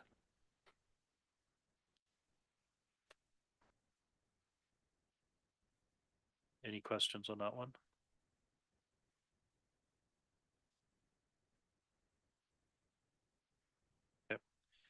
Page 119. We've increased the accessibility for 2025 to 35,000. I'm assuming that 35,000 is going to be across the board, or are we Mhm. increasing it incrementally throughout the years, or what are we doing? Across the board. Just 35 a year? Okay. Okay, we have built out in 2029, looking at accessibility and parking improvements at the West Bench, up on the West Bench for doing the construction, so it must be an improved parking lot area with design happening in 2028. Page 120 shows your 5-year capital regarding our fleet and what the projected timelines are. I don't know if CEO Risling's still here. Yeah, oh, good. But we've got a couple items in 2027 that are big ticket items, and CEO Risling, do you want to speak to those? Yes, thank you. Yeah, two of the items that are high priority for us and it's on a high risk perspective are our combination, or other people call them vac trucks, as well as one of our dump trucks. So the vac truck, to order and have a vac truck come on stream takes minimum year, close to a year and a half. In order to meet the 2027 deadline, administration would like to request pre-budget approval for this. And what we would actually do is hold off and order the chassis, like a 2026 chassis, as soon as they would come on. I mean, we don't know when the manufacturers actually shift to the new model year, and then be able to actually order the vac truck component of it once that occurs. So really, we're looking at the same delivery time of 2027, but in order for it to arrive on time, start that process late 2025. The other issue that we have is the same with the dump truck. Both of our dump trucks are critical to our overall snow removal and other things. One is very old, I believe 1999. The other one has some mechanical issues associated with it. So we're pretty high risk there on those two trucks. So doing the same type of thing, doing budget approval for the dump trucks. So again, not changing the actual year of delivery. Again, when you do put an order in, you don't exactly know when it might show up, but start that process late this year. Now, again, to mitigate the risk of those two important pieces of equipment.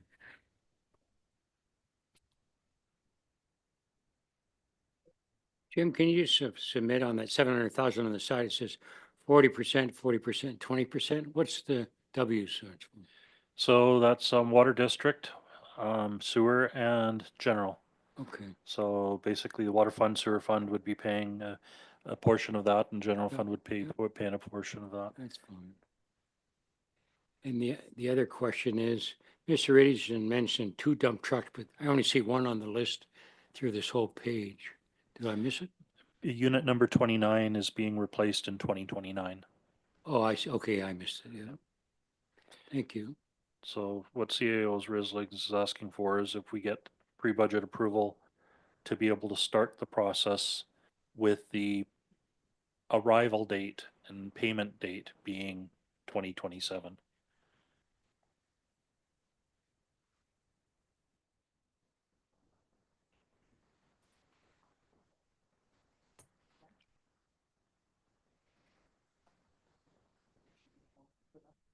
Yes, absolutely. You moved it? Seconder? Go ahead, Councilor. Just a question, can we commit future councils? If this is coming up in 2017? You can commit up to 5 years. So within your 5-year capital plan, you have the ability to make decisions for the municipality for the expenditures. So absolutely. Thank you. That's good. Is there any value in the trade-in of the vacuum truck we have? I seem to see it running around town. It seems to work pretty good. Absolutely. There is a value to that, and we would get the best value we can through the auction process for it. So Yeah, Okay, I think that's just so an it's excellent been point. moved I and wouldn't sec- mind just Sorry. adding a couple pieces on there. I think that's one of the excellent points is we actually manage this into the future more efficiently. That's one of the things that this document is almost, the 5-year plan is almost misleading in that here's a big number. Once we start actually replacing equipment when there's still some value to it, of which one is the vac truck. There is still a significant value there.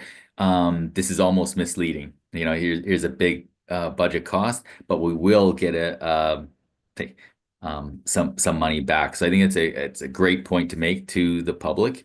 And that is the long-term business plan, right? Don't leave it till it's on its last legs and it's basically scrap metal. Sell it when it's still worth something, and the cost of the new is substantially reduced. You're getting a more fuel efficient vehicle, one has more modern features. So I think that's a really good point to note. Thank you. So, Did you have Mr. Reed, another? do you feel it would be 2 years before we get a vacuum truck? Is that what's out there? So it does take a while to any of these trucks that you order. It does take some time. Like municipalities have to order them a year, 2 years in advance.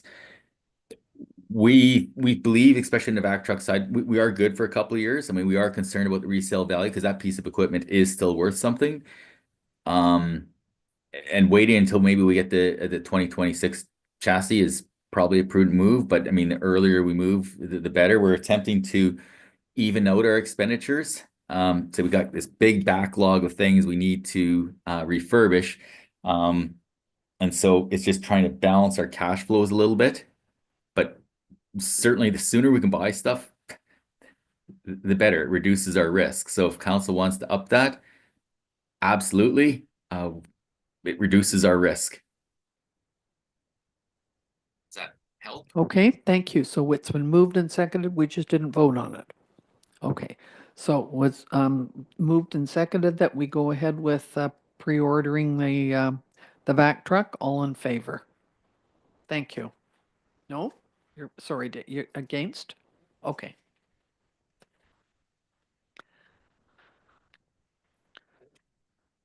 moving on to page 121.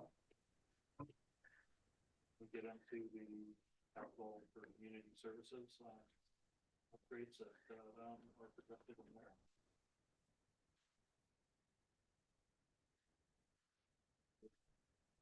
And Kinsman Park equipment is because we've already, what did you say with that? It's been ordered or it's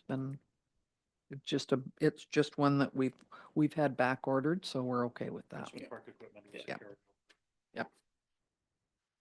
Can I just ask then, Mr. Davis, how will that impact the park study we're doing in case they decide to move stuff? Would that equipment be able to move somewhere else if it had to? Or does it kind of go in a corner? No, that could actually be removed and put somewhere else for sure. Yeah.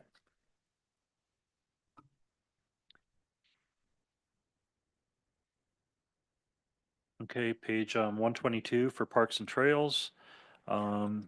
We are showing a large item in 2027 for the Gyro Park Pier. That project has been sort of sitting out in the wings for a while. It got stalled at one point, and so it's in there. We've also got some funding in the Parks and Trails for irrigation upgrades to our parks. Okay. Under buildings, page 123, you've got operationally the increased material and equipment storage being projected in 2026 and 2027, but potential animal shelter in 2027. Increased office space at operations in 2029 for 1.5 million. And a new heavy hoist lift system in operations in 2029. The housing initiative, I heard council approve the 75, but wanted the 1,600,000 removed, or are you okay with leaving it in 26 and 27 for now? Well, we just are not agreeing with that one. We're only agreeing with the first part. So does that mean we take those out or? Yeah, because we've said no to them for now. We want to do some more. Yeah, Okay, we can always, once we got a plan, bring new numbers forward. okay. Fair enough. Okay, and then we've got projected in the 5-year for buildings 2027, doing a town hall design for 125,000 and proposing doing the town hall construction in 2029 for 15 million. So, Jim, can I ask the asbestos removal? Yes. We've got it for 2025, but we don't have anything for the other years. Does that mean we will add it as needed or how does that work? So that means that's all we're spending to do is in 2025. Okay. We'll continue to collect the reserve fund to build that reserve fund to pay for the future repairs. Add those But later. right now there isn't any that are on the books to be done. Okay, okay, thanks. Is council okay with keeping town hall in there for now, or do they want that pushed out or left there? Okay. Okay. Thank you. Under other capital projects, we've got projected in our 2027 cemetery columbariums and a cemetery scattering garden. Nice to have the actual plan in place first to ensure that those would be recommended items. Solid waste bylaw and rate restructure development budgeted for 2028. And that's the budget document. I guess we would move back to page 10.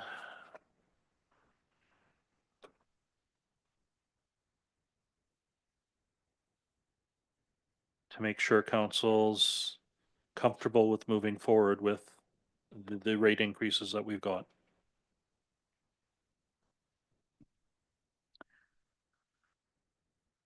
I think we've sort of looked at all of the issues that are involved with this and Yep. I'm okay with it.